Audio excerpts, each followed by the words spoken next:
our winds. So we're going to change our scope from our radar, or from our hail scans to our velocity scans. And this particular scan not showing any rotation within the storm, but what it is showing is some potentially very strong wind gusts, 50, 60 miles per hour within this storm.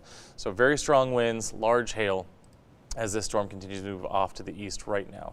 And so it's we're going to keep an eye on. For now, I'm going to just set up a few things and let the radar run, and so that you can keep an eye on it as the morning progresses.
All right, let's go ahead and take a look at your storm. So thanks for joining us on 6 Plus and on the KCENTV.com website. We are live streaming weather coverage this morning because we do have a severe thunderstorm moving through western parts of central Texas. Right now moving through parts of Burnett and Lampasas counties. This storm has a history of producing very large hail and damaging winds. You can see it right there on the Lampasas-Burnett County line. The strongest part of the hail core that we're watching is currently right on the county line, just south of the county line, moving east-northeast at about 45 miles per hour. So we're going to go ahead and take a look here inside this storm to see what is happening and where this thing is headed. So let's put this all in motion so you can kind of get an idea of how fast everything is moving.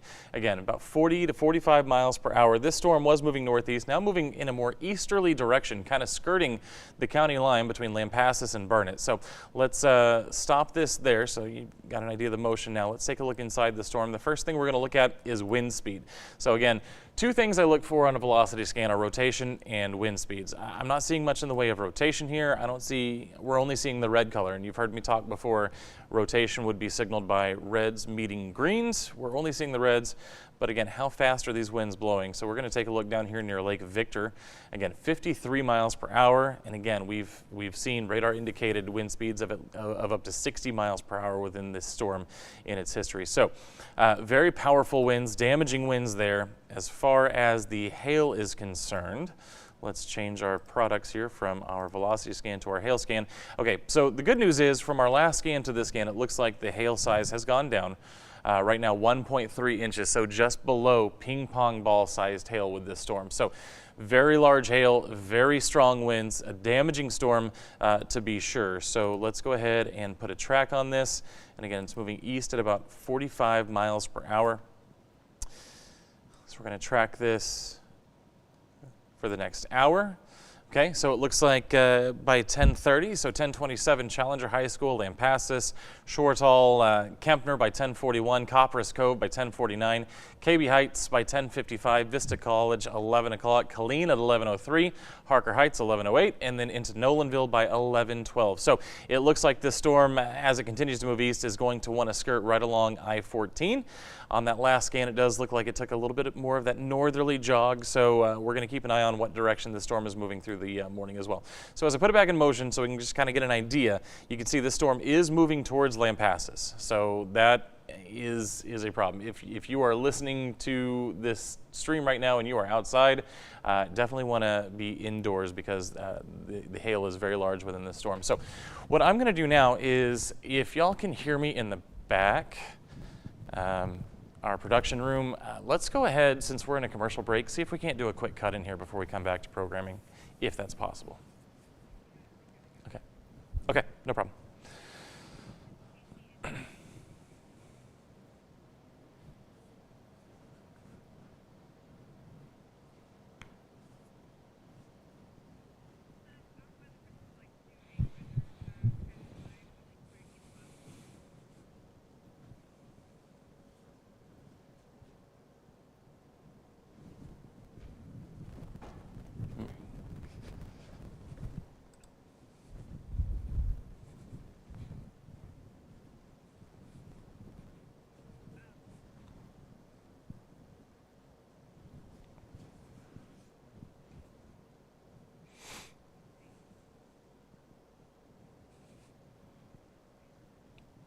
Oh.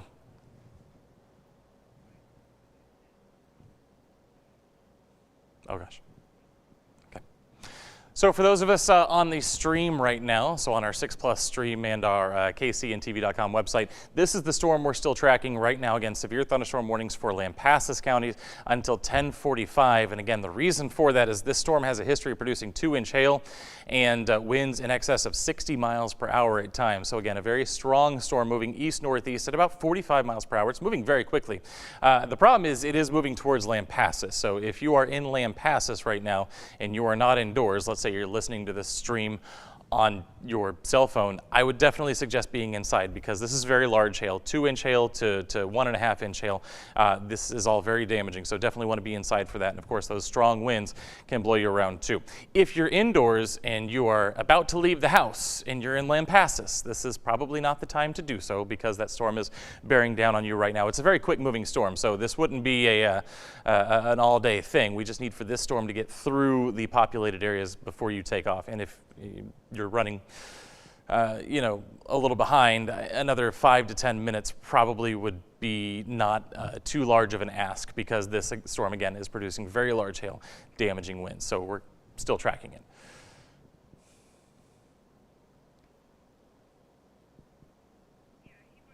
Yep.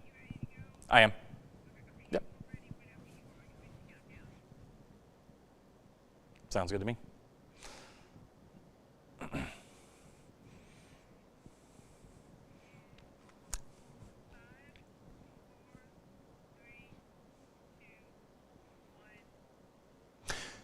Good morning, everybody. Chief Meteorologist Matt Farrell here with you on this Friday morning with a weather update for you. We are tracking a severe thunderstorm moving through the western parts of the viewing area. We are live on our 6 Plus app and on KCENTV.com as well. So we're going to try and limit our cut-ins to just commercial breaks as needed. But of course, if you want to follow along live, you can join us again on 6 Plus and on KCENTV.com. The reason we're talking this morning is because of this storm right here now moving through parts of Lampasas counties.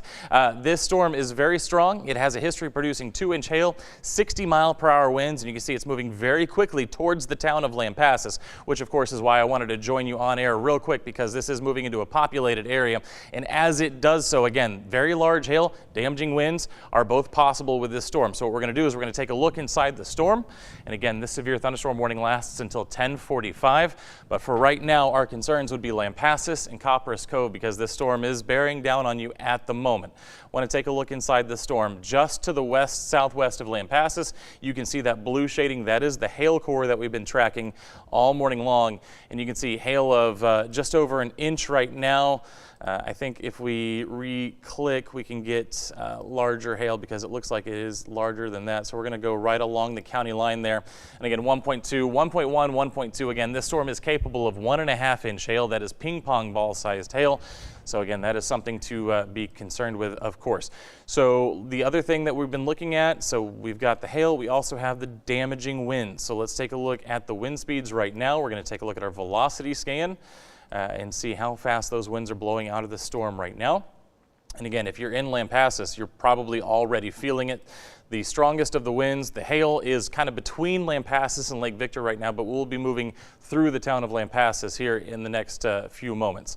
So again, you can see 51 miles per hour on the scan. And again, that may or may not be 100% accurate. Again, this storm has a history of 60-mile-per-hour winds. And the last thing I want to do before we get you back to your programming on air, remember, we're going to stay on 6 Plus and on KCENTV.com. But before we get back to you to your programming on air, I do want to show you a track on this storm. Again, it's moving east-northeast. Lampasas, 10:28. Like I said, momentarily over the next few minutes, that's when it's going to move through Lampasas. Kempner by 10:42. Topsy by 10:47. Copperas Cove, 10:50. KB Heights by 10:56. Killeen, Harker Heights, 11:04, 11:09. Nolanville by 11:14. Through Leon Junction and Belton by 11:25. So we're going to see how long this storm holds together. On air, we're going to take you back to programming now. But again, stay with us on 6 Plus and the KCENTV.com website to stay with us live as these storms continue to track across central Texas. For now, though, our TV audience, back to programming.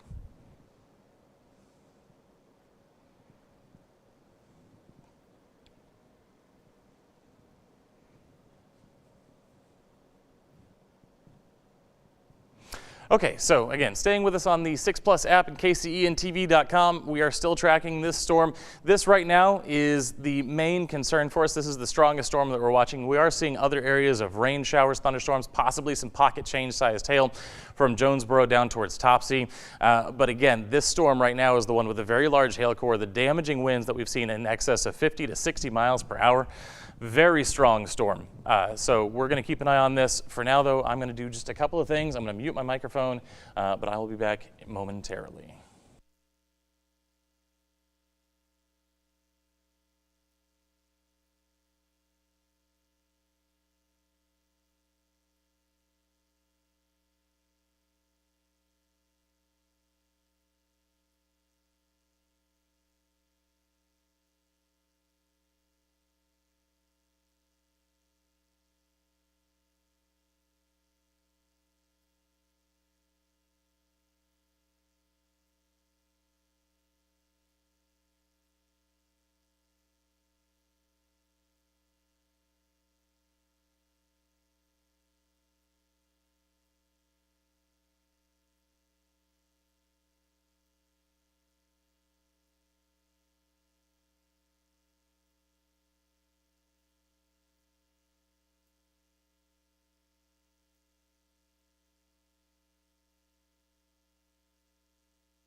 All right, thanks again for staying with us through the morning on 6 Plus and on KCENTV.com. Still tracking a severe thunderstorm. It is now moving into the vicinity of Lampasas. So again, that is kind of our area of concern. You can see the rain showers, the thunderstorms actually extend from Hamilton all the way back to the Colorado River, but the main storm in question here is the one just to the west of Lampasas. It has a history of 60+ mile-per-hour winds and damaging 1.5 to 2 inch hail. And right now we are still seeing those winds, and again, kind of along the county line, heading towards 281 there of 65 miles per hour. So very strong winds with this storm. We're also again seeing the hail core with this storm kind of build and diminish as you've seen these storms do in the past. Right now, it is kind of in a building phase because the last time we looked, we did not have this bullseye in the middle. So let's take a look. And again, this is just west of Lampasas, 1.3 inches. So that is just shy of ping pong ball sized hail. And if you're unfamiliar with a ping pong ball, I would say play ping pong, but it is very large. This is damaging hail. This is these hailstones, were they to fall on you, they would not be comfortable for sure. And these are the sorts of hailstones that if they fall on your car will end up making your car look like it's been through a meat tenderizer. So that's what we're dealing with right now is very large hail, gusty winds, 60+ mile per hour at times, radar indicated. What it looks like is that this hail core, at least the deepest part of this hail core, looks like it's going to miss Lampasas just to the north, which is good news. But again, that's just the largest hail. This hail core actually extends all the way back into Burnett County. So as this comes through Lampasas, you're going to get hail of some sort. It may not be 1.5 inch hail, but possibly 1 inch hail. That is possible as the storm continues to move across Highway 281 and 183. In fact, if you have business that requires you traveling along 183 and you're listening to this live stream right now, I would probably delay that for the next several minutes, at least the next 10 minutes or so as the storm continues to move across 183 and 281. Let it get clear if you have to travel west, because this is very large hail. Would not be good for your car, I can promise you that. So that's what we're dealing with there. We're going to put a track on this so you can see where it's going and when we estimate that it will arrive. So as I do that, let me go back to my computer. We're going to take off our hail scope and we are going to stop the motion. Again, this whole system's moving at about 45 miles per hour, so it's moving pretty quickly, which, you know, for all intent and purpose is a good thing, because that means it will spend less time over any one particular area. So we track it. And we can see the next, after it moves through Lampasas, which it is currently in the process of moving through Lampasas, the next spot on the list is going to be Copperas Cove. There in about the next 20 minutes or so. KB Heights by 10:56, Vista College 11:03. By 11:05, it moves into Killeen, 11:10, Harker Heights, Nolanville by 11:14. Cavazos Elementary by 11:15, The Grove 11:22, Belton 11:25. And then it looks like it's going to move through what I would assume would be the Belton ISD Transportation Hub by 11:25. And again, we have not just cities on these lists, we have businesses as well. So I'm assuming that is the Belton ISD, one of the Belton ISD transportation hubs. So that is the current track of the storm. Again, we're going to keep an eye on it at least as long as it has the severe warning on it, because again, once you get these severe warnings, that indicates either 1 inch hail or very strong 58+ mile per hour winds, which we do know from our radar indications that this storm has a history of producing. So that's why the warning is there, and that is why we are keeping such a heavy eye on this storm. So we're going to continue to do that throughout the morning. For now, we're going to step off for just a few minutes.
All right, want to thank everybody for continuing to stay with us on our live stream on 6 Plus and on KCENTV.com. Of course, this is the best way to get your weather coverage because by doing this, we don't have to break into your favorite programming. This way you could have the 6 Plus app open on your phone while having your TV on the TV. And the reason we are live streaming this morning, of course, is because of this storm that is currently crossing over 281 just to the north of Lampasas. Kind of a best case scenario for Lampasas because the storm was heading right for the city. But as it turns out, the meat of the hail core did pass just to the north of town. So that is good news. You're kind of watching it as it transverses there across 281. And again, the thing with these hail cores is they will build up, they will knock down, and then they will build up again. And so we've seen this go from 2 inches to 1 inch to 1.5 inches. Currently, we are looking at hail. Let's zoom in a little bit so we can get a good, solid, accurate click. Right now, our largest hail appears to be in the vicinity of 1.6 inches, so just a little bit bigger than ping pong ball sized hail. So that's what we're dealing with this morning. And the other thing, of course, that we've been dealing with is the wind situation. So as we change our scope from hail over to our what we call velocity scan, you can see some stronger winds inside this storm. And it looked like it would just change radar stations, but it looked like maybe there was a little bit of rotation with these storms. And remember, when we say rotation, we don't necessarily mean tornadoes. We just mean that the whole storm can be somewhat rotating, and that generally helps them hold together. So again, there you're seeing 60+ mile-per-hour winds just north of Lampasas, just to the southwest, of Rumley. And this storm, again, is moving to the northeast at about 60 miles per hour. So very quick moving storm this morning. Okay. Let's see. Yes. Oh, gotcha.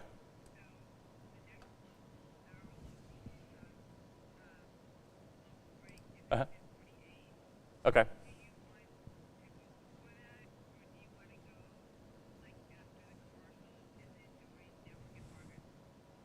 Yeah, we can do that. Yeah. That sounds good to me. Yeah. All right, and for those of you listening live at home, just communicating with our production team about the next time that we're going to go on air on the TV. That will be in the vicinity of 10:50. I don't want to say 10:50 exactly, but in the vicinity. So we are doing our best to make sure that we stay with you live on our stream, but also getting information on TV as it is necessary without having to cover up as much programming as possible, humanly possible. Obviously, it's not always possible, but definitely we do our best.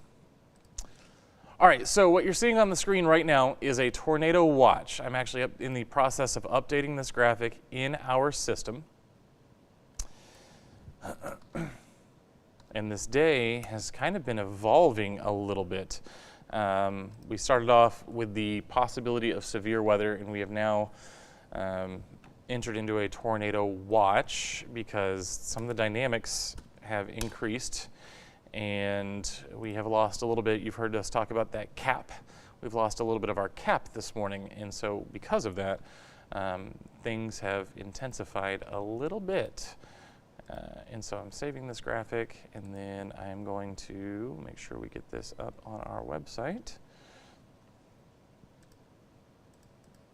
Change our theming here to our evening theming.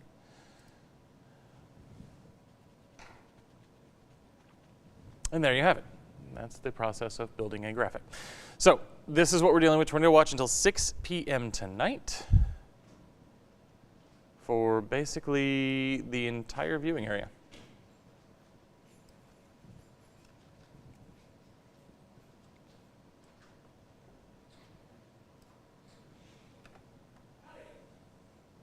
And if you'll recall, if you've heard us talk, remember, a watch just means the conditions are there. It does not mean it is happening.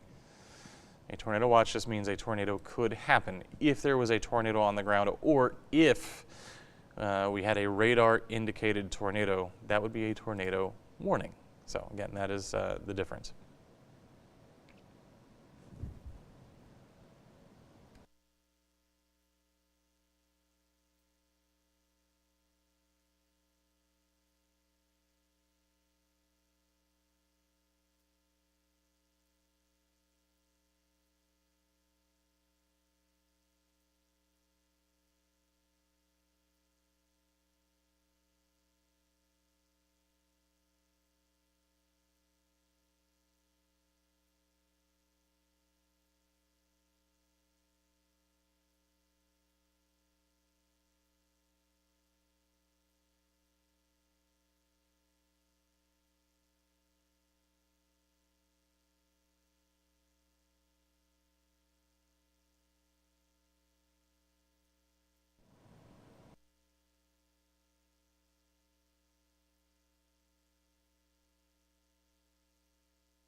All right, I want to thank everybody again for staying with us this morning. Still tracking that same thunderstorm that, of course, started out in San Saba County, has since moved across the Colorado River into Lampasas County, and now you can see our severe thunderstorm warning has actually been extended into Coryell County as well. This storm continues to move off to the northeast.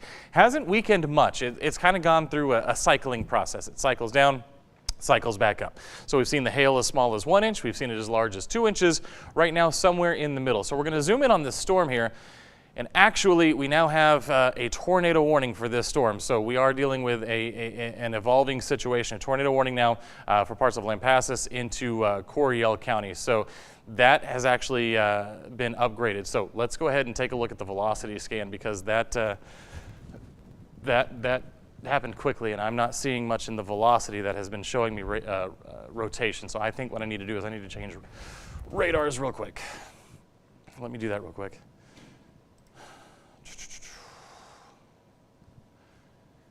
Hey, can y'all hear me in the back? Huh? Okay, so they just upgraded this to a tornado warning, so programming or no programming, we should definitely cut in. Yeah. Okay.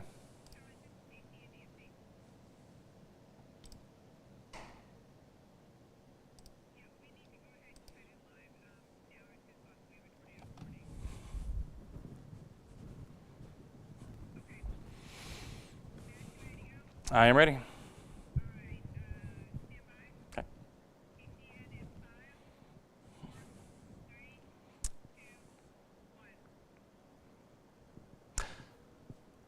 Good morning, everybody. Chief Meteorologist Matt Farrell here with you on this Friday morning. Now, I told you I didn't want to cut into programming, but we do have a tornado warning that has just been issued for this storm now in Lampasas County, moving into Coryell County.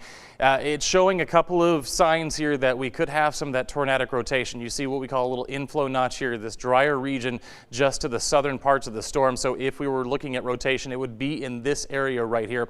Storm does still have a hail core on it, but again, that right now is the lesser of the two concerns. So what we're going to do is we're going to take a look at a couple of things, try and figure out what's happening inside this storm so that we can keep you safe as this storm continues to move across. So if you are just west of or east of Lampasas, northeast of Lampasas, this is the time to definitely be taking shelter because again, we have a tornado warning on this storm. Taking a look inside the storm, again, there's the hail, but the concern that I want to look at right now is the velocity because that is what would indicate a tornado on radar. So let's go ahead and I'm going to change radar stations on this because I'm not seeing anything on this scan that would indicate rotation. So I'm going to go ahead and change to our local radar. So that's what we're looking at right there.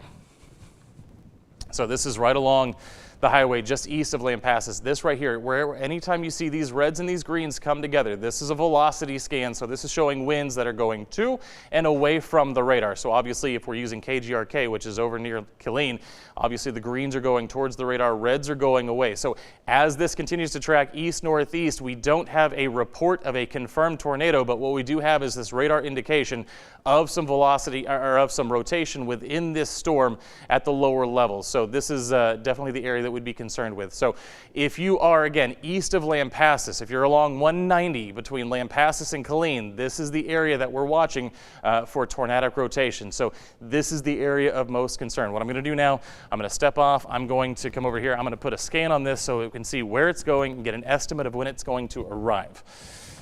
So first and foremost, this tornado warning is in effect until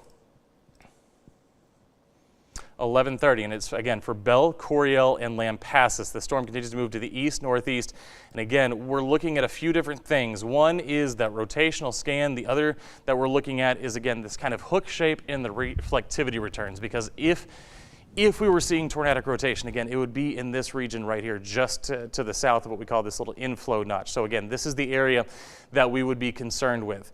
Now, you can see this latest scan, everything's kind of gotten a little bit sloppier, and that's usually good news. That usually means the rotation isn't as well defined, and so that's what we're going to continue watching right there. Again, hail, though, to the north, but this is the area. So let's time this out for you real quick.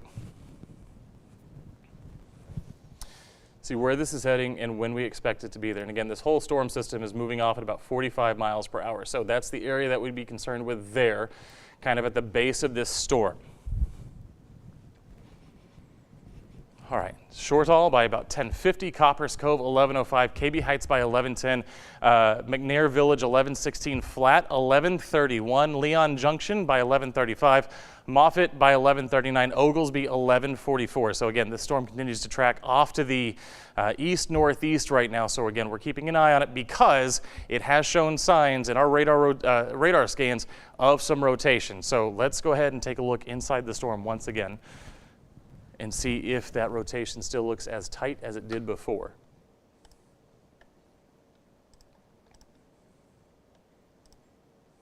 And again, we're looking right now right near Shortall. So again, Shortall right along 190, that's the area of rotation. You can see it right here. Again, the reflectivity did not look as clean, but the velocity scans still look very clean. Still seeing some tight rotation in this general region right here. Again, just along 190 near Shortall, moving east-northeast at about 45 miles per hour. Still heading off towards Coryell County. So this is moving basically right along 190, and it will continue to do so. And we're going to keep tracking it here as long as this tornado warning is in place. We want to make sure that we're keeping you updated and safe, because again, this is a dangerous situation. This storm is showing some fairly classic signs of rotation along Highway 190, and so we're tracking it to the east-northeast. So that's what we're dealing with right now. So let's go ahead and take a look at that hail scan again, because other than the rotation, obviously there's a couple of things that we need to work with here. One is that velocity, that tight rotation that we're seeing. The other thing that we need to worry about is that hail. So as we look up towards the Coryell County line, just to the southeast of Adamsville, that's what we're going to take a look at. And again, very heavy rainfall within the storm as well.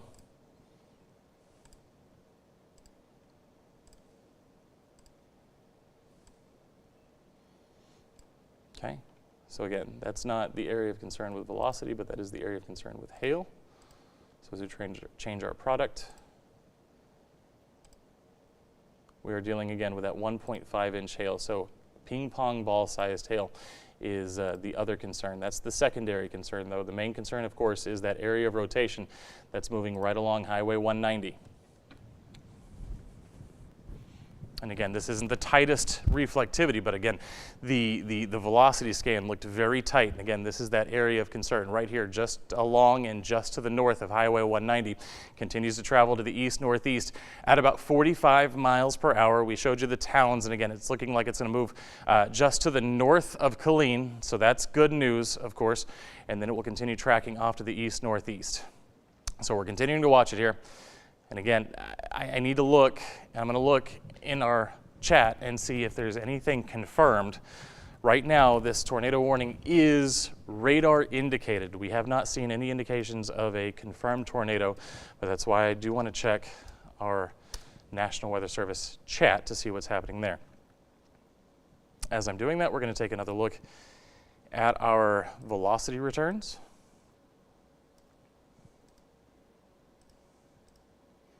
And again, still seeing a pretty tight rotation within the storm, moving right along Highway 190. If you are at home and you are in Lampasas or Coryell County and you have business that requires you being on Highway 190, now is not the time to be on Highway 190, because there is a radar indicated area of rotation, possibly a tornado, just along and north of Highway 190.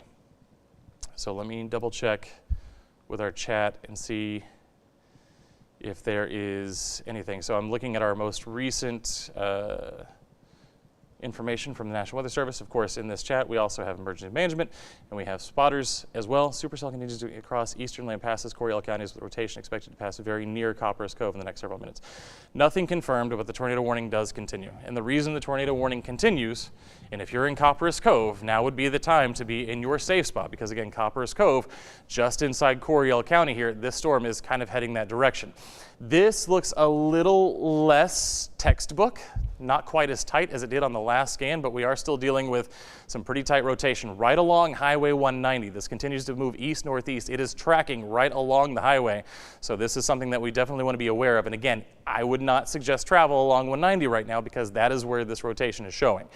Again, nothing confirmed. We don't have any confirmed tornadoes on the ground, but it is showing some fairly textbook signs of rotation as it continues to move off to the east at this hour. So continuing to track this, it is moving east-northeast, and as it does so, it will impact Copperas Cove. It will move north of Killeen, but if you're in Copperas Cove, this storm will be there in just a few minutes. This is a quick-moving storm, moving at about 40 to 45 miles per hour. So make sure you are in your safe spot, because this is heading right towards that junction, right towards Copperas Cove. So we're keeping an eye on it, a close eye on it this morning, to keep you safe and make sure that we are aware of anything that's going on.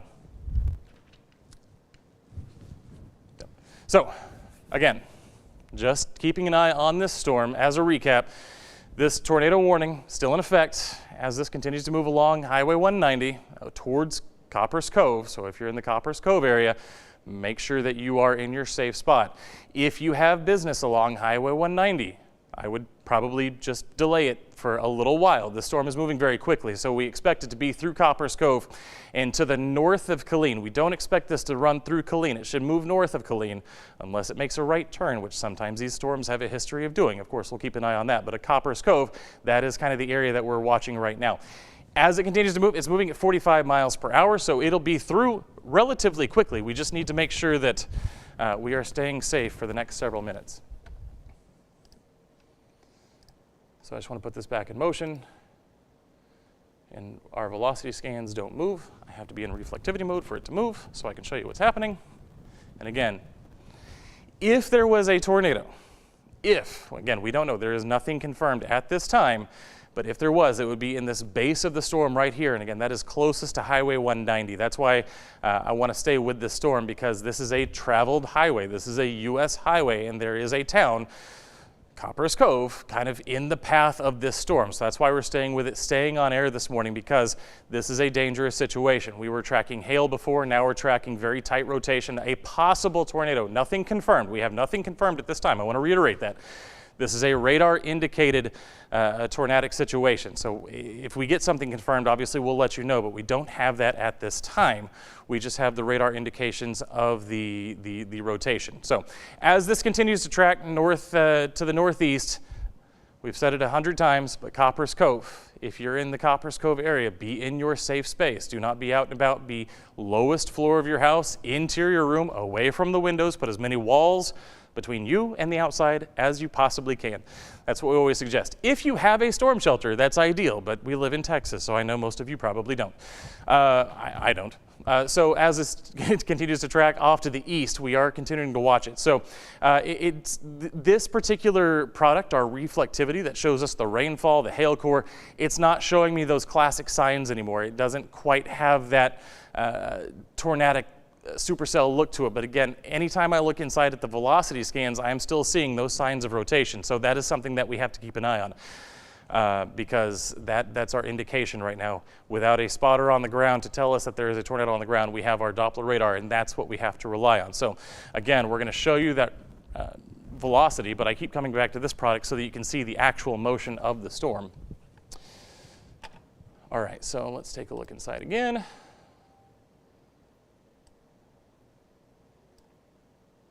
And all right, so what you're seeing right there along the Coryell and Lampasas County lines, this is what we've been talking about all morning. So as the storm continues to move off to the northeast, it has moved off of 190. That's the good news. It's moved off of a traveled highway. It's in more of a rural area, but we are still seeing those signs of rotation, these reds and greens coming together. If we were to have a tornadic situation, it would be where you see these two velocity scans come together. The green is towards the radar, red is away from the radar. So that's what we have to keep an eye on right now, because if there is a tornado, that is where it would be. And again, this warning is still in effect until about 11:15. So we're going to stay with you for the next several minutes as we continue to watch this storm evolve and move across the area. It is moving into Coryell County, maybe a little bit more populated in Coryell County, so that's why this becomes a little bit more of a dangerous situation. The good news is it does look like it is moving off of Highway 190, so if you're anywhere between Lampasas and Killeen, it takes a little bit of the pressure off there. But again, as it moves off to the northeast, if you're in, let's say, Pidcoke, that is going to be an area of concern that we're going to watch as this storm continues to track off to the east-northeast. So just to recap, tornado warning in effect until 11:15. Storm is now moving out of Lampasas County. It's moving into Coryell County. So Coryell County now becomes our area of focus with this storm system. And again, moving east-northeast at about 45 miles per hour. That's the good news, is it's moving very quickly. So anything that this storm impacts, it won't impact for a terribly long time, just because it is moving so quickly. Usually these storms move about 30 miles per hour. Right now it's going at 45. So that's the best news with this situation. The bad news, of course, is that we are still seeing this very tight rotation in the middle of the storm.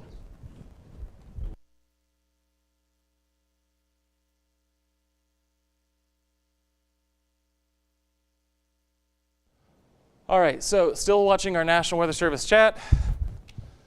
Okay, so the low-level rotation, they say, has weakened a little bit. Still seeing some tight scans there, and then just above the surface, still seeing some strong rotation. So still keeping an eye on this, and they have allowed the tornado warning to continue into Coryell County. So that's what we're dealing with right now with this storm. And again, you saw that rotation has kind of moved into an area that is not along Highway 190 anymore, but for any of our rural communities there, right along the Coryell-Lampasas County line, that is the area of concern. And another thing that I just saw develop that I want to point out to you real quick, just beyond the Coryell County line, see this little notch? We talk about this. This is a little inflow notch. This is one of those little signs of rotation that we look for. And so that, again, kind of corresponds to that area I showed you on our velocity scans earlier, which is right along the county line. If there is a situation, this is where it's going to be, right here along the county line, about 10 miles north of Highway 190. So again, we're watching this storm kind of travel to the east-northeast. The good news is it's taken it off of Highway 190. The bad news is that we are allowing this to continue. We check it every few minutes to see if that rotation is still there, and unfortunately that rotation is still there. It's not as strong at the surface of the storm. However, a little bit up into the storm, we are still seeing very strong rotation. That's why we're still under this tornado warning. And this storm continues to move across the area. So we're going to continue to watch it with you as well. And as soon as this situation either starts to diminish or if we see the storm kind of dissipate a little bit, that's when we will obviously stop having that concern for this storm. But for right now, we are still dealing with a dangerous situation. If you are in the southwestern parts of Coryell County right now, anywhere between Highway 190 and Pidcoke, if you're in this range right here, now is the time to be in your safe spot. And again, lowest level of your house, away from the exterior walls. Interior bathrooms are great. Pantries, as long as they're away from an exterior wall, are fantastic. Closets also work well. Again, the idea is you want to put as many walls between you and the outside as you possibly can. And obviously you want to be away from the windows as well. So those are the two things we always say: as many walls as you can and no windows. Those are because obviously windows would be the first thing to shatter if this was a tornadic situation. Even if it's not, even with 60+ mile/hour winds, you still don't want to be near a window. 2-inch hail, definitely don't want to be near a window there either, because 2-inch hail can definitely shatter your windows as well. So storm continues to move off. I'm going to put this back in motion so we can get an idea of where it's headed.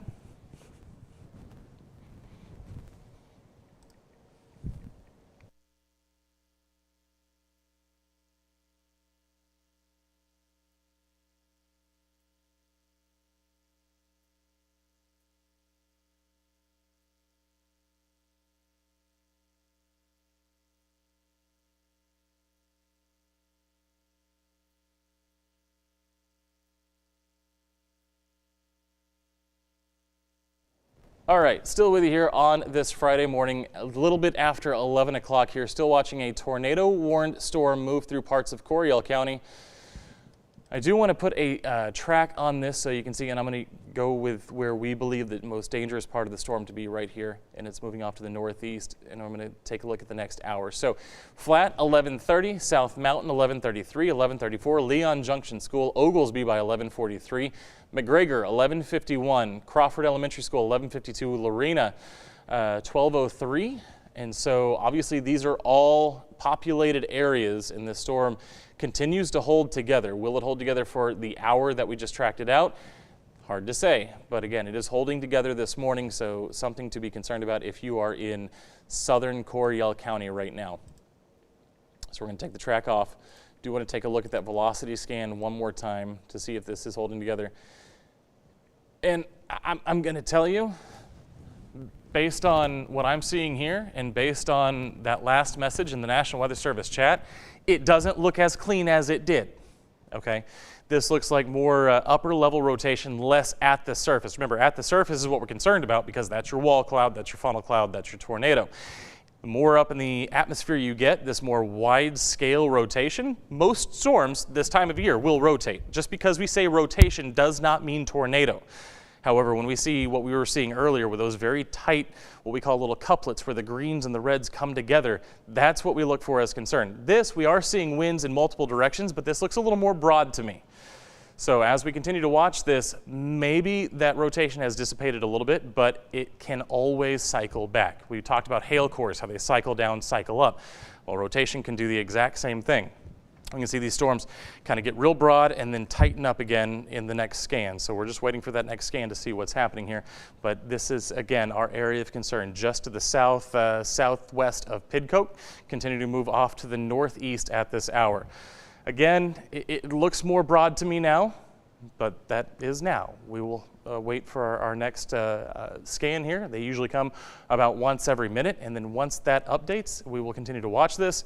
And then, of course, if this tornado warning is allowed to expire because of that more broad rotation, then obviously we will let you get back to programming. But for now, just feel the need to stay with you as we are continuing to watch this tornado-warned storm move across Coryell County. And again, for our viewing area, Coryell County, one of our populated counties, Gatesville, Pidcoke, Coppers Cove, et cetera, et cetera. So this is an area where, this isn't necessarily out in the country. Right now it might be, but that might not always be the case as this continues to move off to the northeast. If you are in this area between, let's say, Killeen to Coppers Cove to Pidcoke, this is the area where if you have a bunker of sorts, this would be the time to be in that area because this is where we are seeing that rotation. Again, lowest level of your house, away from the windows, away from an exterior wall. We always say as many walls as you can between you and the storm is ideal. And of course, staying away from windows is great advice, whether it's a tornado, whether it's hail, or whether it's wind. Never be near a window during a storm. All right, so let's see. I'm going to reset that to see if we get another scan. It still looks the same. So as we continue to watch this storm, not a lot of change from the last scan to this one. Here's what I'm going to do, though. I'm going to put this in motion so that everybody can kind of see where this storm is headed. And again, it's that little pendant at the base of the storm. That's the area of concern.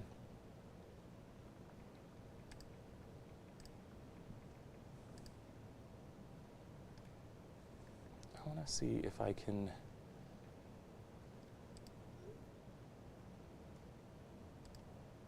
Oh, that's better. All right, so all I've gone and done is instead of using our scope tool, now I have our entire radar set to our velocity scan so we can continue to see where these reds and greens come together and see them moving.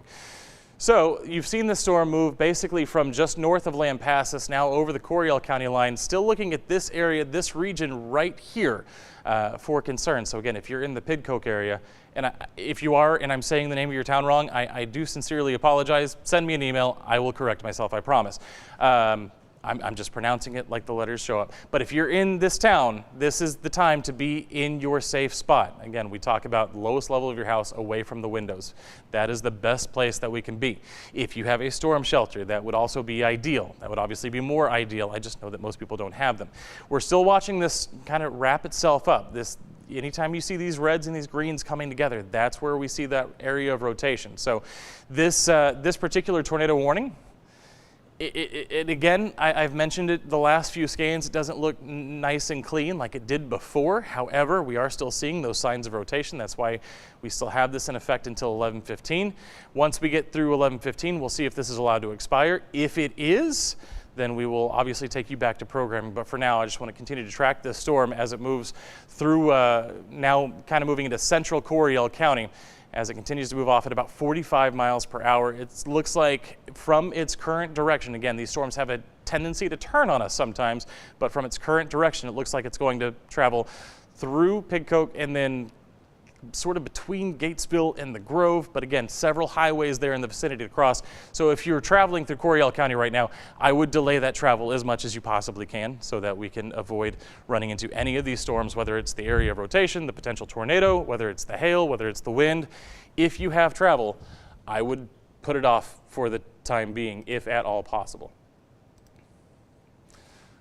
So again, taking another look at our storm, the area that we'd be looking at, again, sort of in this region right here, just to the south of Pidcoke, kind of moving through that area. So again, it has moved off of 190. That is the good news. However, there are several other state and U.S. highways that run through Coryell County. So if you have any business in Coryell County right now, notice the size of this storm. It's not just the rotation that we're concerned about, it's also the potential hail core still within this storm. I would definitely put off travel through parts of Coryell County, especially if you're heading towards Gatesville right now, heading from the Grove towards Evant. That can wait, because this storm is dangerous, has the signs of rotation just to the south of Pidcoke, has the potential hail core, which has a history of 2-inch hail in this particular storm, and winds in excess, straight line winds, not necessarily tornadic winds, but straight line winds in excess of 60 miles per hour. It has a history of all of those things, and this is a very powerful storm as it continues to move across.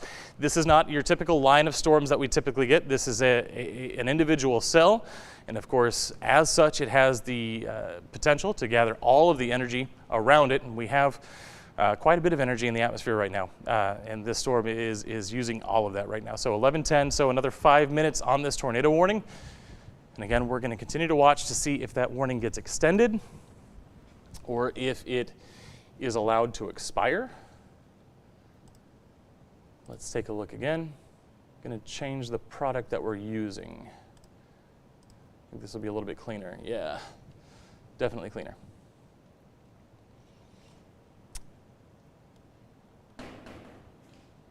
We're going to take another look.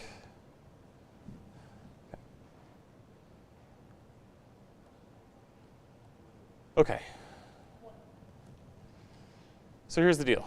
In the National Weather Service chat, we're looking right now, tornado threat continues with this Coryell County storm southwest of Gatesville, removing Lampasas and Bell from the warning shortly. However, this is likely to continue for Coryell County.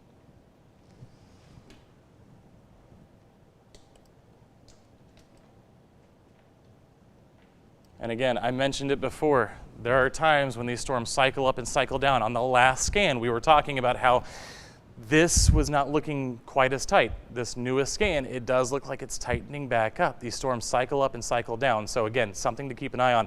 This, if it continues to hold together, which this storm has held together for a long time. This started all the way back in San Saba County, has now moved into Coryell County. Wasn't tornado warned the entire time. However, it has held together, and we see that core still there. That area of rotation, if this holds together, would push it into McLennan County. So again, these are two of our populated counties. We're talking Coryell, we're talking McLennan, both populated counties. And areas where there are a lot of people, a lot of highways. So if you have business in this area, again, we need to delay it, because right now this is a powerful storm. We've talked about the rotation, we've talked about the hail, and we've talked about the very strong straight line winds. All of these things still within this storm. Again, just because we've been looking at rotation doesn't mean there aren't other things we can do with our velocity scans. You can see some of these brighter reds at the forefront and kind of the base of the storm. Those are very strong winds, 50 to 60 mile per hour winds. This storm has a history of producing 50 to 60 mile per hour winds. It also has a history of producing 2-inch hail. That's gone from 2 inches to 1 inch to 1.5 inches. Again, these storms, they cycle up, they cycle down, and they kind of just keep going as long as there's energy for them to use. And the unfortunate piece is that this storm is moving into an area that has high instability, has an area where the cap has been eroded. We talked about that cap. It's not necessarily there anymore. And also, this is moving into an area that has not been hit yet by any storm. So all that energy is still there and available to use. So we're continuing to watch the storm. Tornadic potential, again, we have nothing confirmed. Everything we're doing this morning is all radar indicated. Hi, Matt. Hi, Bailey. I'm mic'd up with you. Awesome. So, just to catch you up, tornado warned storm moving through Coryell County at about 45 miles per hour. Okay. 6 News anchor Bailey Bates here joining Chief Meteorologist Matt Farrell. I'm going to help monitor the storm with him for you guys. Where are we at in that? So we're in Coryell, okay, south of Pidcoke. Please tell me I'm pronouncing that right.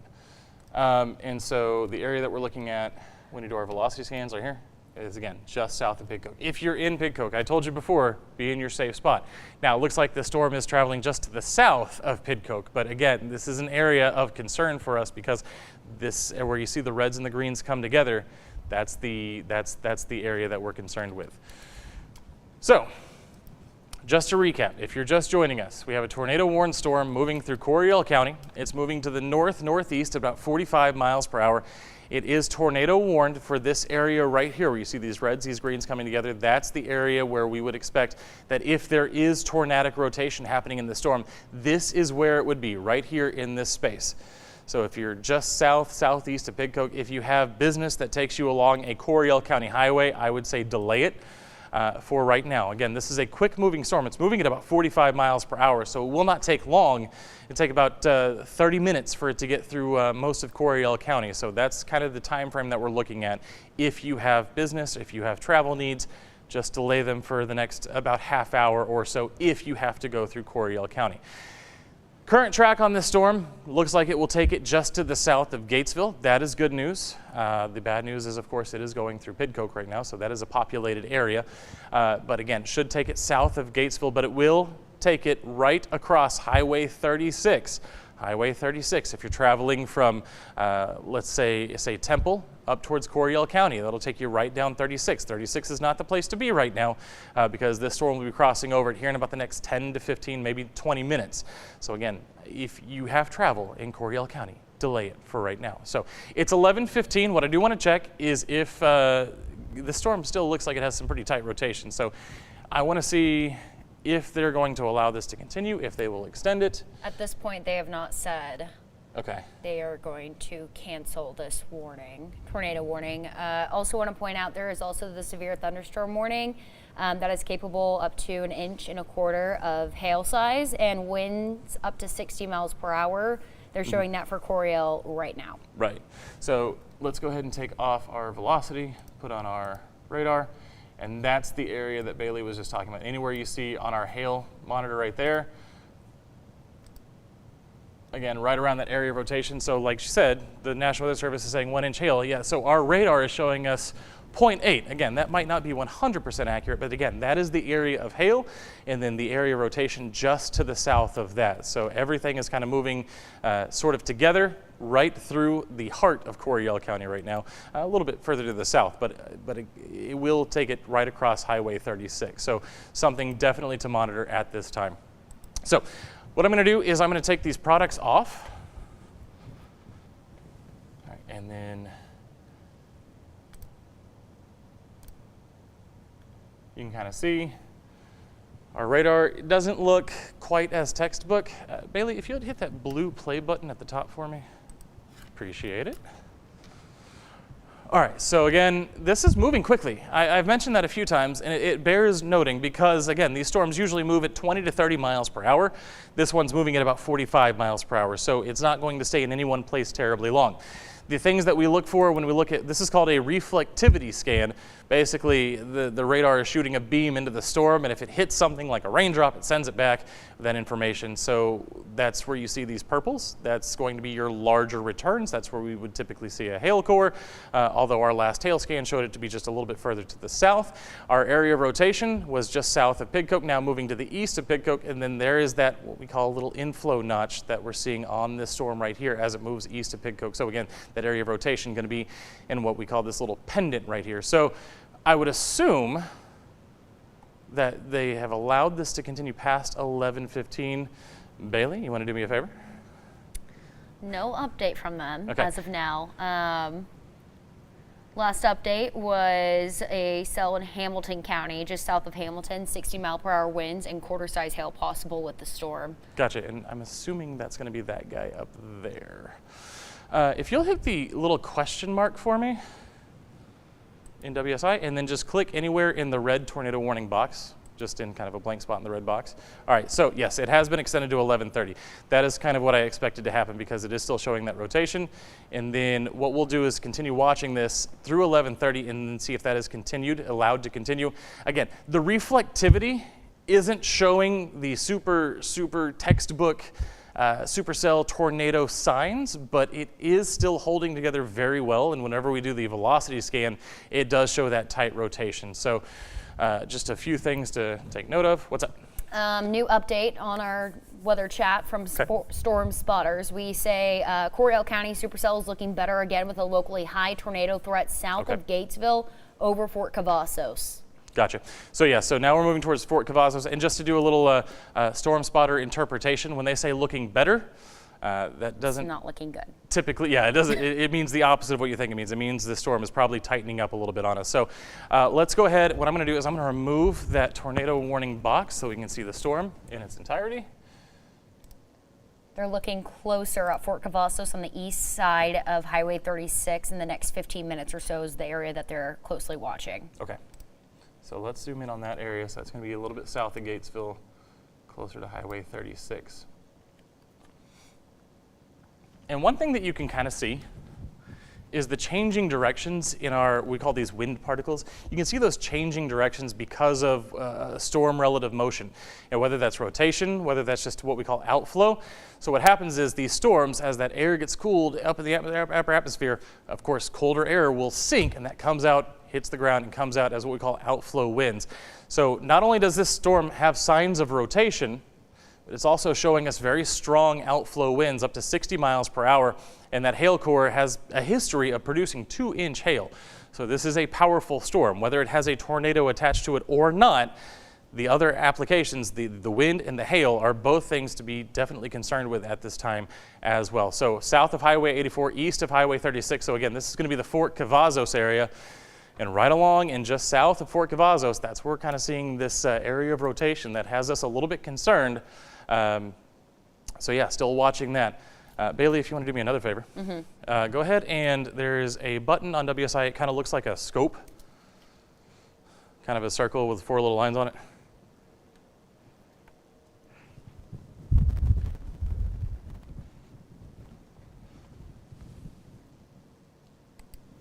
And then just grab that whole area. It'll just pull out a circle or from the middle. So here, I'll show you for future reference. So just grab in the middle and pull out like that. And then if we want to do velocity, we just change to velocity.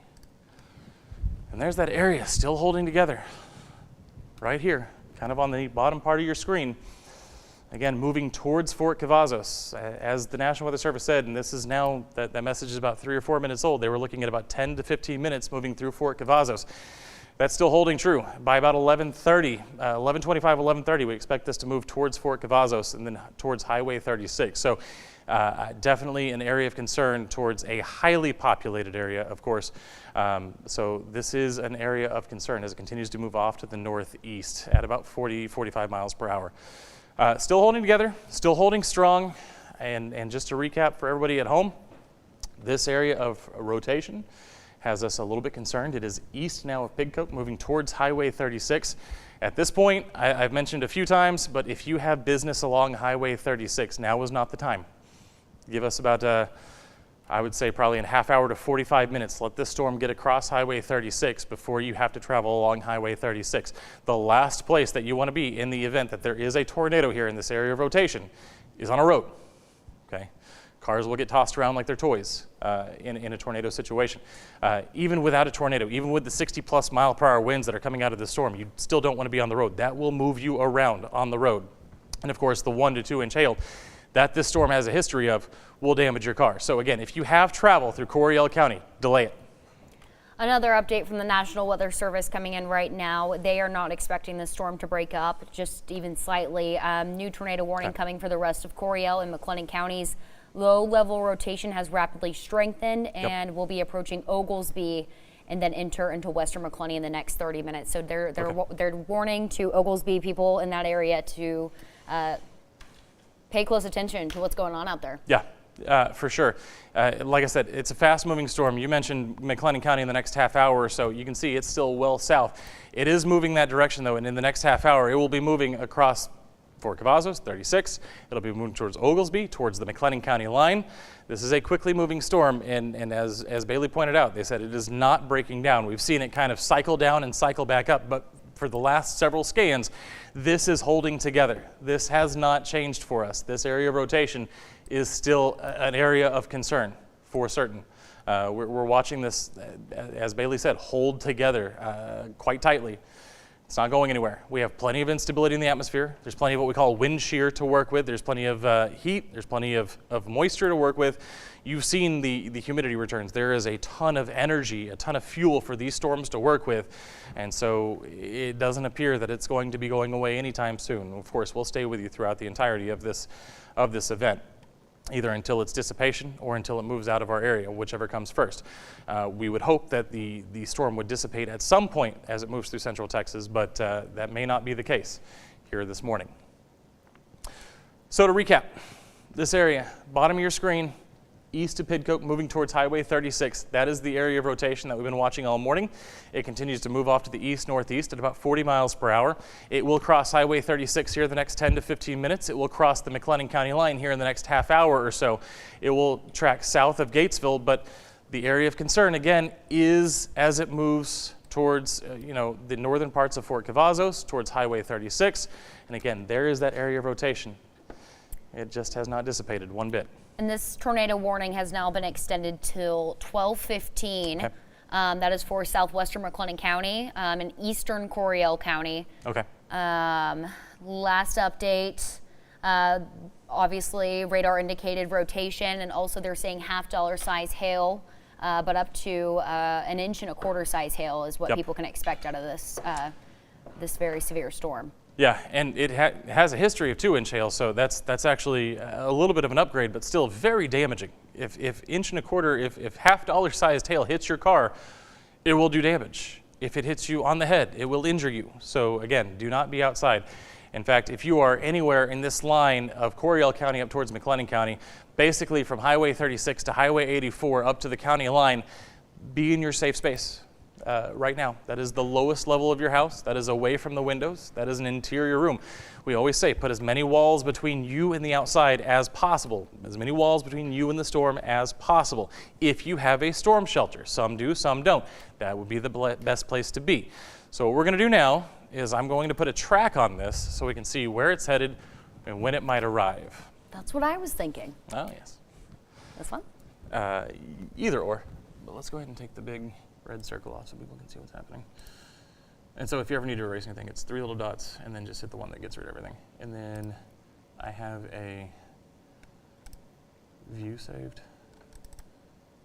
It's probably going to be way too wide. Then we can zoom in from there. Okay. Coming in from the National Weather Service, very possible that there's a tornado near Range Road on Fort Cavazos. No radar confirmation in this area yet, but there are some gate-to-gate pixels in the velocity data that suggests that low-level rotation has really tightened up. That is once again on Range Road on Fort Cavazos.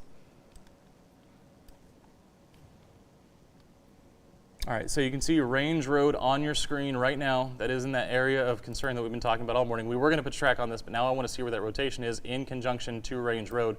And again, remember, this storm is moving northeast. So if it looks like there is a chance the storm is going to miss you to the south, remember, it is not moving due east. It is moving northeast right now. So here's Range Road. That's the area that the National Weather Service was talking about. Here's your area of rotation just to the southwest right now. That's the kind of near the Military Reservation Road, Owl Creek Road. That's the area we've been looking at, moving northeast. Possible, the National Weather Service saying the radar indication has been tight enough that there is a possible tornado near Range Road right now. So that is the area. If you're on Fort Hood, you need to be in your safe space.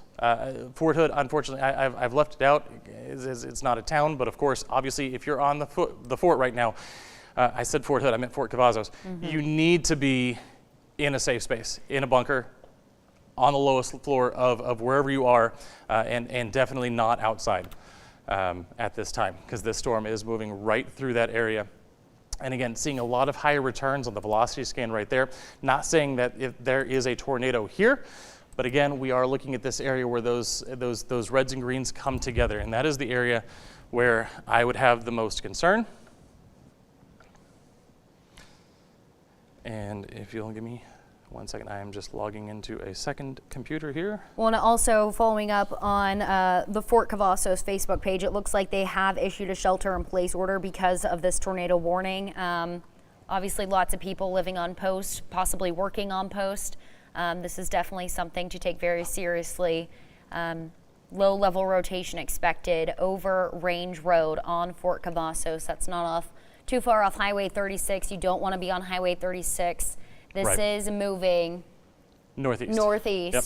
So if you are northeast of anywhere on Fort Cavazos on post. That's Mound, Leon Junction, Flat, Oglesby. This is all heading your way, so definitely keep this in mind as we keep tracking this storm that's moving through Coryell County right now. Absolutely. Like Bailey said, a lot of people living on the reservation, the fort, the Army base. That's what I was looking for. And they have issued that shelter in place. That's fantastic, because that means hopefully everybody is getting to a place where they are indoors and of course on a lower level. And on a military base, I imagine there are probably tornado shelters specifically. So that is good news that they issued that shelter in place. Still watching the storm, like Bailey said, it's moving northeast, and you can see there are two range roads. When the National Weather Service mentioned Range Road, I was looking, there is an east range and a west range. It looks like that west range road, that looks like where that area is. And what we'll do here is we'll go ahead and kind of refresh this. Go ahead and clear that out and then do a new scope, see if it gives us a new image. I imagine it would. Notice again the directions of our wind particles. So if there's rotation, there's a lot of wind moving in different directions here. I think what happened was it might have switched over to it's switching back and forth between radars. But again, this is that area, again, right here. So now moving off of West Range Road, now moving towards East Range Road, kind of in that gap there. So on the south side of the military base, it will come across Range Road again. We're looking at Military Reservation Road, County Road 318. Those areas near the fort are going to be the areas of concern right now. And again, this is what we're watching right here, this area of rotation. And the National Weather Service has already said that there is a possible tornado with this. Again, we're seeing that very tight rotation. It's entirely possible that, yes, there is a tornado on the ground. It's also entirely possible that there isn't. But again, we are seeing these radar returns of fairly strong rotation that haven't gone anywhere. We've been staying with this for the better part of the last hour or so, and this storm is not dissipating at all. It's cycled down and cycled up, but it is not going anywhere. So again, right now, the area of concern is Fort Hood. The storm will continue moving northeast, though. Once it moves out of Fort Hood, like we said earlier, it's going to move towards the McLennan County line. Oglesby will be in the line there as well. Mound also possibly going to be in line here. So if you're in Mound, if you're up in Oglesby, again, do be taking shelter. Mm-hmm. Flat included, Leon Junction. There's several different cities here in Central Texas that should be on guard for this tornado warning. Basically, at this point, this is a very large storm. It's all of Coryell County, for lack of a more specificity. All of Coryell County under a situation here. Again, the Fort Cavazos region, that is the tornadic region. But again, this storm is huge. Hail core extends to the north. So again, Coryell County is not the place to be right now. And again, this is moving towards McLennan County, which obviously that's two very populated counties. So again, a dangerous situation. And then of course, as it continues to move towards McLennan County, it will then impact I-35, which as it does that, impacts a lot more people. Okay, we now have a dual computer situation going. So what I'm going to do is I'm going to go ahead and clear this out. We're going to zoom out just a little bit. And again, that hook right there, that little pendant on the base of this storm, that's the area that we've been watching. I took the velocity scan off for now so that you can kind of see the storm in its entirety. However, again, you can still kind of see where that area of rotation would be.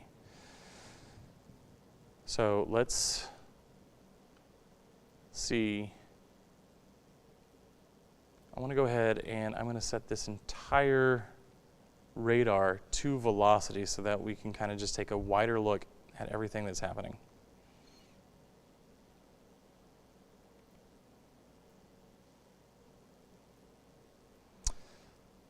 Let's see. All right, so there we go. That's what we wanted. And then we're just going to change this to velocity real quick.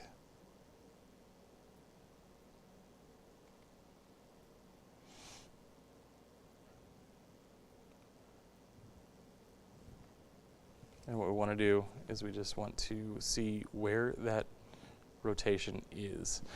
So again, when we do it this way, a little bit messier, but again, you can see where the reds and greens come together are right there. And again, this is in the vicinity, if not on top of Fort Cavazos right now, moving off to the northeast. So it's going to cross Highway 36 here in the relatively near future. The next 5 to 10 minutes, it'll cross Highway 36 and then continue on towards Oglesby, Flat, Mound, and then towards McGregor. In fact, let's go ahead and put a track on this. This area right here is, again, our area of concern. Okay, so this is a half-hour track.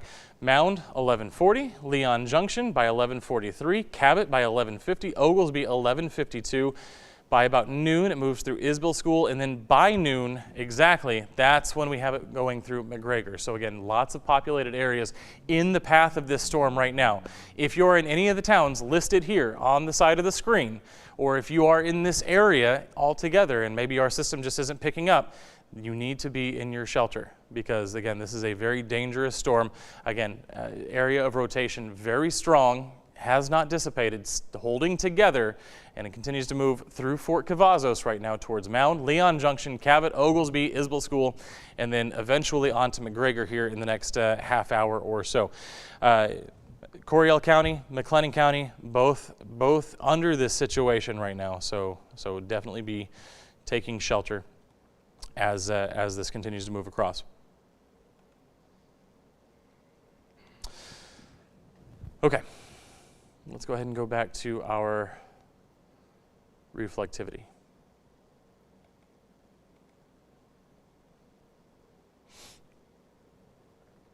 And I'm going to zoom back in. We're going to take that closer look. Again, here's Fort Cavazos.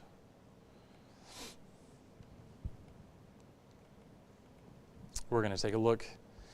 And again, the reason we keep going back to our velocity scan is because that's going to give us the most information right now. It's a little bit of a messy look right there. So I'm going to zoom out so we get a better look. Okay. So again, that's our area of concern. Again, anytime you see these reds and these greens come together, that's the area where if there is a tornado, that is where it would be. And again, moving now through the northeastern parts of Fort Cavazos over Highway 36.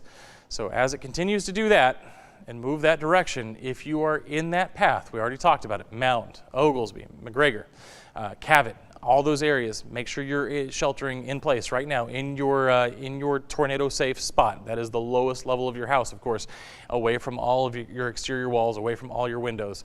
Make sure you're in those areas because, again, this is moving over Fort Cavazos as we speak, continuing to move off to the northeast.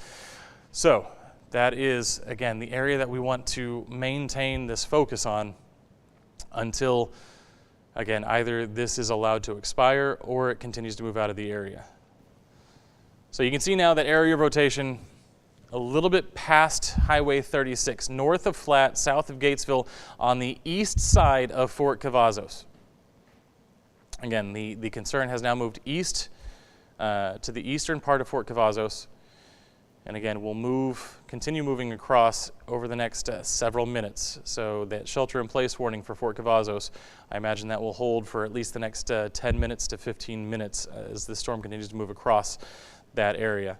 But then, after that, we already talked about it, Leon Junction, Mound, Oglesby, McGregor, South Bosque would be next on the list if this continues to hold together, which it's held together all morning long. There is no indication that it won't continue to hold together as it continues to move from west to east. And again, that image looking not quite as clear. However, you know, it is still showing kind of those areas where those reds and greens come together. So we have a little bit of a new tool to work with. That is a desk that allows me to stay on camera while we take a look at these storms. And again, just focusing on Fort Cavazos at the moment, the storm, it's not moving as quickly as it was. Still dealing with the Fort Cavazos area, but it will again be moving off of Fort Cavazos and then onto Coryell City, Osage, South Mountain, Oglesby, Mound, Flat, Leon Junction. Of course, if you're in any of those places, this is the time to be taking shelter for sure. Okay, so Gatesville and Fort Gates, that was around 11:30. We're now at 11:39. The next major populated area, and again, the National Weather Service does indicate major populated areas versus more rural communities. Next major town on its list is Crawford, around 11:55. But again, this includes Coryell City, Osage, South Mountain, Oglesby, Mound Flat, and Leon Junction. So the storm, like I said, it's not moving as fast as it was before. It's now moving at about 35 miles per hour. So let me give you an updated track on this storm. I do want to add that I have made contact with the Coryell County Sheriff's Office. Right now, they have no damage reports. That is good news, but that doesn't necessarily mean they haven't come in yet. Right. But so far, no damage reports to the Coryell County Sheriff's Office. And we do know that Gatesville schools are sheltering in place right now.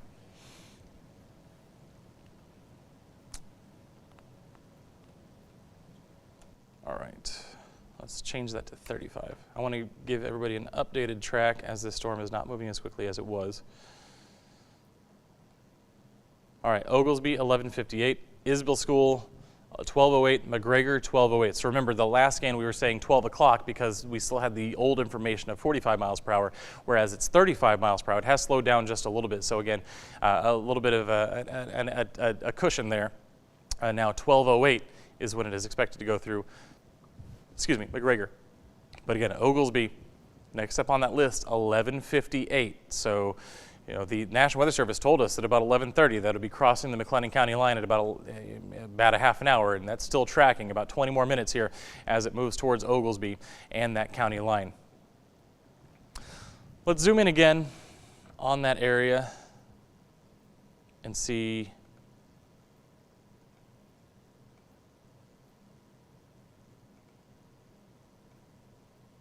I want to zoom in to where we get our road signs back on here to give you a better idea. So you can see where I have that track started. That's in the vicinity of 28th Street and Avenue D, just to the east of Highway 36.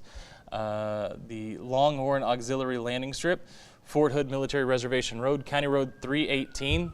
Those are the areas that this storm is moving towards right now. So if you're in the vicinity of Fort Cavazos and you're near 28th Street, Avenue D, or towards the Fort Hood Military Reservation Parkway, those are the areas that we are the most concerned with at this moment. Looks like the National Weather Service is going to continue the tornado warning for central McLennan and northeastern Coryell counties.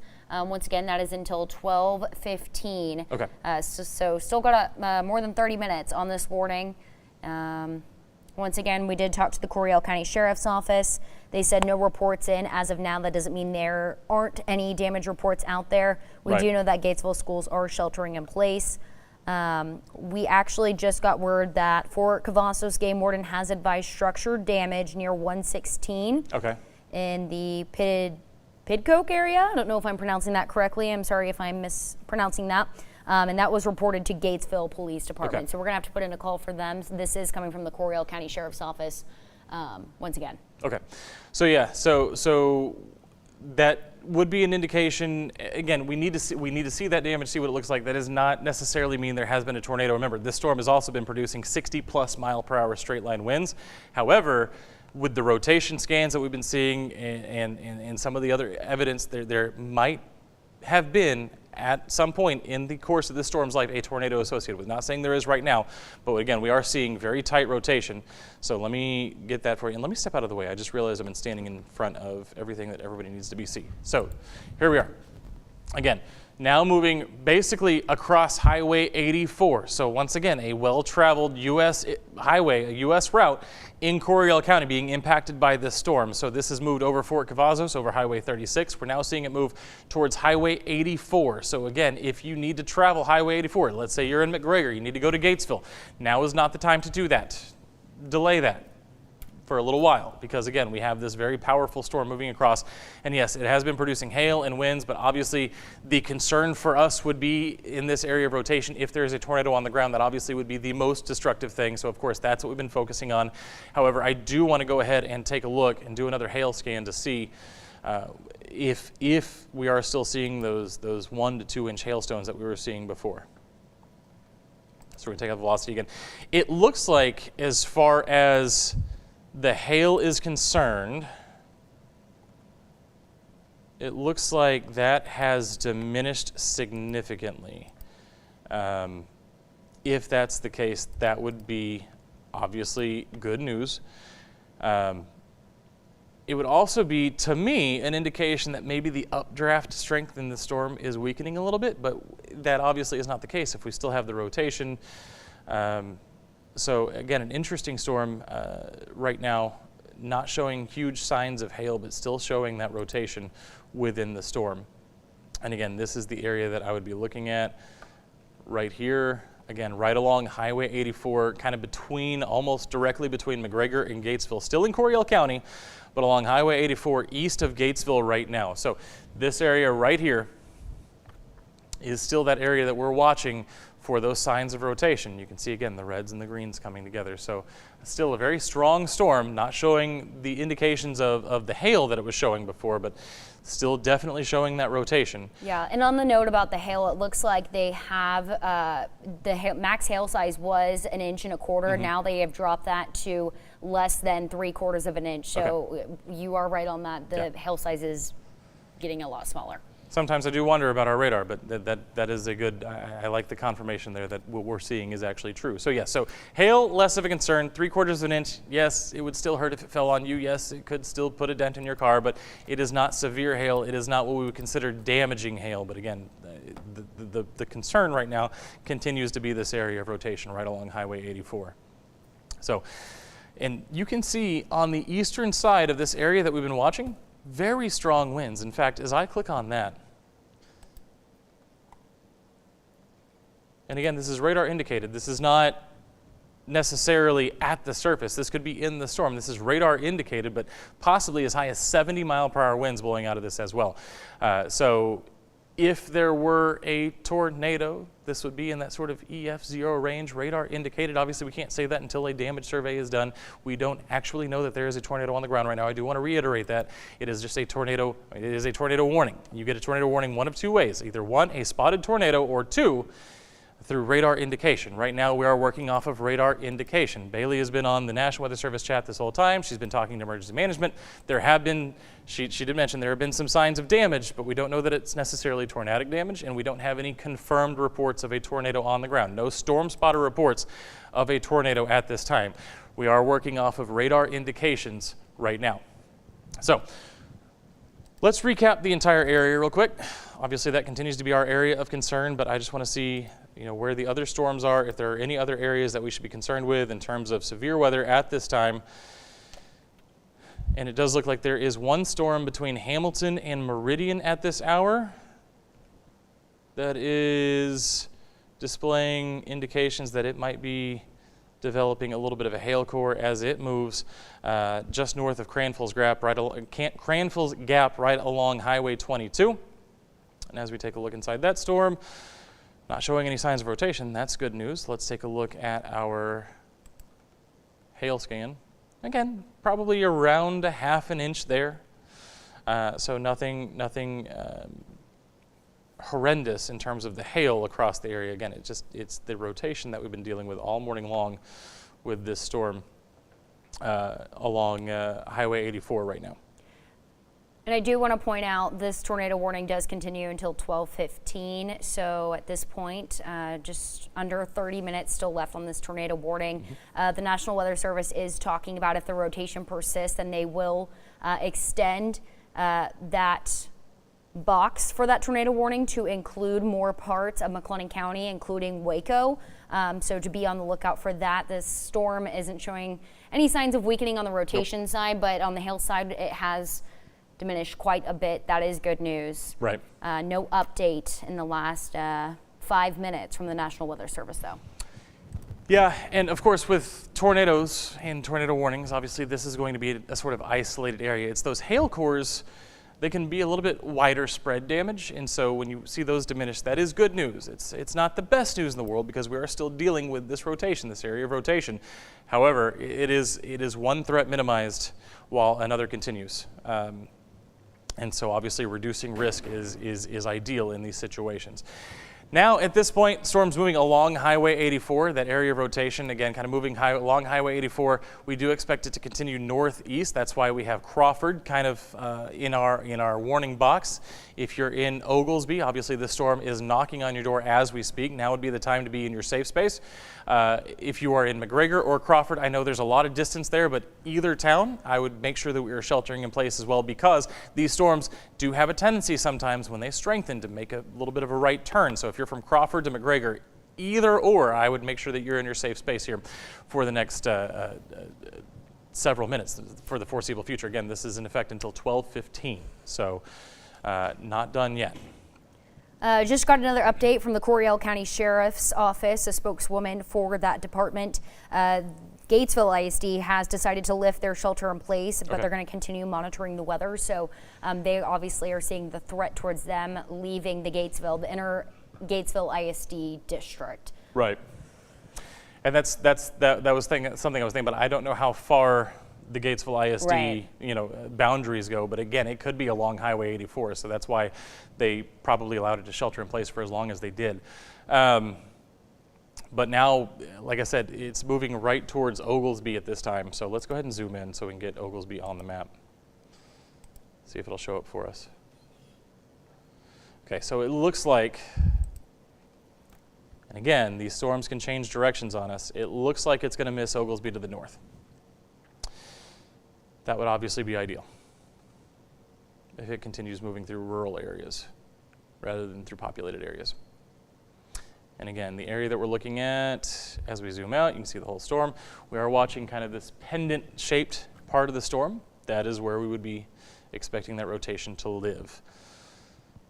I do want to look at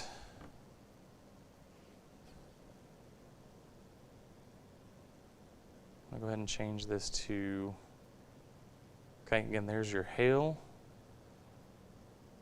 Doesn't look like on this product I can go with velocity. I was hoping this is a little bit of a cleaner look at the radar, but it does not look like velocity is going to be an option, so we'll have to continue to use our scope tool to look at that.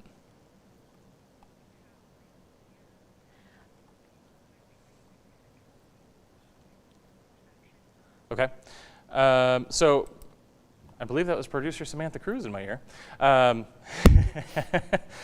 So we have one of our photographers, Rocky, is out in a vehicle looking for this storm. So he says he's along Highway 36 heading towards Gatesville. There's our camera. So again, you're seeing a lot of the cloud cover. This storm right now, though, is primarily along Highway 84. So it's kind of moving towards Oglesby, if that helps. Yeah, I think he's on the southwest side of the storm. Yeah, looks like it. So if, obviously, as he continues to making a track towards Oglesby right now is where you would get the better vision of the storm. So I do want to say that when we send out our photographers on these storms, we do make sure that safety is the primary concern. So we definitely want to stay south of the storm and stay, again, in this general region, because these storms specifically today are moving to the northeast. So obviously staying to the south of the storm is ideal. But again, yeah, that's still a very dangerous situation across the area. So let's take another look at our velocity scan here now that we've got our radar product back up. Yeah, and the National Weather Service just came back out, said they are continuing the tornado warning until 12:15. They say it is 7 miles southwest of Crawford and 9 miles west of McGregor, moving northeast at 35 miles per hour. Still 35, so that hasn't changed. But again, you can see they kind of triangulate it for us between Crawford and McGregor. So this is, again, that area. This is not looking as clean, and this does not necessarily mean the rotation isn't tight. It just means that we could have switched to a different radar. Let me see if I can find a different radar that maybe gives us a more clean image of this. Okay, so which one is this showing? Is this I'm assuming this is Killeen, yes, so it is showing us the Killeen radar. So it's the same radar we've been using all morning. But the problem is the further it gets, let's say to the north of Killeen, the less trustworthy this image gets. At some point we'll need to switch probably to the Fort Worth radar as it gets closer and closer into that site. So I just want to get a quick look.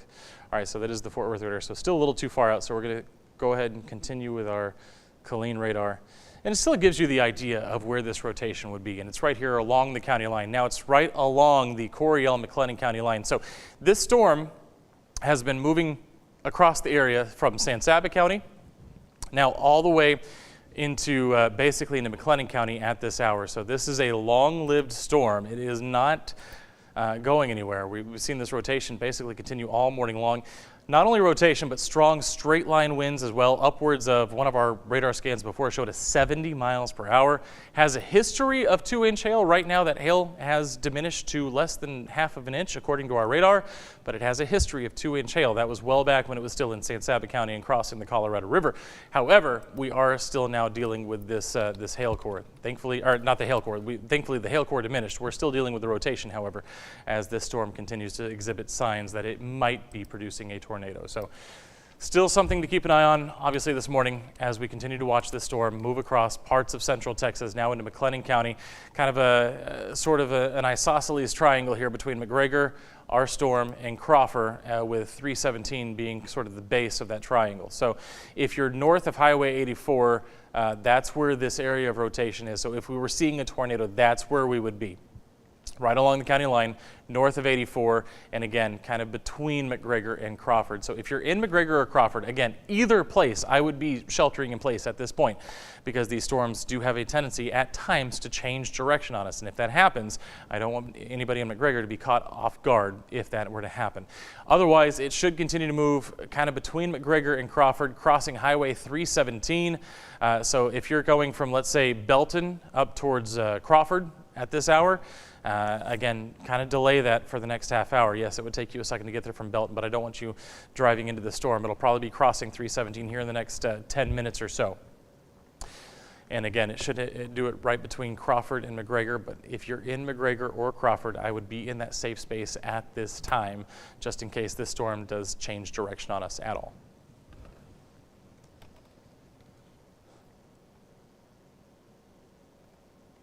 So let's put this back in motion. And you can see in that area that we've been looking at, it may be trying to spur another hail core. Oh, and on this last scan, that has gone away once again. I know we're looking at what's to come and who's in the path of this tornado warning storm, but I do want to reiterate, we have chatter in the National Weather Service group that they are indeed going to be looking at some structural damage in the FM 116 in the Pidcoke area. That's how I've been pronouncing. If you live in that area and we've been pronouncing it wrong, just let us know. But this just shows we don't know what type of damage it is, if it was just from straight line winds, if it was from, a possible tornado.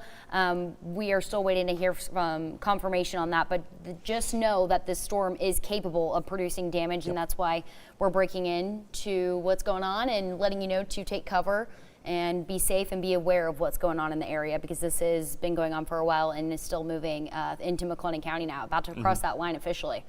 Yeah, 100%. We focus so much on the tornado part of these storms that I feel like sometimes we discount a little bit the idea of straight line winds, which can be just as damaging. Think about an EF0 tornado is winds up to about 100 miles an hour.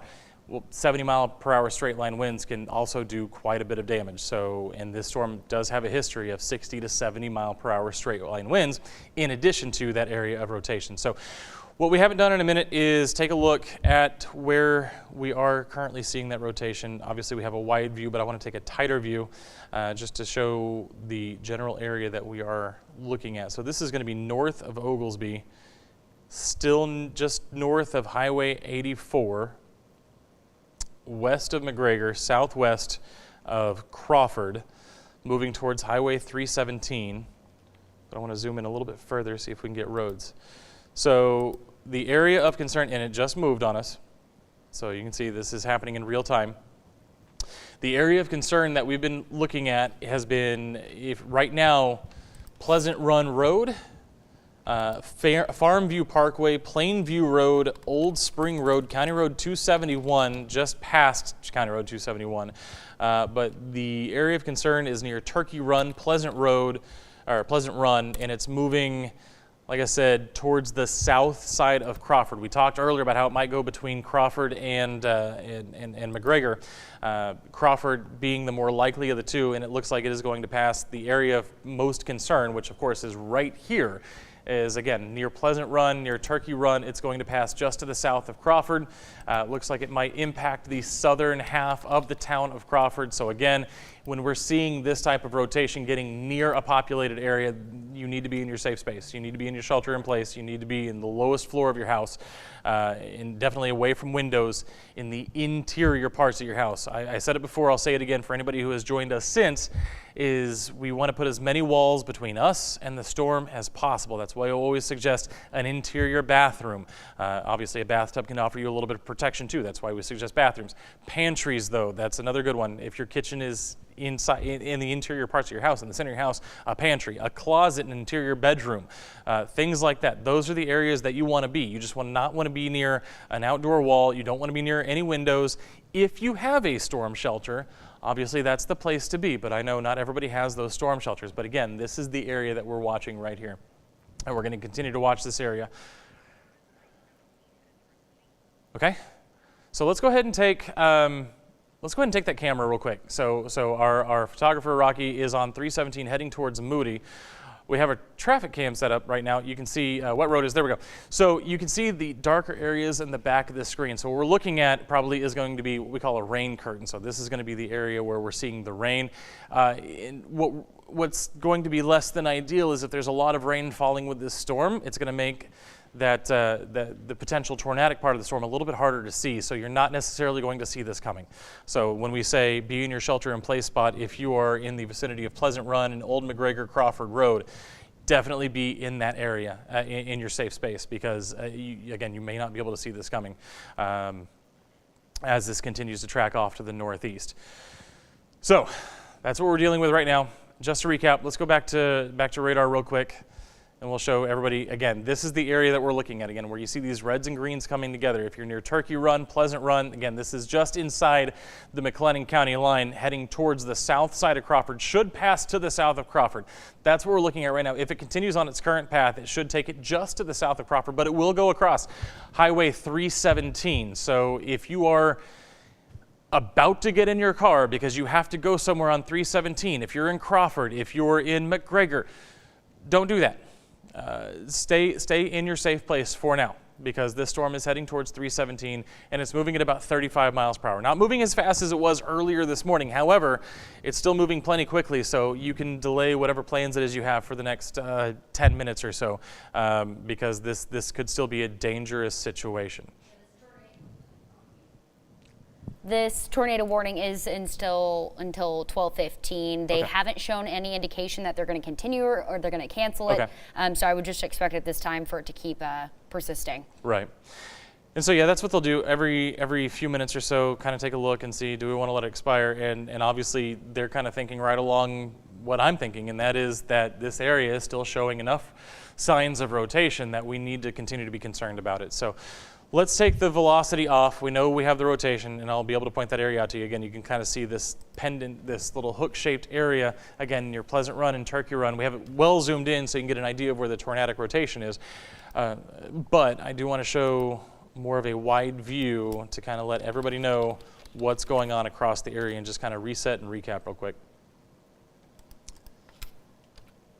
Okay, so that continues to be the storm of concern. However, you can see this system is now kind of back building to the south a little bit, and we still have plenty of fuel for these storms to use. So any one of these storms could turn strong to severe at any time. So that's what we're still dealing with. We're going to continue dealing with that basically through the morning and into the afternoon. So, well, we're already into afternoon. It's 12:03 now. So we are continuing this into the afternoon hours.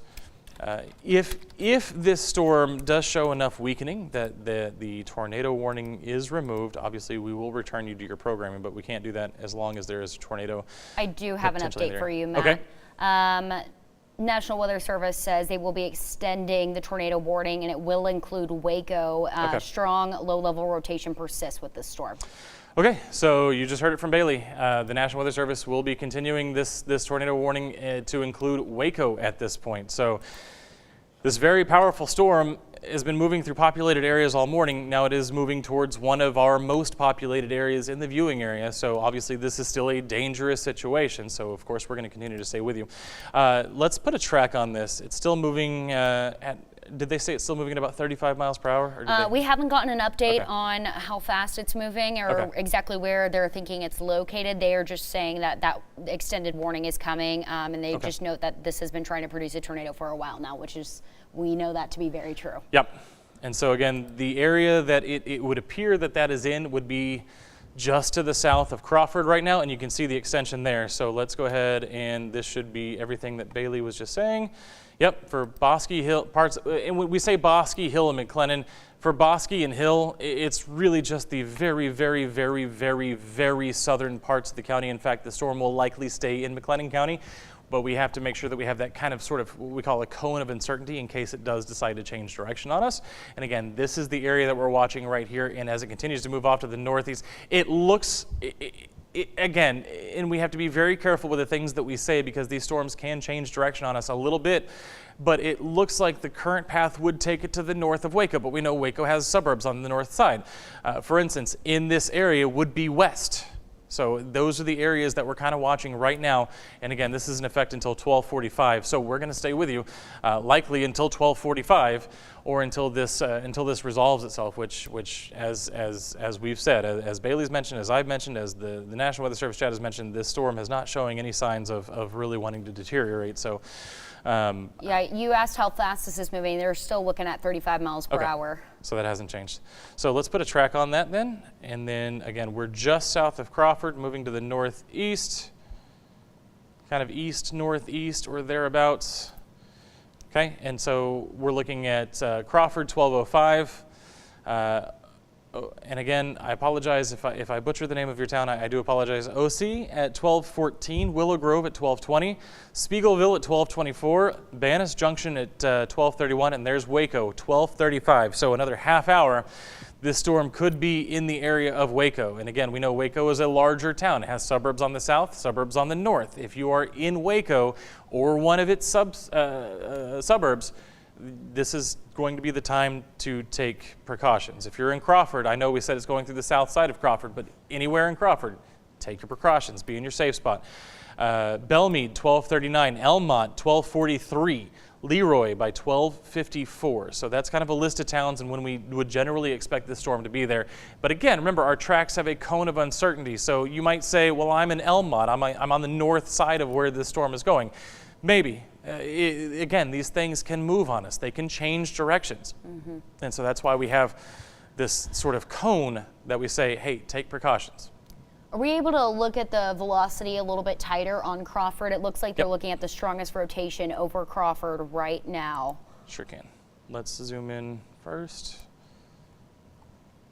On that note, Coryell County is out of the tornado warning officially,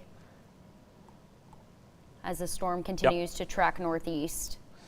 And see, this is what I was just talking about, is it looks like it was going through the south side of Crawford, but if it changes direction at all, obviously that changes the outlook. That's why we said, even if you're in Crawford, even if it was going to be on the south side of town, still to take precautions.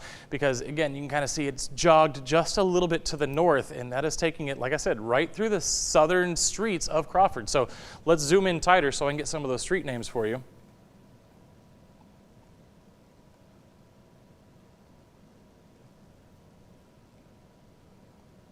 So what are we looking at? We're looking at the elementary school. We're looking at 7th Street. We're looking at 4th Street. Again, the entire basically south side of town from Main Street south. Those are the areas of concern right now as the storm continues to move through at least the southern half, if not all of Crawford at this time. So again, shelter in place at this time. So 8th Street, 7th Street, 6th Street. And, Avenue F, it'll be crossing Avenue F. It'll be crossing Hicks Street. It's going by the elementary school as we speak. Leonard Love Drive. Those are the areas where if we were experiencing a tornado, that's where it would be. That's where we were dealing with kind of these reds and greens coming together. I've got it zoomed well in, so it's not going to look as clean as possible. But again, this is the area that we would be seeing the most concern right now. I want to see if I can get a cleaner velocity image. Now, the way this is tracking, OC, China Spring, the airport, the Waco Regional Airport, Waco Mammoth National Monument. This is all heading kind of towards the north side of Lake Waco at this point. Obviously, it could change direction, but they are looking at that strong rotation over Crawford. That is their biggest concern right now. Yep. And we just got confirmation from the Waco McLennan County Emergency Management Office, and the sirens are going off in Waco, activated west of I-35. And do not ignore those sirens. Get to your safe space. Again, when we talk about safe spaces, the inside, the interior of your home, away from windows, away from exterior walls, first floor. All right, I think we are going to have to change radars on this because it is not giving me a good image. So let me do that real quick.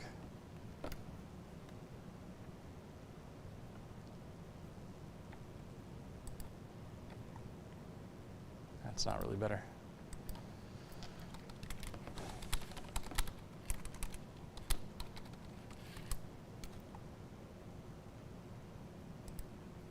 Okay, so that's not.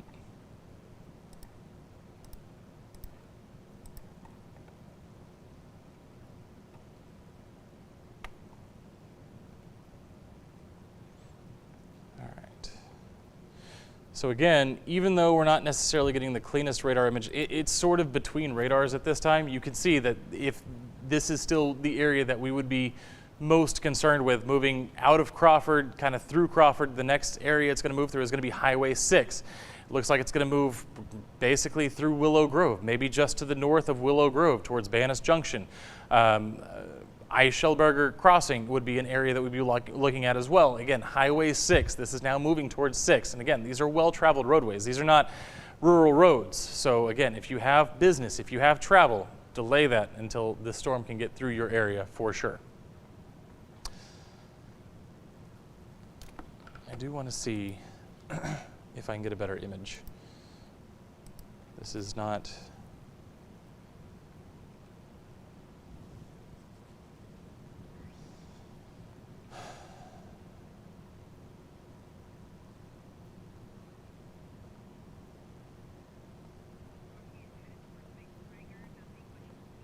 Okay. Yeah, it looks like it's going to be just to the east of Crawford is the next area of concern.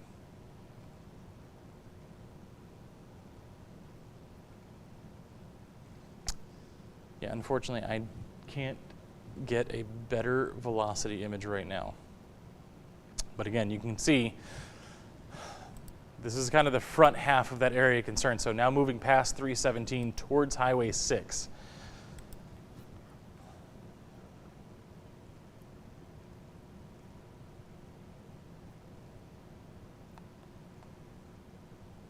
Let's try this. Let's get rid of the scope. I did not want that. Okay, so that helps us a little bit. Again, that's kind of the area that we've been looking at. This is the area we're continuing to look at, now moving past Crawford to the east, northeast of Crawford, continuing to move off to the northeast. So past 317, moving towards Highway 6, the areas that we're now looking at, and I want to give you some roads to be aware of here. And again, this is near, looks like Chisholm Trail, maybe Simpson Road. Yeah, and it's we got more chatter coming from the National Weather Service. At this point, storm spotters are saying the strongest rotation of this supercell is approaching Waco and is about to cross Highway 6 just west of town. Okay. Once again, this is just by radar, nothing confirmed at this time, and Right. It's kind of what we've been seeing all day.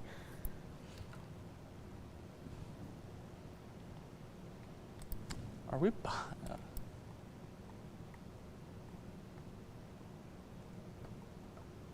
I do want to go back to our reflectivity.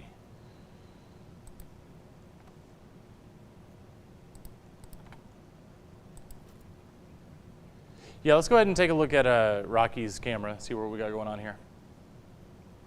And again, yeah, kind of driving. Is Rocky still on 317? Is that where we are?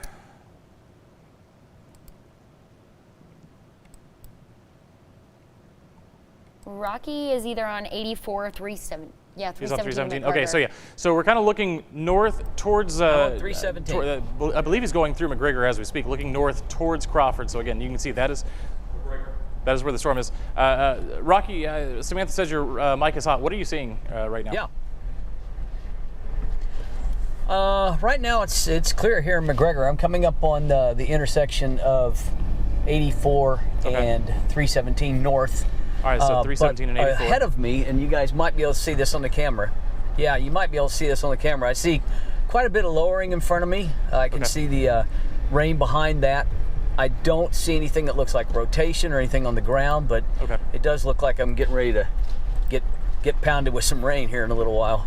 Yeah, it looks like, so I don't know if y'all could hear that. I don't know how well his microphone's coming through, but yeah, going through McGregor, you can see that storm just to the north. Again, very low cloud base, not seeing anything that would indicate a wall cloud or any sort of rotation at this time. But again, moving towards Crawford. And again, what you're gonna wanna do is probably track east as the storm continues to move towards Waco. So that's where we're kind of seeing everything kind of moving towards Highway 6 at this time on the sort of the west side of Waco is kind of where that the biggest rotation is, still on the west side of Highway 6, west of Waco. So at your earliest convenience, I would probably jog right. Again, try to stay south of it so you don't get caught in it. But again, seeing just maybe a few striations in the clouds, which would indicate that maybe there is a little bit of at least mid-level rotation with this storm. So yeah, a very powerful storm. Yep. Okay, so I would say those striations are present, certainly. Okay, cool. So yeah, if like I said, if at your earliest convenience you just want to jog to the east, that way you can kind of stay south of it and kind of stay along it as it continues to go north, east, northeast. Let's go ahead and take a look at the radar again. We'll come back to Rocky in just a second. 317 is going to take me that way. Yeah. Oh, 317, okay. Want to point out it is 12:15. That tornado warning was set to expire at this point. Are you showing on your end that they have extended this tornado warning for McClellan County? Yes, and it's going to be for the 12:45. northern half of Waco until 12:45. So yeah, so we are keeping this going. Storm still showing those signs of going strong. I do want to take a look at reflectivity because, like Rocky showed, there's a lot of rain with this storm as well. A lot of rain, strong straight line winds, not just the rotation that we're dealing with here. So let's go back to our reflectivity scan. And again, you can kind of see the base of this storm just north of Willow Grove, moving towards Bosqueville, and again, kind of towards the east side of Waco as it continues to track. And again, not necessarily getting the clearest image on our velocity scans, but it does look, as the National Weather Service pointed out a little bit earlier, it looks like it's kind of moving over Highway 6 towards the west side of Waco. So if you're in Waco, now would be the time to be moving towards your safe space. And again, it's not giving me the clearest image in the world of any rotation. However, we are seeing those strong winds. So this again is the area that I would still be mostly concerned with this storm.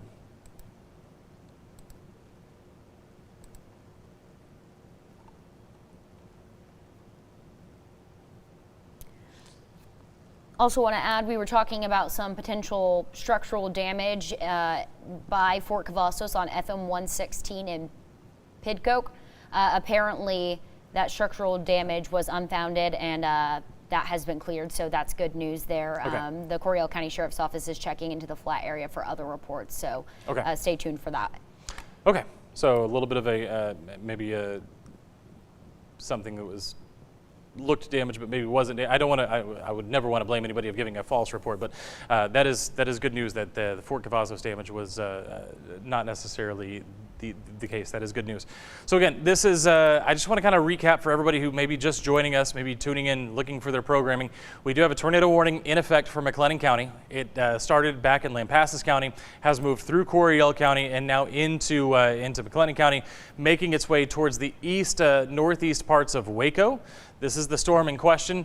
It is not showing signs of hail. It is, however, showing signs of rotation and of strong straight line winds, now crossing Highway 6. So it is now across Highway 6, again moving towards the west side, the northwest sides of Waco, moving at about 35 miles per hour. And again, trying to get a clear velocity scan is proving a little bit difficult, but you can see these areas of the strongest winds. Those would still be the areas that we would be most concerned with at this hour. So let me put a track on this so everybody can kind of see what we're dealing with.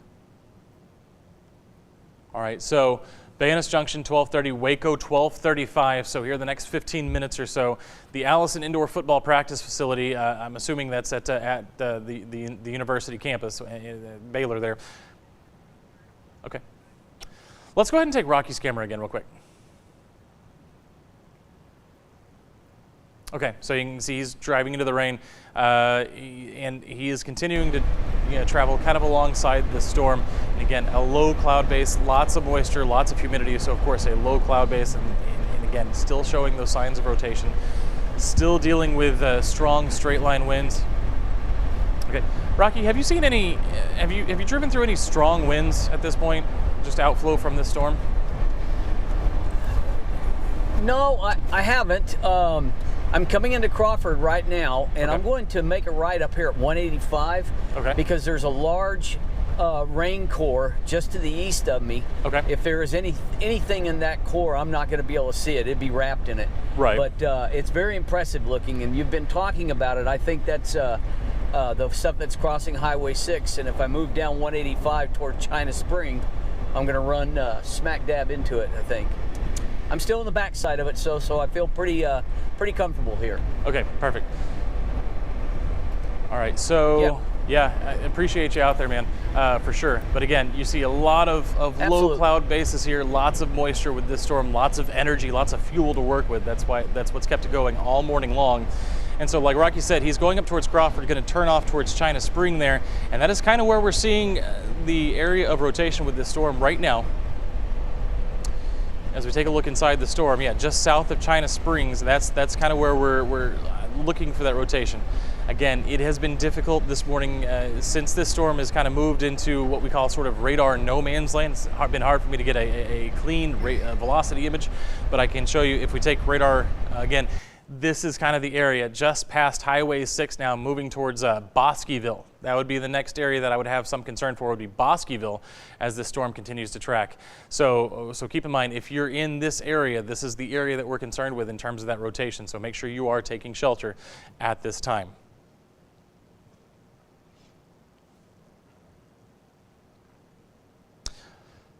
All right, so let me see if I can get a clearer image. I've been trying to get a clearer velocity image because I want to make sure everybody understands what's going on, and right now we're just not getting that.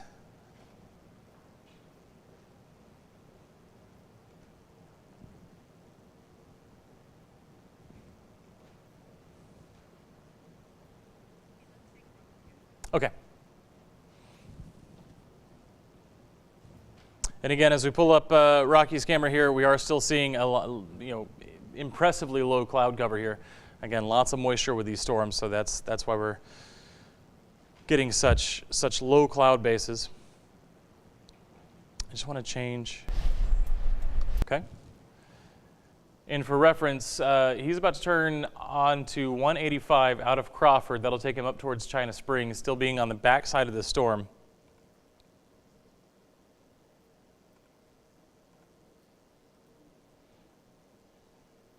Damage from wind or anything in this part of Crawford. No damage, you said? They had some pretty good rain. Okay. No, I'm not seeing any tree limbs down or any indication that high winds came through this area.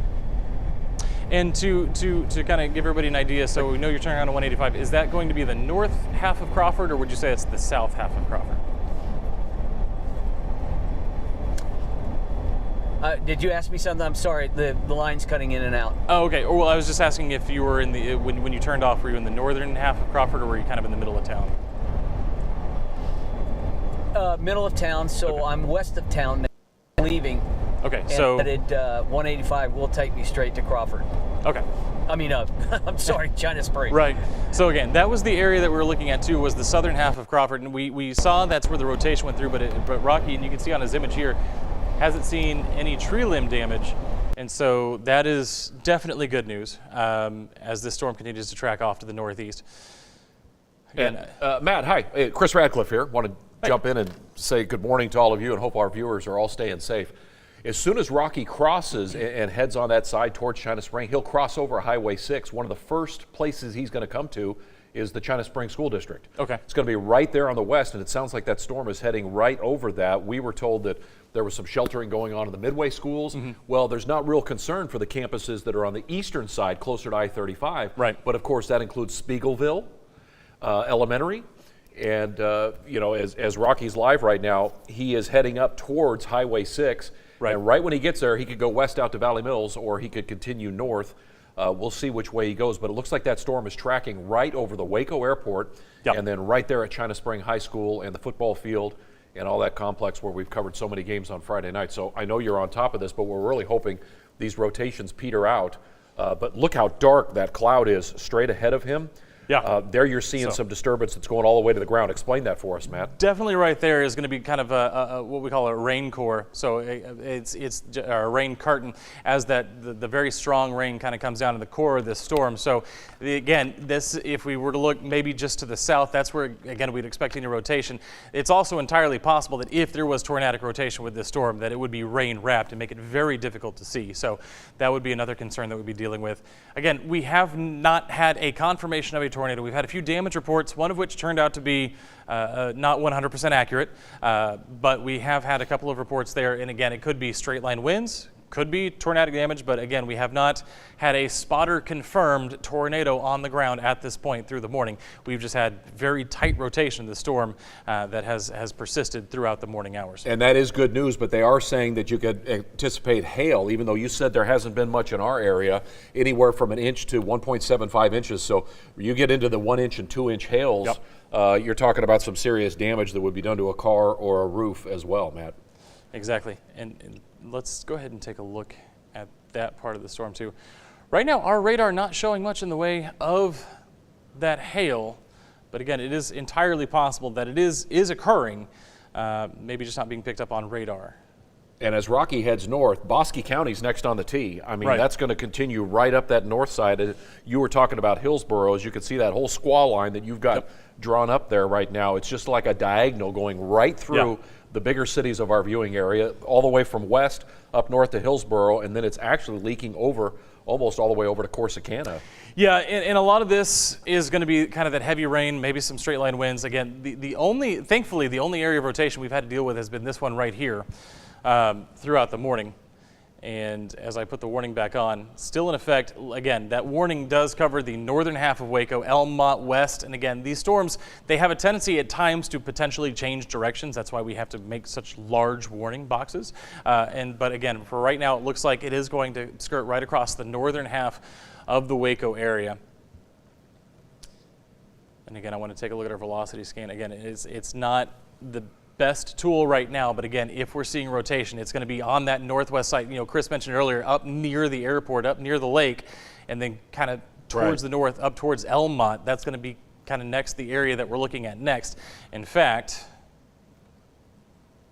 let's take that area and kind of extend it out. Elmont, Axtell, Mount Calm, Prairie Hill, Froza, Coolidge, Tehuacana, Old Trinity University, Texas Hall, Mejia, Point Enterprise. Those are all areas that are kind of in the next sort of path of this storm as we continue to watch it. So again, dealing with a very dangerous situation right now with a storm that has been showing signs of rotation all morning long. As Chris mentioned, it has a history of very large hail. Thankfully, right now, our radar is not indicating that, but the history is there, so definitely don't want to discount that. And it also has a history of 60 to 70 mile per hour winds. Regardless of a tornado, straight line winds of 60 to 70 miles an hour could still do a lot of damage. Matt, before I jumped on here with you, how far is this storm going north? Is this reaching Oklahoma? Because it's pounding the Metroplex right now. Yes. They're getting reports of golf ball size hail right now. Right. Yeah, so as you pull out, you can really see how bad it is at Denton, North Texas, and then it's headed that way. So yeah, so from if you have family, friends, if you're headed towards Dallas, Tarrant County right now, yeah, you can see the severe thunderstorm warning. Very large hail, lots of rain. And that's that area. And again, for us, it really just continues to be this area of rotation. We don't have any severe thunderstorm warnings for hail. We don't have any severe thunderstorm warnings right now for heavy winds. We just have this one area of rotation that has been ongoing all morning long. Well, we're glad to report we've checked in with the McLennan County Sheriff, and Parnell McNamara says they are not working any damage reports or dangerous scenes right now. So that is good news. Let's hope China Springs population has grown so much over the past decade. Let's hope this goes through there unscathed with just a lot of rain. Yeah. And that everybody's going to be okay there. And it looks like at this point it is moving out of China Spring again. Next on the list of areas of concern looks like it's going to be Elmont as it kind of moves across I-35. That in and of itself, you know, regardless of towns, cities, or anything else, that in and of itself is a concern as it moves across I-35. Of course, we all know I-35, a well-traveled highway. So if you have business in the Metroplex, delay that. Give us half hour, 45 minutes. Let this storm get across I-35 before you attempt travel across I-35. Because again, we've always said if there is a tornado, and again, we don't have any confirmed reports. We don't have any damage reports at this time, but we do have that rotation still. You don't want to be in a car. I can't put it any more succinctly than that. You do not want to be in a car if there is a tornadic situation. Yeah, Matt, before I got into work today, before I hopped on here with you, the first reports I got were this kind of formulated down in Copperas Cove where it was getting its most, energy. Right. Are we seeing a typical storm here from this southwest to northeast flow that then just runs all the way up? What's fueling all this energy here? So we have a ton of moisture. I've been saying it every night this week on the broadcasts. We've had that persistent southeast wind. When you walk outside, you can feel how sticky it is. We have plenty of moisture to work with. We have a lot of lift. Yeah, it's only 75 degrees at the surface, but it's very cool up in the upper atmosphere, which allows that air to rise. And then all that just indicates what we call instability. And then what keeps these storms rotating is what we call wind shear. Basically, wind shear is when the winds at the surface are traveling one direction, the winds up aloft are traveling a different direction. So that's what causes these storms to be so long-lived. So here's what we're seeing on Rocky's camera. Oh, I went behind the camera. I meant to go in front of the camera. We're seeing what appears to be a lowering in this storm, potentially a wall cloud in this storm. Also seeing a lot of what we call scud clouds. Basically just kind of some diffuse moisture that is kind of being pulled into the storm. But Rocky, tell me, I'm assuming his mic is open. If you can hear me, tell me if I'm seeing your image very small. You're obviously seeing it right in front of you. Are you seeing the same thing I'm seeing? Are you seeing potentially a lowering, a wall cloud here? Yeah, absolutely there is. Now that I'm closer, it's not as well wrapped in rain as it was earlier. Okay. I see some outer bands of those clouds that may be turning a little bit, but I certainly don't see anything like a funnel cloud or anything like that yet. Right. But definitely a lowering. And I've been heading toward chasing it. It's moving away from me, obviously. Right, and you're still on 185, moving up towards China Spring? I'm now 185. Yep, moving to 185 towards China Spring. Now you can see a good shot of that right there. Yeah, exactly, and you can kind of see a few of the striations in the storm, and again, you can see those what we call scud clouds being sucked into the storm as well. Again, so that what I'm assuming what you're seeing is probably past China Spring at this point, possibly more towards I-35, towards Elmont. Because it looks like our radar is not giving us the cleanest velocity image this morning, but it looks like that rotation would probably be past China Springs towards Elmont. Would you concur from what you're seeing out in the field? I would agree with that. It's obviously moved past China Spring a little, and it appears to be heading towards the northeast. Okay. I guess I'd put it towards Elmont and I-35. Okay. So, and I can confirm that, Matt. My daughter lives in West, and she and her family way. right now is currently in their pantry, and she said it's rocking and rolling up there right now. All right, so that storm is just reaching the big circle you've got right now. on the northeast side of that is just bearing down on that I-35 corridor right now, Right. on the north side of McLennan County. So yeah, so if you're in west right now, probably getting a lot of that rain that's associated with the storm. It looks like, let me move this box just a little bit that direction. Okay, you can see very strong, that may not be the center of rotation, but very strong winds near west. Again, you see these lighter colors. Those are very strong straight line winds. We're seeing heavy rain in that area. And again, the area of rotation moving now potentially towards I-35. Let's go ahead and take Rocky's image full screen if we can behind me. All right, so again, let me step over to this side real quick. Again, over to this side, again, that's where we were seeing potentially that wall cloud. Again, you can see some striations in the cloud. If this storm had a hail core, it would typically be on the north side of where that rotation would be. And you can kind of see the coloration of the sky. That's where we would expect a hail core. That's where we would have the kind of the deepest updraft. But again, the rotation going to be just a little bit offset to the south. And it's just off screen for Rocky right now, but again, the road taking him just a little bit the wrong direction to get an idea, and the tree is getting in the way a little bit. So, yeah, let's go back to the radar until he's able to make a turn on the road to get a little bit better image there. Again, still watching it as it moves towards Elmont. Elmont would be my area of concern right now. And again, I don't have the cleanest image. I wish I had a cleaner image to give you, but Elmont 1241, Lakeview Academy 1241, Axtell by 1254. So that's the current timing on this storm. And so we look for these shapes, again, kind of a pendant shape. That's where we look for when we start talking about rotation. So as we kind of have this sort of draped off to the south, again, that's where we would expect to see if we had any rotation, would be in that area, kind of between China Spring and Elmont, moving towards Elmont, maybe just to the north of Elmont, maybe between West and Elmont. But if you're in West, if you're in Elmont, either way, you should be in your safe space. Because again, these storms can, at times, change direction on us. So we want to make sure that we are staying safe. And this is going to be I-35 at Crest in Lacey Lakeview. You can see the rain coming down very hard.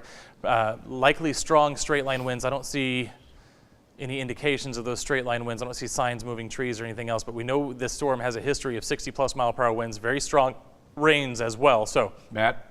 Yes, sir. Now I'm on the National Weather Service's page, and right now reports that near China Spring we have a visual of a funnel cloud. Okay, can we take Rocky's image again? That could, China Spring's big geographically. Yeah. You could be closer down by the airport, or you could be on the backside of China Spring. Right. But so we don't know exactly where we're looking, but Rocky looks like he's looking into the worst of it right there. Can we take him full screen? Real quick. Again, so this is... Yeah, I just passed China Spring High School. Okay. Actually, can we... And I don't see a funnel yet. Can we take it full screen? I'm trying to get up here a little further on the wall so I can be in front of it. I just want to point out a couple of things. Okay. Ooh, appear like magic. That was okay. good. Yeah. So this, again, is the area, and again, the National Weather Service says they have some spotters who say they have seen a funnel in this area. And again, wall cloud lowering from the storm. And Rocky's starting, so I have to go over here. But again, so that is the area that we'd be looking at. And Rocky, what road did you just turn onto? This is the road out of China Spring going east towards Waco. I can't remember the FM number. It turns into 19th Street when you get to Waco, though. Okay. But yeah, east out of China Spring. So you are basically just almost due southwest of that area that we've been looking at. So so we know now. We know it's between China Spring. We know it between China Spring and I-35. And so as Rocky comes around this corner, we'll get a better image of it, I think. So we're going to hold on to this image for just a second longer before we go back to the radar. Okay, I've got an update for you from the National Weather Service. We've now got a tornado warning. I'm going to turn here. For southern Hill County. Okay, so we're as this storm moves north, and then they're watching again in Coryell County as stuff's redeveloping out there, Matt. All right, so yeah, a very very active morning. So I'm just going to take a radar scan of the whole area. Yep. And again, I can see potentially what they're looking at. You can see north. So let's go back to the radar real quick. You can see north of Gatesville, kind of between Gatesville and Crawford, maybe some areas of some strong winds, maybe some rotation developing there. But again, the area that we've been watching all morning now potentially moving across I-35 at this hour. And let me go ahead and That's a good shot. They talked about Bosque County. Looks like Meridian's going to dodge this. So that's going to be, of course, southeast Bosque County, right over there to Clifton, and maybe just down to Valley Mills getting the brunt of it as well, which is right on the border of McLennan County, Bosque County.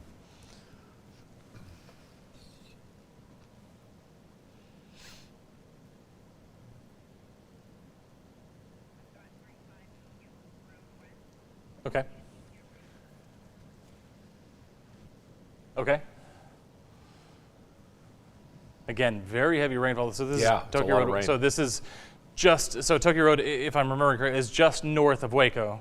It's the first exit for west. So it's on the south side of west. Okay. About 9 miles north of Waco. Yeah, and so we're seeing heavy rainfall right now. We're seeing a lot of traffic, which is not ideal.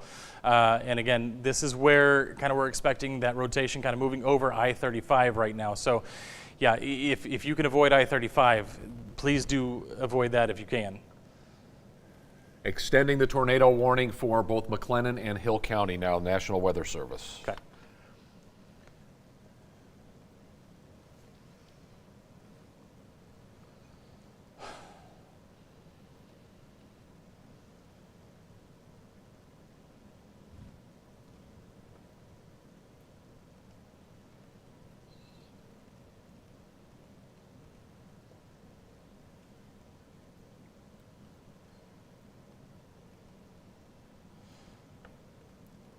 So let's go back to this. All right. So again, areas that we've been watching all morning long is that area of rotation. You can see it on our reflectivity scan now, and you can see, like Chris said, that tornado warning has been extended through McLennan County into Hill County and even northeast of there. So again, this area right here, again, kind of between Elmont and West, that's where we're looking right now, is the I-35 corridor between West and Elmont. That is where that area of rotation. Okay, let's take Rocky's camera again. I want to show it. All right, so yeah, so again, you can see a lot going on here. So with this storm, we're seeing, again, the striations in the storm. That indicates rotation. We're seeing a lowering. That's that wall cloud. Potentially, again, the National Weather Service said there might have been a funnel cloud. I'm seeing what I would say is what we call scud clouds, which is not a tornado. It's just basically moisture being sucked into the storm. But if we are seeing a funnel cloud, it's going to be in this area right here. And Rocky, can you tell me where you're looking?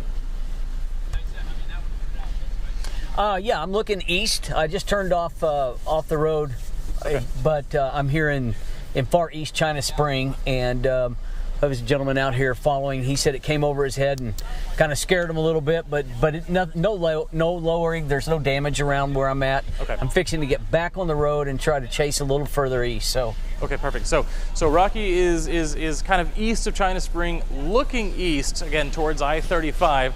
So we know this kind of passed over China Spring. Rocky said he and another gentleman have not seen signs of of damage at this point. But again, we do have that lowering, that wall cloud. So again, still dealing with what could potentially be a dangerous situation as this storm continues to progress now again towards I-35. Let's take our radar image one more time.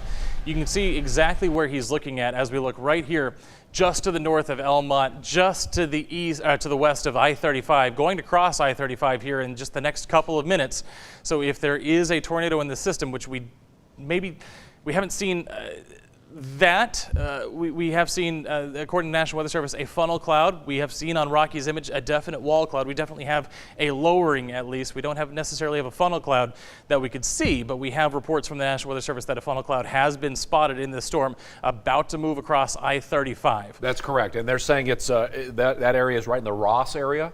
So again, you're talking between West. Well, actually, Ross is going to be between Elmont and West. So you're right. You're north of Waco, but you're right in that line of those boxes that you've got highlighted right there, Matt. Right. So yeah, let's take a look. So Ross, Wiggins, Rogers, well, Wiggins and Rogers Hill would be a little bit past you. I think Wiggins is a little too far north, but yeah, Ross heading towards I-35. And again, the danger with this is out in front of the storm, right? By the time you're at Wiggins and Rogers Hill, you're just getting a lot of rain and you're in the clear. Okay. Right now, our concern is going to be right along I-35. Yeah. Basically just to the west of I-35. Where you're seeing, so again, our velocity scans are not giving us the cleanest image, but what they are showing us is where the strongest winds are. So this is where we'd expect that rotation to be. So again, crossing I-35, basically as we speak here over the next couple of minutes. In fact, if we can take that TxDOT camera one more time, the one up at near Tokyo Road.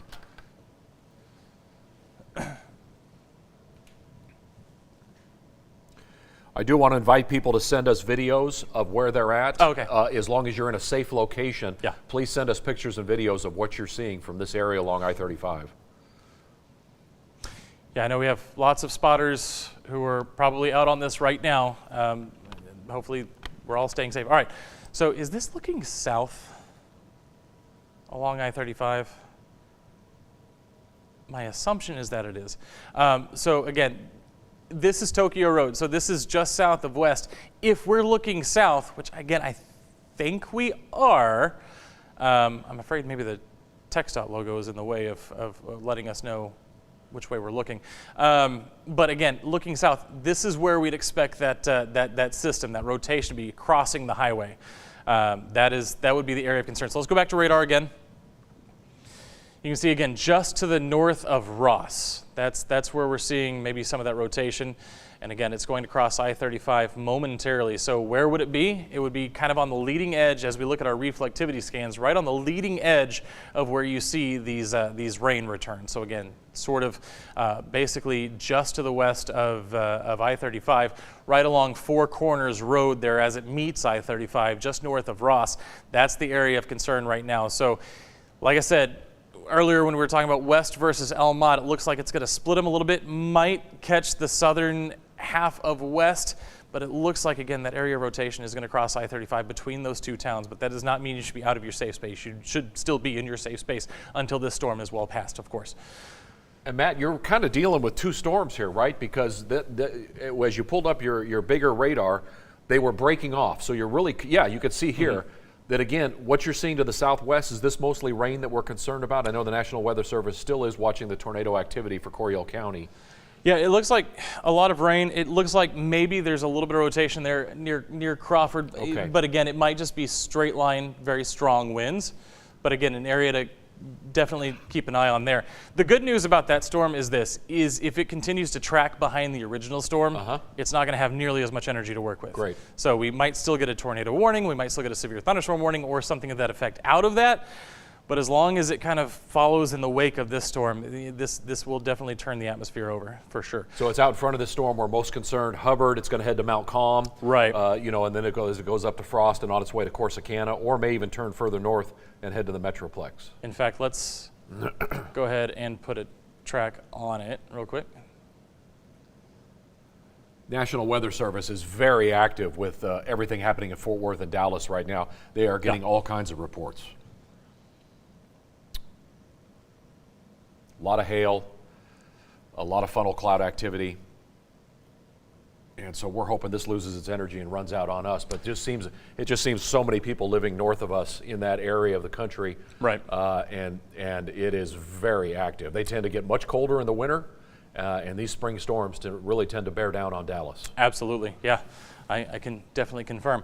Mount Calm, 108, Hubbard, 118, Dawson, 127, El Dorado Center, 134, Purdon, 139, Wortham, 150. So you can see by about the 2 o'clock hour, we're going to start getting this over towards the Highway 14 corridor if it holds together, which again, it has held together all morning. So there is no indication that it wouldn't continue to hold together as it crosses over I-35, which it is in the process of doing right now, headed towards Mount Calm, Hubbard, and then it will start moving into the Highway 14 corridor, moving through Limestone County up into potentially Navarro County as well. And then it'll continue tracking towards 14 and then 45 after that. You can see Angus and Mildred, 159, 205, Wortham, 150. That is that Highway 14 corridor. So if you are watching us also from the eastern half of the area, we've been talking about mainly the western half of the area. But again, this storm is holding together. And it is not really showing any signs of deterioration at this point. So again, something definitely to keep an eye on. These are all small school districts, right. Matt. They're all very rural. I know a lot of people who live in Mount Calm, they send their kids to Hubbard, the Hubbard Jaggers there, and then Dawson. These are all small schools that are right in the line of this. It's a Friday afternoon. I would imagine a lot of them are going to shelter in place. Are you advising that? Absolutely. Okay, so let's go ahead and show where I-35 splits near Hillsborough. And again, looking what I have to assume is south. Yep. Okay. So again, this is where 35 E and W come together, just to the north of Hillsborough. You can see very dark, lots of rain. So again, as Chris said, and as we showed you on radar, yes, we have the area of rotation near west, but this storm continues all the way up in DFW. A lot of rain, a lot of wind outside of the area of rotation that we've been focusing on all morning long. So let's reset and recap real quick. Go back to our entire view of the area. All right, so there's our tornado warning. Again, moving through the northern parts of McLennan County, right across I-35 near west, near Elmont. And as we look back towards Gatesville, yeah, a lot of rain, a lot of wind there as well. What I'm not seeing, and we haven't had any reports of in quite some time, are any hail reports, which I get that is if we're going to find good news in this situation, that is the good news. Still expect the strong straight line winds, however, and we still have that area of rotation that we've been watching. So let's continue to keep an eye on that. That obviously is the area of utmost concern right now. Originally, the National Weather Service was going to let that McLennan County tornado warning expire at 12:45. Baylor University's asking out of Fort Worth, the National Weather Service right now, if they're going to let it expire. It sounds like all that action is behind Baylor now. Baylor should be in the clear, right, Matt? Yeah, and it looks like it kind of stayed relatively north of Waco, which kind of went around, yeah. Yeah, and I don't want to. I don't know the words to say because I don't want the people in Elmont and West to feel excluded. But obviously, if it had gone through the heart of Waco, that is one of the more populated areas in the viewing area. So the fact that it did say just to the north, again, it's not good.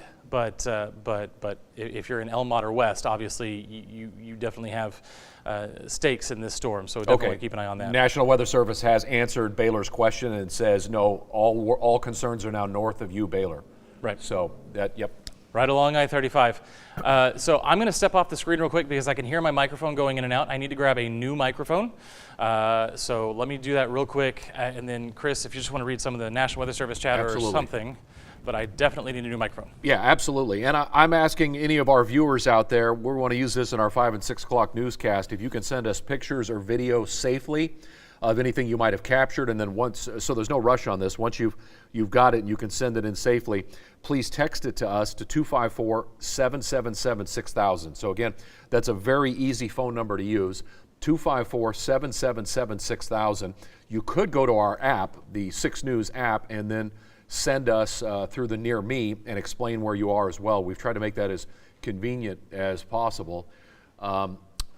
I am being told when Matt comes back and he gets re-mic'd up, he's going to take a second look at Gatesville, because that Coryell County storm that started in Coppers Cove and then moved to the northeast, it's like it's got its own bottle of kerosene and it just keeps pouring it on itself, because once again, we're getting reports of some hook activity down there, and some viewers that I know are actually sending me private messages saying it's really looking really bad down there. So let's bring Rocky Bridges back up on camera and find out where in the world is Rocky Bridges, who started off at the TV station in Temple, made his way up 317, and then across Highway 6, and then up into China Spring, and started making his way back to Waco. Rocky, where are you now? Well, I'm on Steinbeck Bend Road. I just turned on to Lakeshore, and I'm coming around into towards Elmont. I've had to go southeast for a long ways. You know, there's no way to go north from China Spring between here and I-35. That's right. I'm getting ready to. Yeah, I'm getting ready to come up to 933, and I'll head north again. Okay, and that great. should take me. I'm just chasing this. This thing is Rocky's fast. going to dump on everybody. If you're not me. familiar with the area, if you Legally. live down in Bell County or even maybe Salado, he's going the north way. When you get on I-35, you can exit it north up there at Shore Boulevard, and Rocky's going to dump way on the north side of Waco, and then he'll just keep chasing this activity to the north. But our big concern, of course, is that it's going to refire up down in Gatesville and Coryell County and just continue this pattern. And when he turns south and starts making his way back towards the Waco suburb he lives in, he may be driving into it again at 3 or 4 o'clock today. Yeah, that's true. I just heard you guys mention that, and I may, if it's tracking the same basic way, I'll probably be in a good place to get some good shots or or I may have to run. You're very close to I-35 right now, yeah, Rocky. I'm I getting know ready right right where you now. are there. You're going to be on the north side of Cracker Barrel. Yeah. For anybody who lives there, or the steakhouse. There's a Home Depot and the Sam's Club out there. And so you're going to be about 10, 11 miles south of west, huh? Right. I'm going to go ahead and turn north, though, on Golson Road, which is 933. Okay. And that'll take me up towards Aquila and in that area. And if I have to, I can track back over to I-35. But eventually, this is going to move out of our area pretty quickly. And All right, Matt's going to step back on camera. He may have a question or two for you. But Go it's ahead. been fun to watch. Yep. Okay. All right. Okay, so, sure.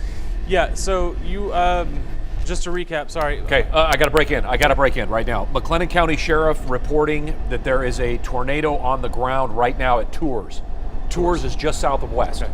That's right close to where Rocky's going, maybe 4 or 5 miles to the northeast of where Rocky's at right now. All right, so yeah, so Yeah. the tornado on the ground in Tours, so right there, right around Burger and Crab, Rice Creek Road. Looks like that would be the area of concern there. So past I-35 now, making its way through eastern McLennan County. Again, the McLennan County Sheriff's Office is kind of reporting a tornado on the ground in that area, and that's exactly where we would expect it. You see just at the base of that pendant in this storm. Let me take this off so you can see what I'm talking about and stop the motion here. So again, right there, as we reach the end of our, okay, so let's take a look here. I'm looking, perfect. So it sounds like our producer's telling us that some of you are sending us some stuff. That's good. So take a look. Since our velocity scans aren't doing us a whole lot of good right now, take a look at what we're seeing here with some of these winds. You can kind of see that swirling pattern, so maybe indicating that that would be the area that we'd be looking at. It's maybe a little bit north of Tours, maybe between Tours and Cottonwood. Again, I'm looking kind of at Trilica Road, towards Four Brothers Road, maybe Crab Road, towards Check Hall. So again, that's the area that we're kind of looking west or east of west, maybe just a little bit southeast of west. That's the area right now where the McLennan County Sheriff's Department is telling us that there is potentially a tornado on the ground. Not potential. We got eyes on it, Matt. I hate to say this. We got a large bowl funnel cloud right now near west on the Tours side. Near west on the Tours side. That is from the National Weather Service with people in the field who are spotting it. Okay, and again, so that's what we're looking at. Tornado touchdown in Waco. Again, this was probably a little bit to the east of Waco, maybe northeast of Waco, because again, when it went through I-35, it was between Elmont and West. Now it's on the east side of West, and again, the National Weather Service and the McLennan County Sheriff's Department telling us that they were seeing a tornado on the ground. They are seeing it on the ground. They are seeing debris. Is the next report coming? Debris. So obviously damage with this storm. So again, if you are in Tours, if you are in Cottonwood, if you are in West at this point still, again, we've been saying to be in your shelter this entire time. You definitely need to stay there for now. All right, so, okay, so. Yeah, Tours. I've been to homes out there. I remember watching the All-Star game at the home of Scott Pasednik. His grandmother hosted a party. He went to West High, ended up playing many years for the Chicago White Sox. And look at that. You get there's your picture. So this is a very dangerous area that's very rural. And a very good news is very sparsely populated, but there are strings of rows of homes on those streets, Matt. Exactly. So again, let's take a look at the radar again. So again, we are seeing that area of, again, we're waiting till we get our own eyes on the storm. I know Rocky is heading that direction, but again, as we're looking at our velocity scans, probably in this general region here, like Chris said, on the Tours side of West, between Cottonwood, between Tours, moving through that area, Crab Road, Check Hall Road, County Line Road. That's the area that we're watching right now, where we have reports of a tornado on the ground. Again, not just a warning anymore at this point, tornado on the ground, according to multiple agencies. So let's take a look again. Reflectivity, it shows you kind of exactly where it is on the base of that pendant. Again, east of West, Cottonwood, Tours, that area, about to cross into Hill County. Yes, and National Weather Service, Matt's very concerned about that. They're saying updating their tornado warning right now for all of Hill County. It's coming your way shortly. Yeah, and, So- and I would say very shortly, because you can see it's right there where, Hill County and McLennan County have sort of that L-shaped county line. That is exactly where it's headed, right towards that corner. So we're looking at areas like potentially Malone. The area of rotation should stay south of Abbott, but towards Malone, towards Highway 171 here over the next 20 minutes or so. You definitely need to be in shelter right now. So let's put a track on it. Let's put a track on that area that we have seen a tornado on the ground, because we want to know exactly where it's going and when it could potentially get there. Okay, we've got a bunch of storm spotters out there with eyes on that tornado right now in tours. Amateur radio operators are talking and confirming. So again, they're seeing it move, and hopefully it's moving away from populations, and hopefully we have a damage report very soon on what's happened there. Right. But Penelope, Malone, Pelham, Dawson, Yeah. Navarro Mills, all those areas in the path of this storm definitely need to be in shelter. Lowest level of your house, interior room, away from windows. If you have a storm shelter, that is where you need to be, because these are the towns that this storm is bearing down on here over the next, let's say, hour or so, as this continues to move across parts of McLennan now, and then it'll move through Hill, and then it'll move into Navarro County. So that's the path right now. And as a matter of fact, you can see the National Weather Service, because we have a report of a tornado on the ground, has extended that tornado warning to 1:15 for Hill and McLennan County. So Right. primarily at this point, it's going to be for Hill County. It's moving out of McLennan County, but again, if you're in tours, that tornado, it's bearing down on you. Let's go ahead and zoom back in on that area that we know we've seen a tornado on the ground. Right, and hopefully the energy is weakening and it's just about over as it moves to the east, and that's just cornfields and very rural out there to the east of Tours. Exactly. There's not much there. Exactly, and again, we're looking kind of right in this general region between Hohen, Cottonwood, kind of right along County Line Road. So again, we know this is moving towards the county line. It's going to move into Hill County. Like Chris said, very rural in this part of Hill County, but there are still towns in the path of this storm. And you saw over the next hour or so, it is going to move towards Dawson eventually. It's going to move through Penelope over the next little while here. And again, this is where we're seeing our rotation scans keep changing on us. I wish they would stay consistent. But again, that's the area that we're looking at. This latest scan does show kind of that area of concern has moved across the McLennan County line into Hill County, and will continue to move across Hill County for the next probably about 20 minutes here or so before moving into Navarro County. So again, Hubbard, Dawson, Navarro Mills, all areas that are in the path of this storm right now. And as I look at the national weather map right now, Matt, we are the talk of the country right now. This is the activity. With our springs arriving earlier, here we are in late April. This is very seasonal for us, right? Some of the most deadly tornadoes that this part of the country has seen have occurred in late April and early May. Correct. And so I do want to say, I almost don't want to take eyes off of this storm, but we're going to for just a second, because I want to look at the area just south of Clifton, kind of between Crawford and Clifton, seeing what potentially could be a hail core developing behind this tornado-warned storm. So there's our velocity scan, which looks a lot cleaner the further back you go, but let's take a look at the hail potential. Again, and it's staying very small. Not getting massive updrafts, we're just getting a lot of spin with these storms. About a little bit less than an inch there between Clifton and Crawford along Highway 6. Okay, so producer extraordinaire Samantha Cruz telling us we have some more viewer video. Again, you can kind of see that funnel cloud coming down out of the storm here potentially. That might be scud cloud, but it also might be the funnel cloud that we're dealing with as well. So this is a real situation. This is not a this is no longer just a radar indicated tornado warning. Pardon? Didn't quite catch that. Yeah, say again, Samantha. All right, so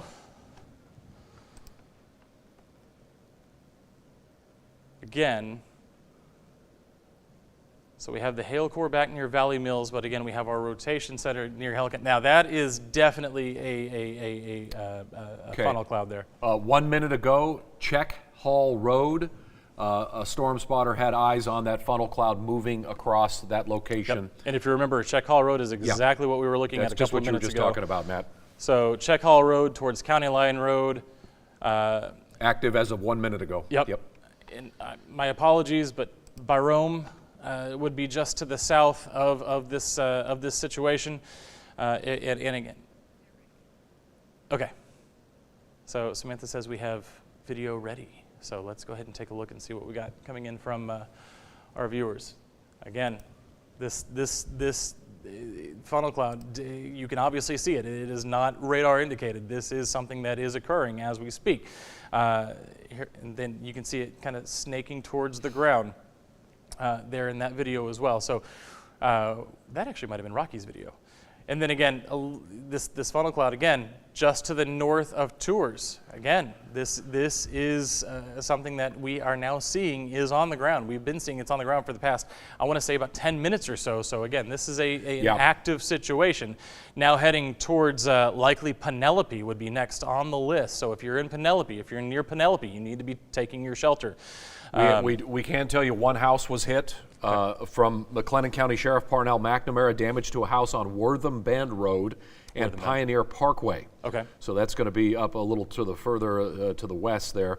Deputies were following it. It touched down in a couple of places, then headed north to Hill County. So this is not the tornado that you were talking about just a second ago. So this is one that had activity over closer to China Spring. Not a lot of damage beyond that as it went out into the farm road. Okay.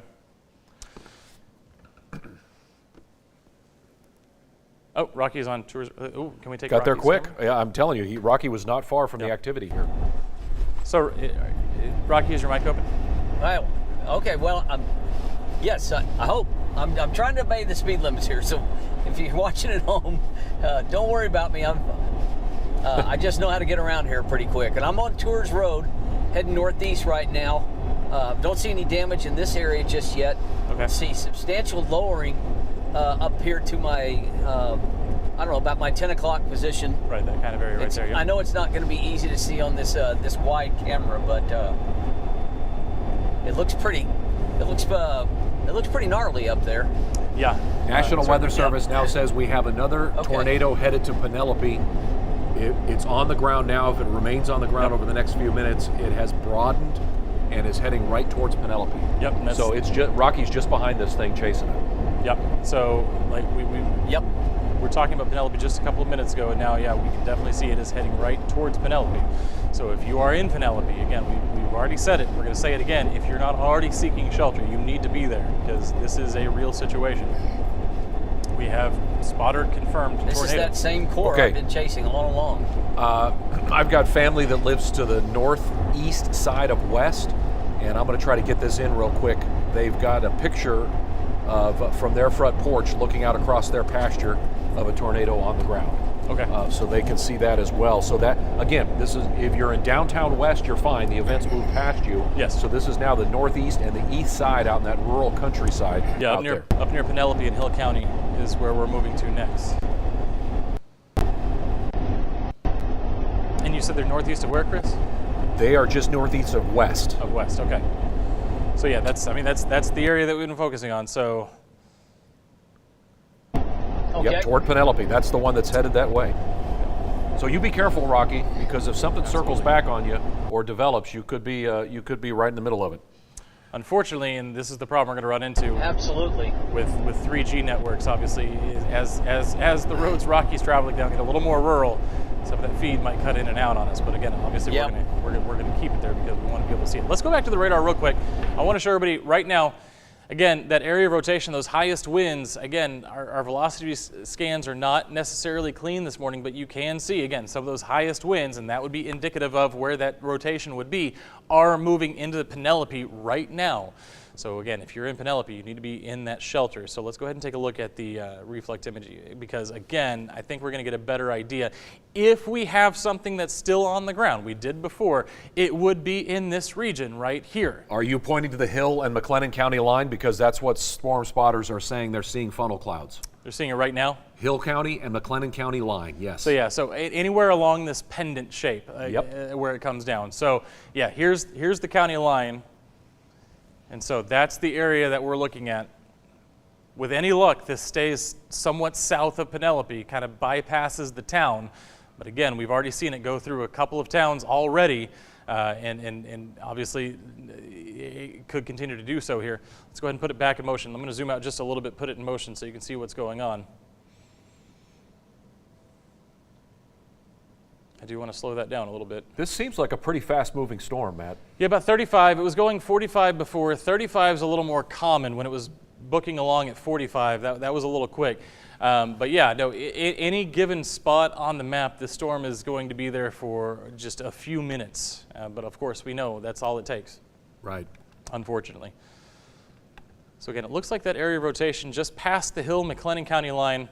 Okay, now we're going to go to FM 2114 and FM 309, where there is a tornado on the ground in Hill County. This is from the National Weather Service spotter. Okay. So that's FM 2114 and FM 309. Okay, I found 309. So there's 309, 2114. This is happening seconds ago. At 1:08 p.m., we're now at 1:08:30.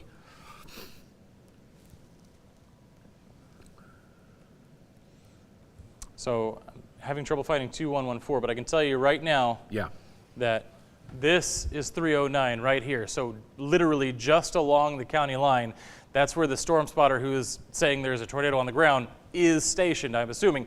And again, probably looking back to the northeast just a little bit because that's where we're seeing, again, this rotational activity.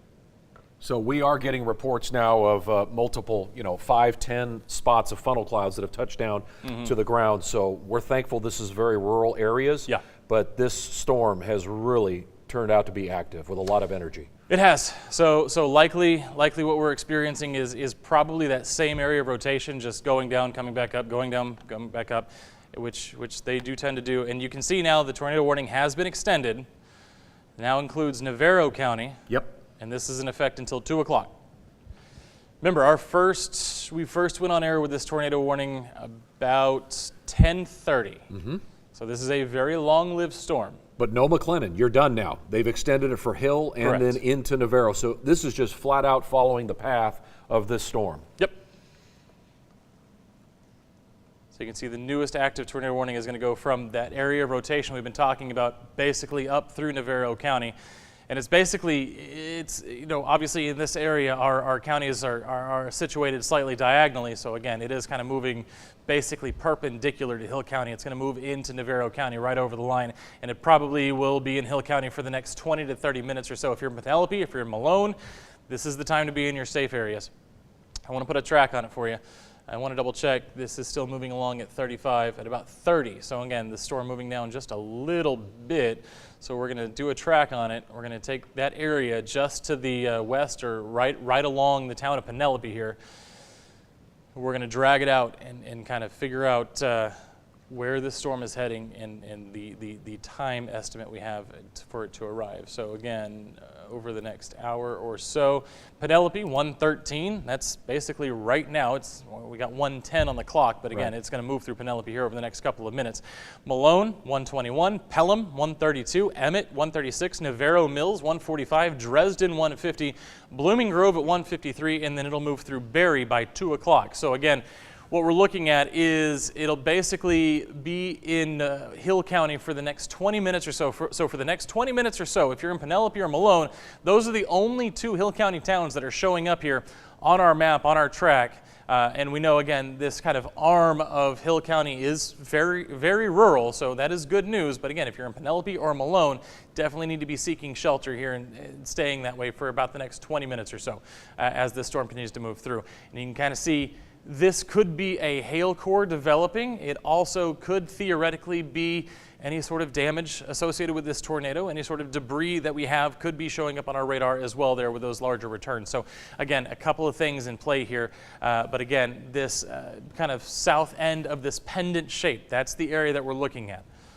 as far as any rotation would be concerned. I do want to take a look here to the back because again, we continue to follow this tornado, and behind it, theoretically, what should be happening is we should be losing energy behind the storm. And you can see that storm that is now moving through McLennan County and Bosque County. It doesn't have the tornado warning on it. We don't suspect there's as much rotation with this storm. But again, you can see pockets of potentially pocket change-sized hail falling basically right now along the Bosque River between Bosque County and Hill County. That will go through Hillsborough, as it looks as that path will take it on. So again, hail potential for Hillsborough. Again, pocket change sized hail, not the severe hail, but that is a real possibility here as we head through the next 30 minutes or so.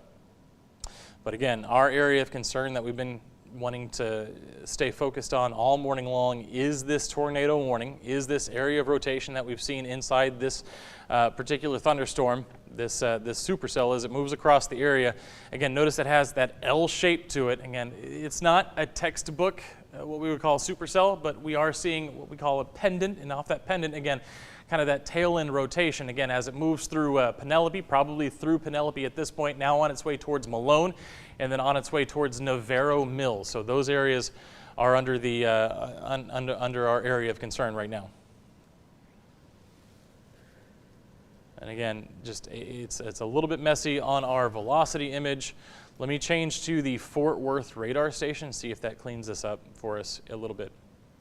And it does a little bit. Okay, so for the first time in a couple of hours, we have a pretty clean image of where that rotation will be. It's going to be right in this area where you see the reds and the greens come together. Still not an ideal picture on our velocity scan, but it gives us a much, much better idea than what we were getting off of our other radar site. So again, where you see the greens and the reds come together.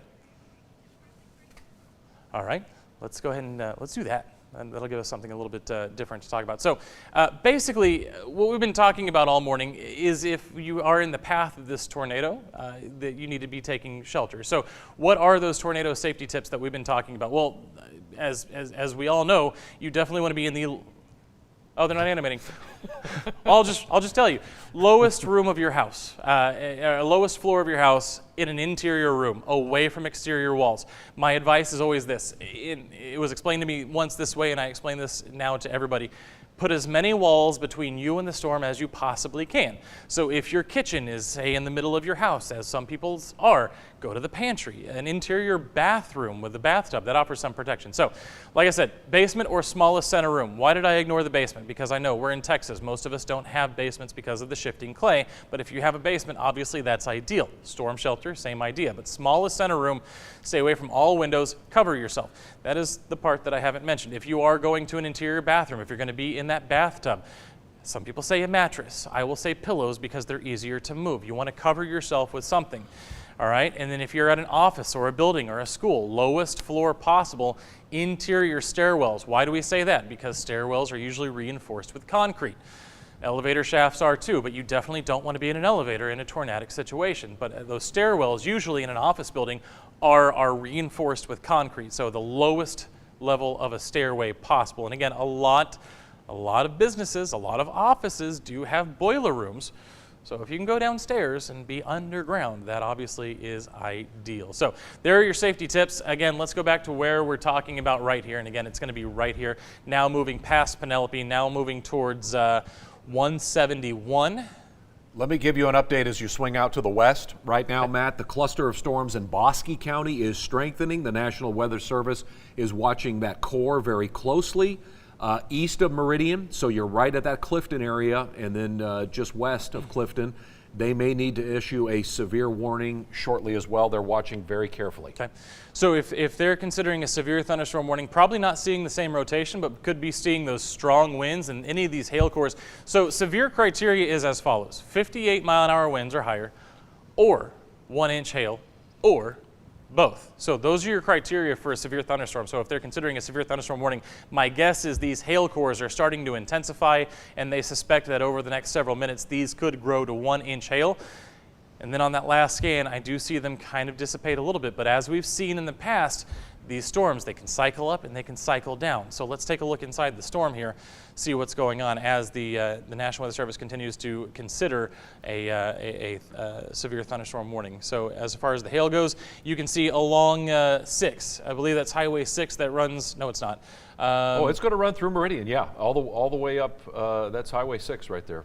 So I'm looking right here from Meridian to Laguna Park.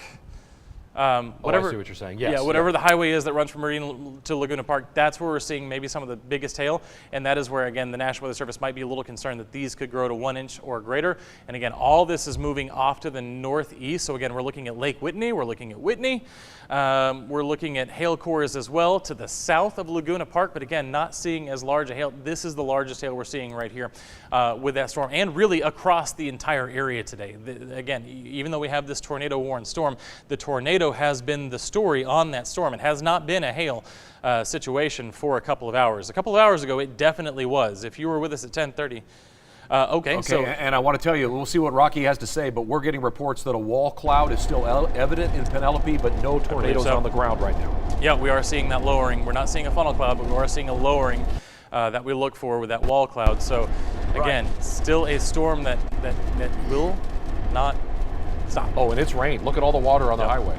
Yeah, so obviously heavy rain. Again, we discount some things. Obviously, when we talk about the biggest threats, which of course, in a tornadic situation, the tornado is the biggest threat. But yes, there's also heavy rain with these storms. Could see some minor street flooding, especially in those low-lying or urban areas. But again, just still watching kind of this lowering here. As Rocky gets closer and closer, we are seeing, yeah, it's still there. It doesn't look necessarily maybe as clean as it did before, but we are still seeing that lowering. So we're still dealing with that. And again, the National Weather Service chat saying that they are still seeing that wall cloud, that lowering. And again, so as we switch back to the radar image, potentially some hail developing within the storm as well. No, I'm not seeing hail on. So I wonder, and I mentioned this before. That's good news, because that was right on target for frost. It looked like they were going to get hit here in the next 15 minutes or so. It's also entirely possible that, but we're not seeing the tornado on the ground. You just saw the image from Rocky, but it could have been. Sometimes debris from a tornado can be confused by the radar as hail, but I don't believe that's what we're seeing. I just believe we're seeing very, very strong rain to the north of where that tornadic rotation would be. So again, let's take a look inside the storm. We're going to look at our velocity scan. We're going to look for that rotation. Again, we are just still seeing this. And in fact, we're not even seeing a lot of broad rotation, seeing rotation at the surface here. And again, that's obviously where we have the radar pointed, is kind of at the lower parts of the storm. So the radar that we're using right now, so if this is Hill County, this is Navarro County, that would be Ellis County. And then north of that is Dallas and Fort Worth. That's where our radar is. So it's about 80 miles away. So what you're getting is not going to be a perfect picture, but it is this system is closer to Fort Worth than it is to Killeen. So that's why we're using this particular radar station right now. And you can see right there, that's going to be that area of concern, that area of potential rotation within this storm. Now moving again towards Highway 171. I want to check and see how close that is to the town of Malone. So we're going to zoom in just a little bit, get Malone to show up. Okay, so a little bit just to the south of Malone, that's where the storm is, but it is moving northeast. So if you're in Malone and you just saw it update, passing over Highway 171 as we speak. And now you just saw something pop up on the screen, so I'm going to take a look, because again, this part of the storm is in a very rural area, but a new severe thunderstorm warning just issued. And that's going to be back here for parts of Bosque and Hill County. And I'll tell you why, because they're predicting right now 60-mile-an-hour winds and $50 sized hail, Matt. I believe it. Let's see, Bosque and Hill till 2:15. So again, for the next hour or so. You're never going to see a severe thunderstorm warning or a tornado warning issued for more than about an hour. What they do is they monitor them, and then if they need to be extended, they'll be extended. So let's take a look inside, because like Chris said, probably seeing 60-mile-per-hour wind gusts with these storms. Wind has kind of been the story. We had hail of 2 inches for a minute or so this morning, but right now, yeah, you can see velocity picking up 60-mile-per-hour wind gusts right now with this storm, and that's right along the Bosque, kind of where Bosque, Hill, and McLennan come together right there. 60-mile-an-hour winds. Those are the strongest wind gusts we're seeing out of that storm right now. And just because we're looking at the southern parts of the storm, we're at 60 miles per hour. As we move up through Bosque County up towards Clifton, seeing strong winds up there in their own right. So let's take a look. South of Morgan, right along the Bosque River there, 49 miles an hour, 50 miles per hour. So strong winds with any storm present this morning. And again, let's switch this over and look at the hail situation, because that would be the other reason that this would be issued as well. So let's get rid of velocity. Oh, and you can see right around Lake Whitney, that's where we're seeing the strongest hail. So right along the Bosque River there. Okay, so our other producer extraordinaire, Brendan, telling us that we have video on tag board here. Look at that. Wow. Yep. And so where is this? So this is the one you were talking about earlier, Chris. 308, 5 miles south of Penelope. So, it's just a well-formed funnel cloud. It's hard to tell if it's in contact with the ground at this point. It might be, but they're saying tornado on the ground. So yeah, it does look like that condensation funnel did fill in at the end, right after I said that. So yes, tornado on the ground near Penelope. This is the same system right now that, as we go back to radar, I'm going to get out of this Lake Whitney storm. We're going to go back over into Hill County. And now you can see it is moving towards the Hill County line, towards the Hill-Navarro County line. That area of rotation, again, we're seeing very strong rain with this storm, but our radar is not indicating any hail at this point, even though it showed that little purple color in our reflectivity. That could be hail, but it could also be just very strong rain. Again, passing over 171, looks like we dodged the town of Malone there, but it is going to continue to move northeast up towards Dresden. I believe we said Navarro Mills is still in the path of this storm, up towards Dresden, and then it will continue on through the rest of Navarro County. And if the history of this storm is anything to go off of, I don't think. You told us just a few minutes ago, Matt, like Dawson and a few of the other rural schools were in the line for this storm, and now it's past them, and now Pelham is the last of what you just mentioned a few minutes ago. Exactly, and so now we're going to add Dresden, Berry, and Corbett by about 2:02. So again, if you're in Navarro County, this storm, if you're in Navarro County and you're thinking to yourself, I've seen this happen before, these storms go on for a while and then they fall apart. This storm has shown us no indication that it has any desire to fall apart at this point. We have a very, what we call a rich atmosphere right now. There's a lot of moisture out there. So, okay, so let's take Rocky's video. Woo. You can see some of the heavy rain that's associated with the storm as well. Rocky, where are you exactly?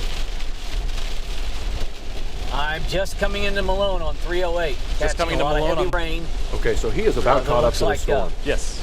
Yeah, I'm coming into Malone on 308. Whoa, got a lot of water here, a lot of standing water. Yep. The roads are clear, man. Nobody's out here. Apparently, everybody's getting the word. And I have not seen any storm damage yet. But I've been looking hard for it, but hadn't seen anything, down trees or any kind of thing that reflects some damage. I'm getting ready to head south on,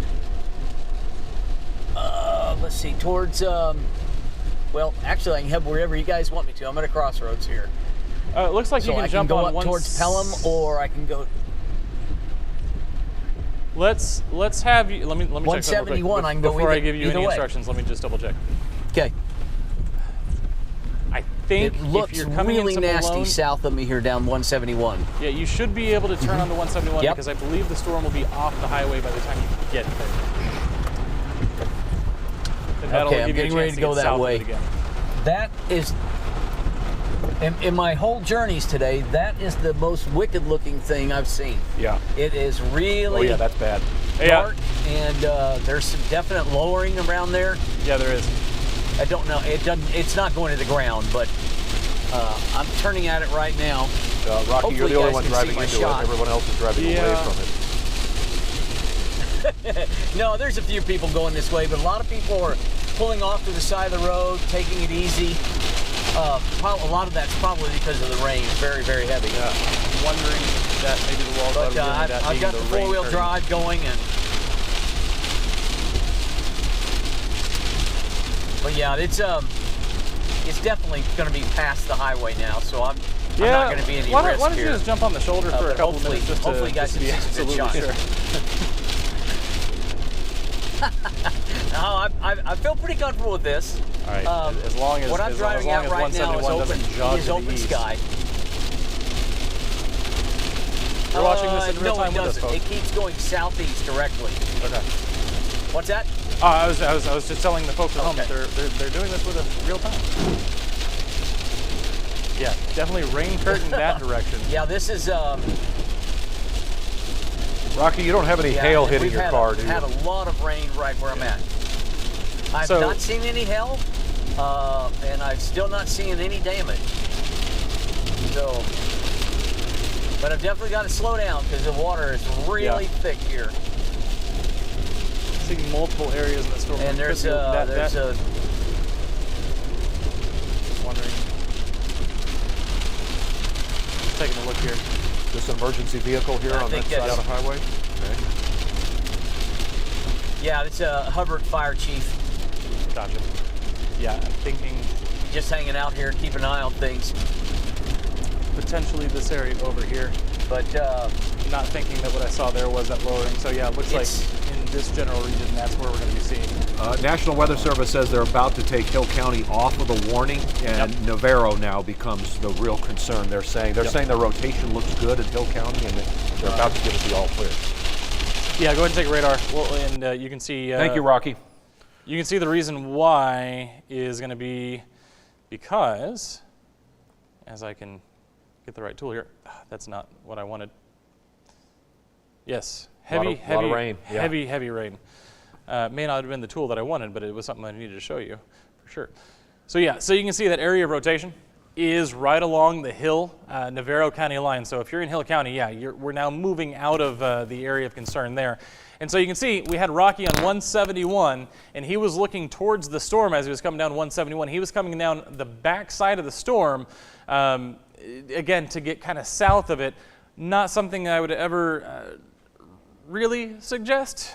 However, it does get us back on the south side of the storm, which is usually going to be the safer side because, again, these storms are moving generally east-northeast. Now, I say that, I want to caveat that with, if you are an amateur storm chaser and you are south of a storm, these storms can make a right turn, especially the more powerful ones can turn right on you. So, again, there's no real safe space if you are a storm chaser. However, staying to the southeast of these storms is definitely where you generally want to be. But again, that's the area of rotation right on the county line right now.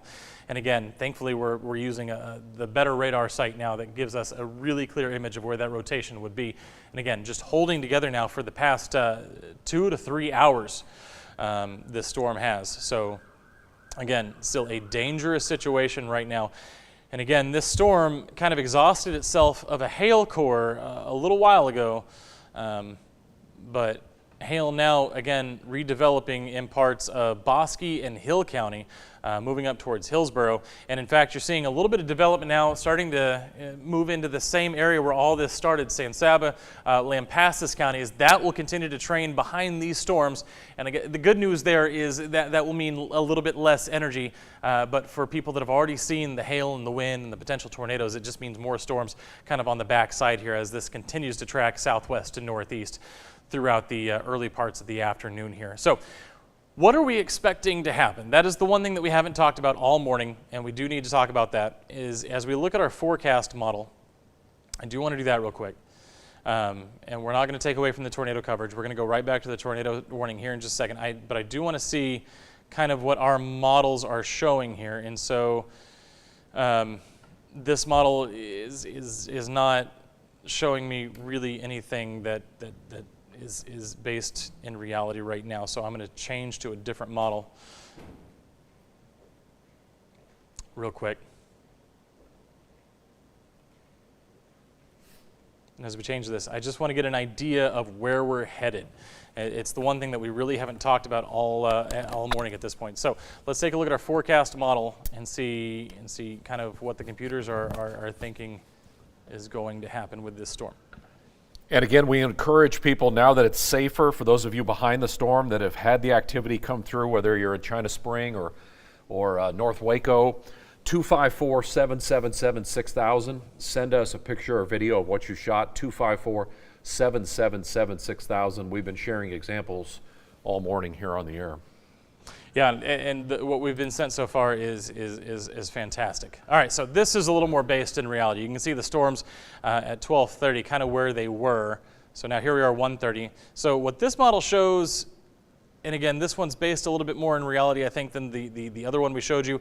Maybe some redevelopment, but for the most part, we are expecting this activity to kind of be through the area here over the next couple of hours. So that is definitely good news, because if this was going to last all day, obviously we'd be talking about a lot of people with a lot of potential damage issues to talk about. So it looks like here over the next couple of hours, our forecast models are saying this should move out of the area, which again is what should happen. As these storms kind of exhaust the energy that we have available, we should see the threat come to an end here over the next few hours. Yeah, but the damage was done here as well. Or a news update for you. Killeen has canceled their Celebrate Killeen Multicultural Festival that was going to take place. This all started in Lampasas and down in Copperas Cove today, and then just moved with a vengeance right up the western side of our viewing area. Yeah, and even before that, I mean, with this, the particular cell that we've been following all morning long got its start in San Saba. But when it was in San Saba County, it was more of a hail and wind threat. It, like you said, Chris, once it got to the Lampasas area, that's when it started developing this rotation, which has lasted from Lampasas to Navarro Mills. National Weather Service is bringing a tornado warning back for Hill County. They're saying that there's rotation near Aquila. All right, so let's go back and take a look there.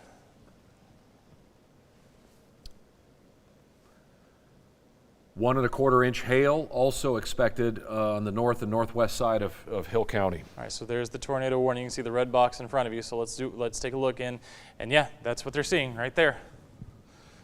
Just near Aquila, to the southeast of Laguna Park, near Aquila, just to the west of West. That's where we're kind of seeing this area of rotation potentially, and that's now the area that we're going to be watching as it moves to the northeast. Again, it's moving through just a slightly different area than the previous storm did, so maybe a little more energy, but it's a little surprising how much these storms have to work with right now. It just goes to show how much lift there is in the atmosphere and how much moisture we have to work with. And if this gives you an idea how fast this is moving, Matt, National Weather Service says it'll be at I-35 between 10 and 15 minutes after leaving Aquila.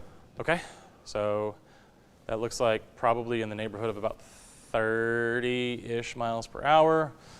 All right, and then, yep, about 30 miles an hour. Okay, so let's go ahead and put a track on that, because again, just like the last one, this one's gonna cross I-35. It's gonna cross in a different area than the last one, but it is gonna cross I-35. What, maybe the Abbott area, home of Willie Nelson and a few other areas As there? a matter of fact, 155, Abbott. Yep. Bynum 208, Malone 216. So Malone, you've already had a scare today. Now you get and that's where we've round got 2. Rocky. It's coming up behind him now. Yep. And this is the same cell, Chris, that we were talking about earlier that was starting to produce the hail that, you know, kind of necessitated the severe thunderstorm warning. Of course, now it is showing signs of rotation as well. And again, not just the fact that it's rotating, but again, take a look at these colors. When we do velocity scans, the darker the green, the slower the wind. The brighter the green, the faster the wind. Obviously, once it gets to blue, yeah, we're talking 60, 70 mile per hour winds. Oof. So these are damaging winds. And that's why we've been saying all morning, we've had the one report, multiple reports of potentially the same tornadic system. But aside from that, straight line winds also very damaging. So we have to keep an eye out on those as well. So Menlo, 145, so the next 10 minutes. And so that kind of puts it right along with what you're saying, Chris. 10 minutes to Menlo, another 5 to 10 minutes to I-35. And that's going to cross basically just north of, I don't know if you've driven Hill County Road. If you've driven from Hill County to McLennan County before, you know that we have County Line Road right there. And so that's going to be the area. So again, County Line Road, and then you're about 5 miles further south to west. So that's kind of the area that we're looking at right now for round number 2. So now we have 2 separate tornado warnings. So we're going to take a wider view so we can kind of reset, show you what's happening here. Again, and there is one right behind the other. Now, like I said, and I'll repeat myself, and I know sometimes people don't love it when I repeat myself, but I want to make sure that everybody is aware of the situation. Here's the deal. This crossed I-35 between Elmont and West. This one's going to cross I-35 north of the Hill County line if it continues on its same path and same track right now. Now, interestingly, now I've got a couple of radars turned on. I don't need a couple of radars. I only need one. That's not the one I was looking for. There we go. All right.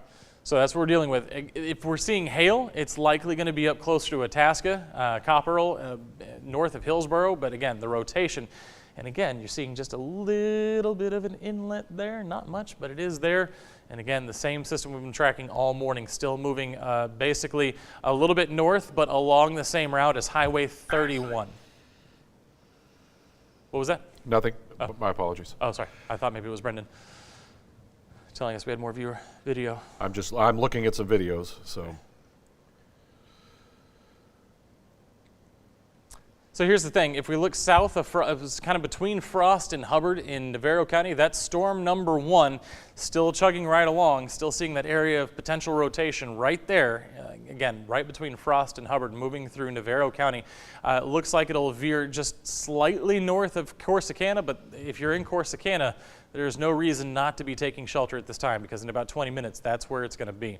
Next 30, probably 30 to 40 minutes actually.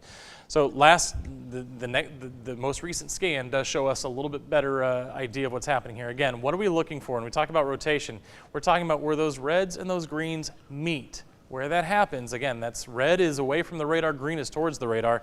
And so what's happening is you're kind of seeing, as the radar sends the beam out, it's kind of tracking objects caught in the wind. So once it gets to here, it's saying, okay, well, that object is traveling away from the radar site. Goes a little bit further, that beam goes a little bit further, catches another object, well, that's traveling towards the radar site. So what's happening, of course, is you're getting this sort of situation. And that's what we look for and look for rotation. Okay, we've got a tornado on the ground in Navarro County. Okay, so Brushy Prairie in western Navarro County. That's right off of FM 744. let's see if we can zoom in far enough for Brushy Prairie to show up. But it's likely going to be this area that we were just looking at to the southwest of Dresden. If we zoom in far enough, it usually gives us more towns, but it looks like all it's giving me right now is Raleigh. But this is just what we anticipated, is it's leaving, parts of Hill County and getting up to Navarro County. Yep. And like you said, the sun's not even out today. Normally the sun is heating the atmosphere and cooking these storms up.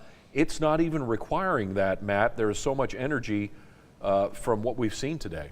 Yeah, it's equal parts heat and moisture, and we definitely have moisture in high amounts at the surface. And of course, you get that lift. We call lift. Obviously, you don't get storms if you don't have vertical motion. So what happens is we have what are called lapse rates, and that's the temperature difference between a given spot and then another spot higher in the atmosphere. And there's so much difference in those temperatures. Even though, yeah, we're not super warm at the surface, we still have enough instability that moisture and those temperature differentials that we're creating the lift, and there's enough wind shear. Obviously, so to just give you an example real quick, and I want to take away from the tornado warning, that's why I have it blown up in front of you. Basically, at the upper levels, right now we have winds that are traveling northeast. That's why our storms are traveling northeast. But at the surface, we have winds that are coming in from the Gulf, which is the southeast. So obviously, you have two different wind directions with height, and that creates a rolling motion. Then when you get those updrafts, that rolling motion goes vertical, and that's where we get these rotating storms. Just a little science moment. Wow. For you, but, Yeah. That's what's happening. We have a lot of wind shear because we have quick winds at the surface. We have quick winds up in the upper levels, but they're going entirely almost 90-degree perpendicular different directions. Let's see. So I want to zoom out again. So the report we got was from Brushy Prairie. Now Right. our radar isn't showing us Brushy Prairie, but I can tell you it's between Emmett and Raleigh, moving towards Dresden. That is what I can definitely tell you, because it's going to be this area right here. Oh, let's pull up Rocky. Rocky says he has a good tornado shot. So again, there's our storm. Again, it's going to be a little difficult with the rain and everything else to see inside of it, but likely it would be kind of in this area. Rocky, can you pan east and west, or north and south, or I don't know which direction you're facing right now. I'm facing east northeast. I don't see any tornado. I heard you guys say I was shooting a tornado. I don't see anything like that. I've got lowering. It's hard to pan this camera because it's fixed. Oh, gotcha. Well, so the reason we said that is because just a second ago, Chris was telling me that there was a report of a tornado on the ground in Navarro County, and this is, again, the storm in question. So I think that's why we used that terminology. Yeah. Are you anywhere near 744 now, Rock? Near where? 744, FM 744. What did you say? FM 744? Yes, I'm just. Yeah, it's also known as North Cedar Street. Okay. I'm almost on that. I'm on a county road just to the side of it. Okay. So I could continue to head that way if you want. Well, we're being told there's a tornado on the ground there, so be careful. Yes. Yeah, I haven't yet to see any damage in all these areas. So, and I have been all over. I've been on these county roads and through all these towns. Haven't seen any sign of anything but heavy rain that has come through here. I'm going to continue to head northeast and try to track this thing down, but it's outrunning me at every turn. Yeah, but again, we're glad you're not in a subdivision showing us this, and that Yeah. it's a cornfield, because that could be very dangerous. Absolutely. And that's the last thing I actually want to find is damage. It's Right. fun to watch a storm, but the aftermath of what it can do is absolutely not something that I enjoy. And I've shot many an aftermath from a tornado, and it's a bizarre thing to see how badly these things can, even the smaller ones can. We're being told the do Aquila damage, rotation is still quite impressive. The National Weather Service is watching it closely, and they are trying to get eyes on it right now. So that's another dangerous one to be worried about. It is looking pretty tight right here. Again, You can see that, huh? With your red right there. Yep. Just to the northwest of west, and again, we expect this to kind of cross I-35 there, a little bit north of the county line. So, County Line Road runs right here between Hill and McLennan counties. I expect it to be just north of that. So, south of the I-35 split. South of Hillsboro, south of where 77 comes into play there. Yeah, where the new Buc-ee's is going up there, Yeah, thankfully Buc-ee's is up there because obviously construction sites would not be an ideal place for a tornadic system to go through, because there's probably still debris on the ground, probably still building supplies and everything else. They just got it open, right. Yeah, exactly. So thankfully it's down here and not up there. And again, what we're talking about is if you live in any of these communities, I in no means intended to disparage you, but obviously, these more rural areas, if it were to go through Hillsboro, we'd be talking about much more damage. Yeah. So again, I mean no disparaging. You're not comment towards disparaging them, anybody. Matt. They know where they live. They chose to live there, and it's wide open spaces. It's God's country. Yeah, unfortunately, Rocky was just talking about tornado damage. My first storm chasing experience was in Atoka, Oklahoma, down in the southern reaches there, and having seen what these systems can do to trailer homes is not ideal. Modular homes, trailer homes, things like that, it'll toss them around like rag dolls and literally fold the walls in on themselves. So Johnson County and Ellis County are having major problems too. So I mean, again, we're seeing this all the way up. Yeah, DFW has been catching this since earlier in the week, and then there were a lot of severe thunderstorm warnings up in Oklahoma earlier this morning. I was doing Texas today around 5:30 or 6 o'clock. There were severe thunderstorm warnings all along the Red River, and so yeah, now it's our turn. All this is kind of firing along a dry line that's to our west, and what we expect is through the afternoon that dry line to kind of backtrack a little bit back towards the west. And so as that happens, that'll kind of bring the severe threat to an end a little bit later this afternoon. But for now, yeah, we have two areas of concern. And again, if you're used to watching radar, whether you're an amateur spotter or whether you just watch a lot of television news weather, you probably recognize that this particular reflectivity scan, the rainfall scans, don't look necessarily what you would expect for a tornadic system. But when we take a look inside these storms, the rotation is still very present. And again, not a great scan here, but you can see right there, that's the area we're looking at now, and moving to the north of Emmett. Matt, I have a question for you. Yes, sir. Tornadoes, you start getting, of course, they've got to be formed, but in that spherical shape. But we were talking about reports of 60-mile-an-hour winds. That's fast enough to bring down tree limbs or Absolutely. a tree or take roofs off. It's fast enough to blow you off the road? Yeah. So you get above that, 80, 90-mile-an-hour winds. It doesn't matter if it's a tornado or not. Nope. It can do damage. And that's what I've always said. We spend so much time talking about tornadoes that we sometimes discount the other things. And yeah, we've been dealing with straight line winds all morning too. Yeah. Especially when we get the squall line systems. So when these things kind of congeal into a solid line, it's not, we don't see as many tornadoes with those situations, but it's not out of the ordinary to see those 70, 80-mile-an-hour winds. Now, our friends in Itasca, the Wampus cats up there, they look like they're about to get a lot of rain as this went around. But this is the remnants of the Bosque County storm that has now moved to the north? Right. Yeah, so if you're up near Itasca, again, a wind threat.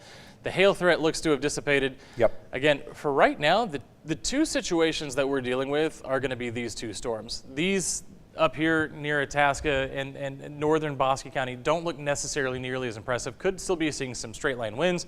And as a matter of fact, I can check on that for you real quick. Okay. And again, the winds up northern Bosque County up into parts of Johnson County, 50 miles an hour. So again, still strong winds up there. The hail cores did not look great. Let me double check again. But your two big concerns were that Aquila action that's heading to the northeast, and then the one that's out ahead of that where Rocky actually was chasing. Right. Okay. I just want to see hail real quick. I'm just going to grab my hail tool, and I'm just going to drag it around the area real quick to see what we're dealing with. So again, pocket change sized hail, northern Bosque County. South of Hillsboro, that's probably 3/4 of an inch, if I had to guess. Yeah, we haven't had any viewers send any hail in. That's a good guess right there. You're right on. It's 7/10. But again, so this is an example where you might be getting hail and your neighbor a half a mile away might not be, because this is kind of one of those weird things. Yeah, whenever we have these sort of single cell situations, they're very small. You've heard the stories when people talk about tornadoes. They talk about, well, it hit my house, but it didn't hit the house across the street. It's entirely possible. These are very small cells. These aren't the squall lines that we get usually on those spring evenings. This is when storms develop by themselves, it's as a single cell. I mean, think about it. If you have, let's think of a squall line. If you have 9 or 10 siblings, if you have 9 or 10 brothers and sisters, that food has to go around 9 or 10 miles, right? Right. But if you're an only child, if you have the same amount of food, guess what? It's an overdose. Hog heaven, right? Yeah. So any storms that are able to develop kind of by themselves are always going to be a little bit stronger. Still looking again north of Emmett, now heading towards Highway 22. That's one area of rotation. The other area of rotation, again, just to the northwest of West. And again, we expect that to cross I-35 north of the Hill-McLennan County line. So again, Bell County, McLennan County, you're in the clear today. At least As until of this right now. develops tonight, later this afternoon. If it were to circle back up, it might just be rain. If we were to get any redevelopment, we might have a chance later. But for now, I mean, as we zoom out, let me make this circle go away. But Abbott right now is kind of where we're expecting this area of rotation to cross I-35. Ooh, and Hillsboro's going to get a lot of rain. Let's see. But you can see there is development back to the southwest. Our models are showing it's thinner. Yeah. Our models are showing that this may fizzle out, but the thing is, as I put it all in motion, you're going to be amazed by this. Okay. I mean, it's all following the exact same line. Yes, it sure is. So it's like a kite that was just pulling everything through with its tail today. Exactly, and those are the situations where we get heavy rain. This is where we get those flooding situations. It's like a train. We call this training because it looks like train cars. So everything's kind of following, playing follow the leader here, and again, what would be the expectation would be that because they're all following roughly the same path, that some of these storms would lose energy at some point during the day. So far, they have not, unfortunately. So we are continuing to watch those two storms. They are the two that are of the most concern, but we do have rain following behind. Now, this is not lightning and thunder type thunderstorms. I did hear some thunder earlier and some boomers, but we're not worried about lightning starting any fires, perhaps, or... We do have lightning. I just had it turned off, and the reason I had it turned off is because, as you can see, our lightning strikes, there's so much lightning. I see. It makes it a little harder to see the storm. Okay, so it's a basic thunderstorm amongst the thunderstorm, inside the thunderstorm. Yeah. It's out in front of this thing where we're worried about these big winds and tornadoes. Okay. Yep, plenty of thunder, plenty of lightning, plenty of wind, and of course the two areas of rotation that we've been talking about basically all morning long. So. You did the morning show today, right? I did. You love bragging on your patio forecast here on Friday nights. I think tonight's not going to be the best Friday night. Not ideal. You might need the umbrella if you're on the patio tonight for your patio forecast. 2 stars. Again, my hope is that obviously everything that you're seeing now kind of just turns the atmosphere over a little bit, and then we don't get that redevelopment later on tonight. But it is possible. It is definitely possible. We're waiting to hear from the National Weather Service. They've sent people to Aquila with spotters, and now that it's kind of moving out of Aquila, we're waiting to see if there's any damage reports. So, Matt, if I get anything, I'll update you. Okay. And then you can see right now it is moving right towards I-35, that center of rotation. That's right round Abbott. So if you're in Abbott, again, we don't have, like Chris said, the National Weather Service hasn't made it out to this storm yet. We don't have any confirmations of a tornado on the ground. However, if you're in Abbott, I would definitely be in your safe space right now. Interior room on the lowest floor, away from windows. So keep that in mind as this storm continues to travel across. And again, let's double check on our front storm. And again, there it is, northern Navarro County. looks like we'll track to the north of Corsicana. But as we know, there are towns all along I-45. We've been focused on I-35 all morning. Now it's time for us to turn our attention to I-45 because that is where that lead storm is heading. And again, are you familiar with Barry? B-A-R-R-Y, 2 R's in Barry? They're saying debris and tornado confirmed there on the National Weather Service. I am not, but I believe It's right somewhere there. small in Navarro. I believe that was one of the towns that showed up when we did our tracker earlier. Let me double check. Their emergency services there had eyes on it, but again, a very rural part. It looks like it's southwest of Barry is where the damage is being reported. There's Barry. So. Okay, good job. All right, let's take the lightning away. Yep, say lightning's active in Barry. Yep. So there you go. So there's Barry, and so if they're saying that there is damage to the southwest of Barry, yep, then I believe if we put our scope on, yep, that's exactly where our center of rotation is. That's the reds and darker purples down there? Yeah. Just to the southwest of Barry. So that's where they're seeing damage, and that's where we're seeing our best signs of rotation here on our scan. So that's where we believe if there is a tornado, which if there's damage, there could be. Remember, this storm does have a history of producing a tornado, an actual tornado that we saw on the ground. We don't know about right now. We don't know what's happening right now in Navarro County, but we do know there are reports of damage. So there is likely a tornado here, and it's going to be right here in this center of rotation. So that's our lead storm. Again, that's Navarro County, but again, we still have to deal with Hill County because now we have that next storm. It ramped up near Aquila as well. So let's. Okay, family and my kin is now saying that that they are concerned about a tornado, and some have seen it between West and Hillsborough, just like you were talking about. Yep. So that's that Aquila storm that's moved off to the northeast, and it's about to cross I-35, Matt. Yep, maybe crossing I-35. If not right now, then in the next literal couple of minutes. And there's Abbott. So Abbott Yep. is just along and just to the east of I-35. And that's where this storm is crossing right. Oh, we hope it misses the town. Yeah. It looks like it might go right through it, unfortunately. Yep. If you're in Abbott, this is now the time to take cover. Interior room of a house, lowest floor. If you have a storm shelter, that would be ideal. Right. But obviously, that is not an option for everybody. We don't all have storm shelters, but if you're in the lowest floor, we're talking, okay, and there's our latest scan. So here's the good news, is it looks like it tracked just to the north of Abbott. So that's, again, the problem with our velocity product is it isn't in constant motion, so we have to basically wait a couple of minutes for it to rescan.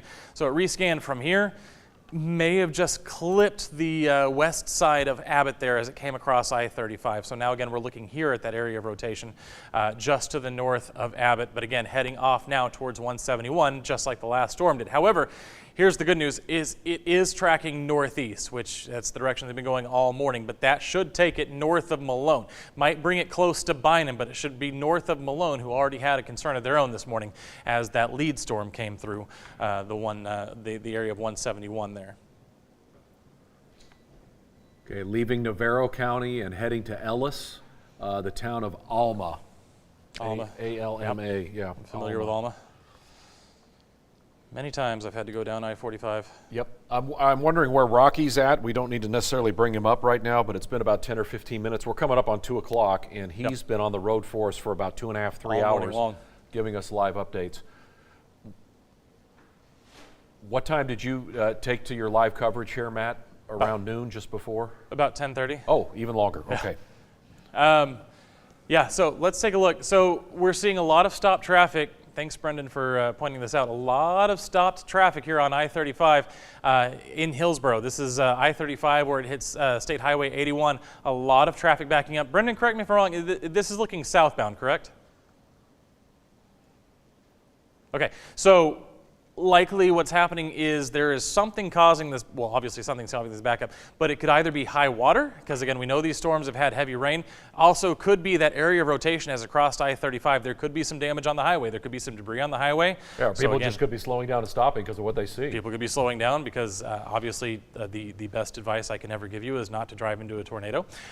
So there's any number of reasons why it's slowing down, but again, likely weather related. So if you are in Hillsborough, if you have to go southbound, find an alternate route. The good news is it looks like that center of rotation. So let's go ahead and take the radar again.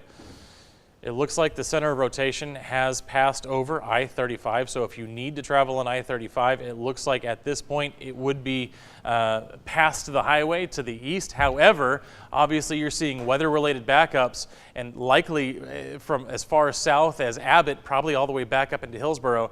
Let me see if I can find State Highway 81, because that's where that traffic cam was located. Just a reminder, if you've got pictures or videos, we'd love to see them. Please text them to 254-777-6000, 254-777-6000. We've been collecting them, and if we don't get them on the air right now in this live broadcast, we will try to get them certainly online or in our 5 and 6 o'clock newscasts. This has definitely turned into a weather event day today. We are keeping you weather aware here at KCEN. And almost ironically, today's threat was not as high as what we were expecting for the overnight hours Saturday into Sunday. Right. So that can run a couple of ways. Obviously, you know, even if it's a marginal risk, when we say 20% chance of showers and thunderstorms, you say, well, it's only 20%. Well, it still means it could rain. So on a day when you have a marginal risk, you still have a risk of showers and thunderstorms. That's why I left after the morning show and came back about 9:30, because I knew this was a definite possibility. But I wonder, that traffic cam, it said State Highway 81. I wonder if that meant US 81, because that's where these two meet right here. And so we're talking about a backup from basically just to the south of Hillsborough all the way down to Abbott. So traffic is backing up through Hill County right now. And again, we don't necessarily know because we don't have a camera right there, but we can make the educated guess that traffic backup is definitely weather related. Whether, again, there's debris on the highway, whether there was some sort of high water situation, or whether, like Chris mentioned, people are just stopping because they don't want to drive into this situation, which, again, thumbs up, because that's what you're supposed to do, is stop. In either event, there is a backup from Abbott basically to the south side of Hillsborough. So keep in mind, if you're in Hillsborough and you need to travel south, you're going to run into some delays right now. The good news is, again, this area of rotation has moved off to the east of I-35, so it's not directly over the highway anymore. And the other thing that we're looking at, so we're almost, there's not really a good way to say this, we're almost done with the lead storm because it is about to move out of our viewing area. Right, but we've already got rain developing. Yeah. My wife we're in Woodway. She's reporting that there's just a lot of rain, thunder, and we've just got a big storm behind all this energy. Yeah. Like you said, it's like we have a giant towel that just got out of a swimming pool, and you got to wring it out, and we're Exactly. under that right now. That's 100%. So here's that, see, again, it says State Highway 80, again, I forget that I always go behind that box, but it says State Highway 81. If you live in Hillsborough and there's a State Highway 81 in Hillsborough, let me know, but all I saw was US 81. But all I know is from the south side of Hillsborough down to probably basically Abbott, traffic is backing up right now. So what did we just saw? We saw the tornado warning for the west side of Navarro County allowed to expire, again, because that storm has now moved into northern Navarro County, north of Corsicana. As it moves into Ellis County and as it moves into Van Zant County, that will be, that's not Van Zant, that's Kaufman, sorry. As it moves into Ellis and Kaufman County, that will then be something that they'll be watching very intently on WFAA. For us, our concern right now continues to be with Hill County and then anything that may redevelop to the back. But the good news is these storms have been on the radar now for about 15 minutes, and they are, again, just rainstorms at this point. So, again, hopefully some of that instability is getting mixed out a little bit. See that little Waco nugget there where you're getting a little bit of yellow? Yep. Right there. My wife's just reported pouring it at my house right now, and the National Weather Service is saying that through Abbott, damaging winds and hail just blew through there. Okay. That could have been affecting the traffic for certainly that you just saw Likely stopped. so, yeah. So that's 18-wheeler overturned right at Abbott. that explains it. So an 18-wheeler could overturn from strong enough winds, correct? Yeah, so again, we don't have a spotter on site, and if you are a spotter, I would not suggest getting on I-35 right now. Hold on, I have more for you. Tornado reported at I-35 in Abbott. So, and we got an 18-wheeler on its side. So I'll let everybody at home draw their own conclusions. Yeah, exactly. Don't want to report anything No. that we don't know for a fact, but obviously we can tell you we got a mess on the interstate. Yeah, those two facts together tell you that what is entirely likely to have happened in that situation. But yeah, avoid I-35 at all costs. Tornado on the ground right now, northeast of Barrie. Northeast of Barrie. So that's going to be our our Navarro County storm again. So northeast of Barrie, we found Barrie a little bit earlier. Yeah, you were good to find that because that's very rural. But now, remember, we had trouble to the southwest of it, There's now Barrie. To the northeast. That makes sense. That's gone right up that line you were talking about. Traveling likely right around the town of Barrie, like we talked about earlier. It was on our list. It was definitely on our list of towns. Oh, Barrie. Yeah. That's the area that we're looking at. So this is going to move through M House now, and again, it's moving northeast. Might catch the western and northern parts of M House, but M House, if you're in M House, now is the time to be prepared for that storm to come through your area. Again, we've repeated all morning. In fact, if we could take that tornado safety graphic one more time, that was very helpful to the people at home. Matt, while you do that, I'm going to switch microphones. I've been on the air for a long time here. Mine's about to die. Hey, Brendan, do you have that graphic? It's okay. I forgot it. Samantha had a tornado safety graphic that was very helpful for the people at home. There we go. Okay, so let's see if it'll animate this time because we had trouble animating it a little bit earlier. Looks like that might be the case again. All right, so let's just go back to radar, and I'll just tell you. So basically, when we have a tornado situation, what are we looking for? We're looking for the lowest room in our house. That's where we want to be, especially if you're in M House right now, because this storm is moving right your direction. Lowest floor of your house, an interior room away from windows. And I always say, put as many walls between you and the storm as possible. So if you have an interior bathroom, how do you know if it's an interior bathroom? If it doesn't have windows, it's likely an interior bathroom. If it has windows, that's an exterior bathroom. But if you have an interior bathroom, being in the bathtub, you're protected, especially if you take something soft like pillows with you into the bathroom. Cover your head. If you're in a business, usually the stairwells are reinforced with concrete. You want to be in the lowest level of the building in the stairwell, not the elevator shaft. Yes, those are concrete, but that's bad. Elevators fall in these situations. So a stairwell, lowest floor, or an interior hallway, ducking and covering, just like you did in elementary school. And as a matter of fact, if I have any teachers or administrators in schools watching right now, tornado drills, just like we always used to do, interior hallways, cover your head. So if you're in the M House area, if you're in this part of Navarro County, we have a tornado that was spotted on the ground heading your direction. So northeast of Barrie, now moving towards M House. And the other situation we had that tornado spotted on I-35 where that 18-wheeler was overturned. So hey, Brendan, can you hear me? Chris is going to be on mic 4. Sports mic. And we do have tornado debris northeast of Barrie at M House in Navarro, just what you had pointed out. So moving northeast of 22. Next up is M House. So again, some debris near M House, but again, this is moving through, and again, it takes this radar some time to update. So hopefully it is not currently moving through M House, but then next on that list. It's just about to. The debris is west of M House right now. M-House. Okay. So yeah, it's going to move through M House, then it's going to go up towards Rice. So if you're in Rice, this is the time to be seeking shelter because this is at 30 miles per hour. This is a 10 to 15 minute jog for this storm. So it'll move through M House momentarily and then up towards Rice. And it's moving at about 30 miles per hour. So M House 210, 205 right now. So about 5 minutes. Rice 224. So about 15 more minutes, or no, about 20 more minutes to Rice Elementary School at 224. Chatfield by 232. So that is the current track of this storm, and so those are the areas that you need to be prepared in the lowest room of your house, an interior room. And this is where it's great. Yes, we're on air right now, but if you have the 6 Plus app, that's more portable. You can take that with you to your safe space. If you don't have the 6 Plus app, you should download it. But also a weather radio. Those are great. And by the way, this is tax-free weekend for weather preparedness supplies, so go buy a weather radio. That way you can take that with you. They're wireless. You can take it with you to your safe space, and you can keep updates from the National Weather Service during these events when you're in your safe space. Okay, yeah, so let's go ahead and look at those tornado safety tips one more time. Again, basement or smallest center room. Matt, you keep forgetting about the basement. I don't forget about the basement. We're in Texas. Most of us don't have basements.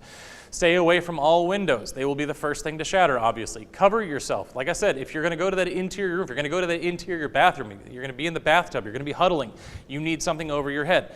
When I was a kid, they used to tell us, take a mattress in the bathroom with you. If there's a tornado imminently bearing down on your house, do not try to take the mattress off your bed. Just grab some pillows, go in the bathtub. Lowest floor possible. So this is going to be for businesses. Lowest floor possible. I know if you work in a high-rise, let's say if this storm had gone through Waco, the Alico building, you definitely would not have wanted to be on the top floor of the Alico building if that tornado had gone through downtown Waco. You'd want to be on the lowest floor and seek shelter in interior stairwells. We keep saying interior stairwells because usually in businesses, the stairwells and the elevator shafts are usually reinforced with concrete. Do not go in the elevator shaft, go in the stairwell. So that's my set of tornado safety tips for you. Let's go back to radar. Again, we're still watching the storm as it moves through M House, now moving through M House at this time.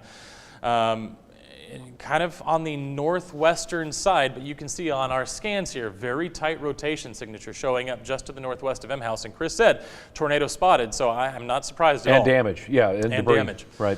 So this is moving a little bit more north of northeast than it was before, which is ideal for the town of M House. It might catch a corner of the town rather than going straight through the middle of town.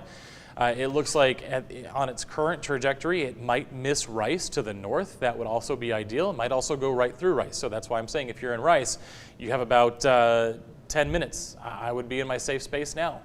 Okay, the National Weather Service is going to let the severe thunderstorm warning for Hill County expire. Okay, so they're going to let the severe expire, but they're going to keep the tornado going. So that tells me it's acting a lot like that lead storm where it's not necessarily producing the hail and the straight line winds, but it still has that rotational aspect to it. Maybe it looks like it's weakened, maybe a little bit. This might just be not a great scan, but again, we're still looking right here in this area, right over and forgive me, I've been in Central Texas for a year and a half. I don't necessarily have all of the highways memorized, but the highway that runs from Hubbard to Hillsboro, that's where the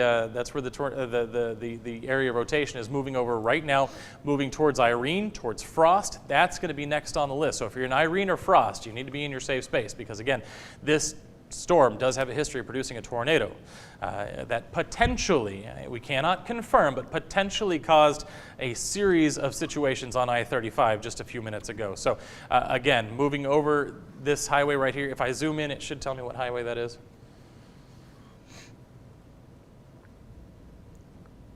$171. We've been talking about 171 all morning. I should not have blinked on that one. But yeah, 171 just south of Bynum. That's where that rotation is again, moving towards Irene next on the list. And so as we put a track on this, we can tell you, give you an estimate of when it's going to move through Irene as it moves over 171 right now. 224 is what we're looking at for Irene. Emmett 233, Frost 236, Blooming Grove 246. So a lot of the towns that you're seeing on these lists are going to be a little familiar because this storm is tracking just a few miles to the north of where storm number 1 tracked a little bit earlier. Okay, our producer Brendan is telling me that we have maybe some video or pictures of house damage. You can see, oh wow. Yeah, so damage in Falcon Point subdivision just off Worth and Bend Road, east-southeast of China Spring. Yeah, that's the one where McLennan County, the sheriffs were out there working this. Yep. Exactly. So Bob Pack, we know, is a storm chaser. He's saying possibly strong EF0, low-end EF1, potentially if it was able to come through what I'm assuming is a brick house. It doesn't seem to have damaged the struts in any way, but it brought the insulation obviously and broke through the. Obviously would have had to have come through the bricks and then the sheetrock as well. So again, yeah, EF0 or low-end EF1, so probably right in the neighborhood of 100 miles per hour. Of course, the most important part of that tweet is that one right there. No injuries, No injuries. So obviously that's the way we want to keep these situations. That's why we're telling you to make sure you're in your safe space long before these things ever get to you. So, well, like sorry, Chris. I was just going to say, we have the eyes of the nation on us. There's 2 spots right now across our whole country that are watching tornadoes. That's here in Central Texas and one in Nebraska, both the 2 states I've worked in. It's like they're trying to tell me something. But when you go wide, look at the Metroplex up north at Dallas and Fort Worth. It's gone east of them and swung right around it. They're dodging this bullet. And then as you you get further up north, Kansas does it, but Nebraska is very active as well up there. So there's a reason they call it Tornado Alley, right? Exactly. A little bit closer to that surface low up there in Nebraska. We're catching kind of the tail end of everything. Sometimes, though, the tail end is not a great place to be, especially with squall lines. This isn't necessarily, it's quasi. Boy, you talk about rain totals and what we've needed, but you've showed us earlier where a couple spots got 5 inches of rain as this storm moves through in 15 or 30 minutes. That is a deluge. You are aware you're in a storm when you get the winds like that, the thunder, the lightning, and then that much rain quickly. The downpours. Yeah. And obviously we've had some damage. We've had some reports of tornadoes on the ground this morning, but the good news, if there is good news to be found, Bell County, we've gotten. I don't remember the last time I updated that graphic. No, just a little bit of rain on our roof today here. But we're something in the neighborhood of 9 inches over where we're supposed to be for this time of the year. Sure. Waco is a third of an inch over where they're supposed to be for this time of the year. So the rain is falling in places that needed to see the rain. I suppose that's the silver lining to this. Yeah, and a lot of times we do spring storms, and Comanche will get hit real hard, Hamilton, because they're out west. Yep. But many times these storms get very aggressive in Limestone County, Mahia and Groesbeck, and they're missing it all today. This is going right up through the I-35 corridor. Exactly. It's something about that Highway 14 that apparently these storms just don't like. I don't know what it is. So many of y'all probably know when I first started with KCE, and I was actually based out of College Station, and Highway 14 was highly traveled for me, driving back home to DFW on the weekend. So very familiar with that area, very familiar with the I-35 corridor obviously as well, but again, this is that area of potential rotation we're still watching moving off towards frost. Let me check something real quick. They are saying, the National Weather Service, that it's really weakened as it's gotten close to M House, so that is good news before it hit the city, hopefully. Yeah. And I was just looking inside of it, and it's not looking as impressive as it was for sure. On either end. M House was Navarro County, correct? Yes. Yep. Yeah, because Hill County, they're basically saying you're in the clear minus, well, they didn't take the tornado warning off, did they, for Hill, but they took the severe storm warning off. So you can see one little area right here, but again, it has kind of weakened a little bit, but again, if that means it missed the town of M House, that's obviously for the better.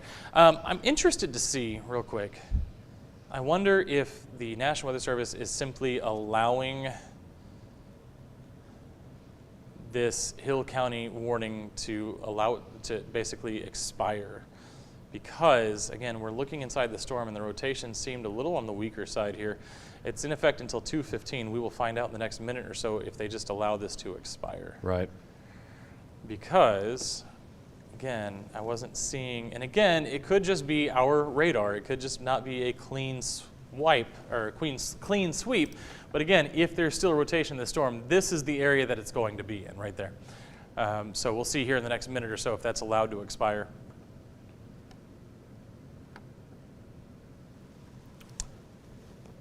My guess is that maybe there's still enough rotation that we let that extend. And maybe we're just not getting a clean read on it here on our in-house radar.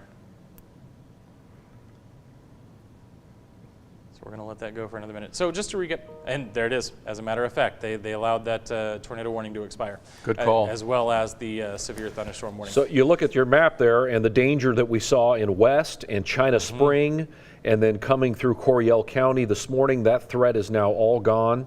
It has moved all the way up into the northeastern quadrant of Navarro County, and then what was behind it, is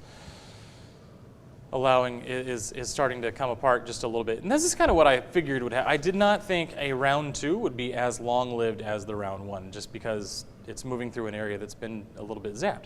What I am looking at, though, is the rest of the storm system behind it from Hillsborough down through San Saba. That area is kind of coalescing into a line here. As long as it comes through linear, usually we're going to be a little bit safer from the rotation and the severe weather threat, and it's probably going to be more of just a generalized thunderstorm risk. And then as that moves through over the next couple of hours, we should see everything come to an end for the day. We could see some redevelopment this evening, but for the most part, the expectation is that what we saw this morning, unless the sun comes out for a couple of hours, Right. which it absolutely could.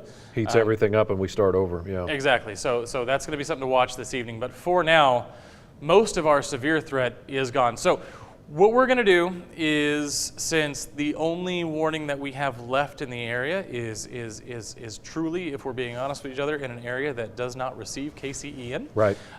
We're going to go through just one quick little recap, and then we'll likely send you back to programming here very soon. I'd probably be a little more comfortable if I let that tornado warning expire before we do that. So I don't want to make any promises just yet, but what we're going to do is we're going to run through this real quick. Basically, this is what we have left. We have one tornado warning left in the northeastern quadrant of Navarro County, northeast, moving right along I-45 right now, and that's going to be the area of the town of Rice, if you're familiar with where Rice is. What we're expecting as we head through the rest of the afternoon in our forecast model, and this forecast model I'm going to show you, this is updated literally every hour. And so I just want to get an idea. Yeah, I mean, look at down south today between Georgetown and Austin and even down to San Antonio, where you used to work in the Brazos Valley, Bryan College Station. Just a normal day almost. Yeah, basically. And so this forecast model does show the backside of the storms moving through here, 2:30, 3:30, and then moving out of the area. It wants to bring some redevelopment back into the northwestern areas here, and that could make sense based on the path that the rest of the storms took. Didn't really affect Hamilton County all that much this morning. And then as we go through, it shows everything kind of falling apart. And that goes to what we were saying earlier. When you have this much activity in the morning, yeah, you're going to zap your energy. And you thought Saturday may be pretty active for us as well, and now you've got us up to 6 a.m. here, and nothing happening. I'm going to have to switch models, though, because this one only goes about 12 hours. Let me switch to a longer range model real quick so we can actually go through Saturday and Sunday. Since you won't be joining us for our evening newscast, so I want you to have a good weekend because you've worked hard this week, Matt. It's been a very active week. Yeah, it's and with today being the creme de la creme. Yeah, and let's hope it ends up being the creme de la creme. I still have my eyes on Saturday night to Sunday morning. Okay. We're going to want to watch that time frame. A lot of our models are showing, and you can see here, that Saturday will be, for the most part, pretty quiet. And a lot of that has to do with the fact that what's happening today. And so our storms come through. Yes, you see the clouds clear up, but notice the timestamps. 5:30, 6, 8, 9. Yeah. Obviously, we're running out of daylight, and then the cloud cover comes back in. So what that could mean is that we've really utilized a lot of the energy. So the next thing we're going to be watching for is going to be Saturday night to Sunday morning. And again, this model only takes us to Sunday at 1 a.m., so I'll have to switch models again. But you can see that next line of showers and thunderstorms coming in from the northwest. That's going to be along, so we've been talking about that dry line kind of developing all these storms. That dry line is going to get overtaken by what we call a Pacific cold front coming out of the west. And as it comes through, it's going to push a line of showers and thunderstorms through the area. So let me change models one more time, and then I promise that we will be getting you back to your programming here in just a minute. I just want to get one more double check on. Oh yeah, it wants to come in from the west. Yep. Let's see, and then that's longer range. Okay, so what we're going to do is we're going to follow this. So this is a different model altogether, so I just kind of want to see what it says about today. This one was a little heavy-handed on today. You can see it was a line rather than just the isolated storms we had. Obviously that goes through, and then it brings in, again, just that little bit of activity for Hamilton County and kind of kills it through the rest of the night. And then this one also shows maybe some passing showers through the day on Saturday, but nothing of much consequence. And then here comes that line of showers and thunderstorms from the west-northwest.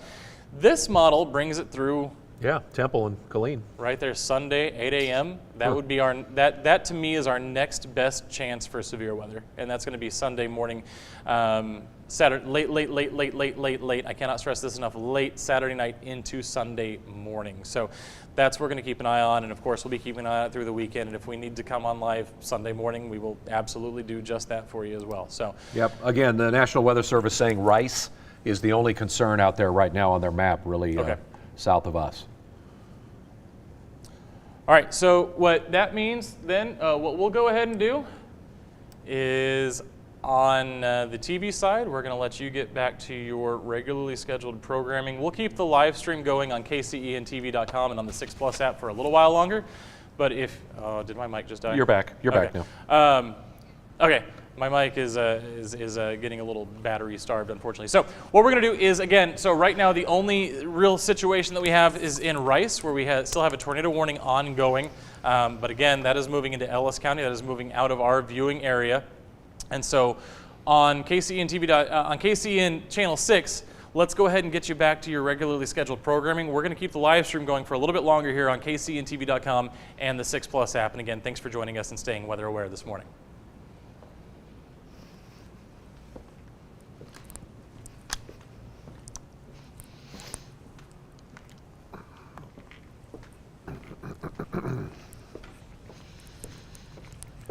All right. Okay. Again, thanks for staying with us this morning. I appreciate everybody staying weather aware on the app and on the website. And what we're going to do now, we're just going to do a quick double check of what's happening across the area. Right now, we don't have any major severe weather concerns. The only thing really left near the viewing area is going to be that tornado warning near Rice right now. We do have a new severe thunderstorm warning. That is going to be for San Saba County, and again, this is kind of where everything kicked off this morning. But we are definitely running out of energy, so we'll see how long that particular severe thunderstorm warning will hold together. For now, going to take just a quick break, change mic packs, and I'll be back.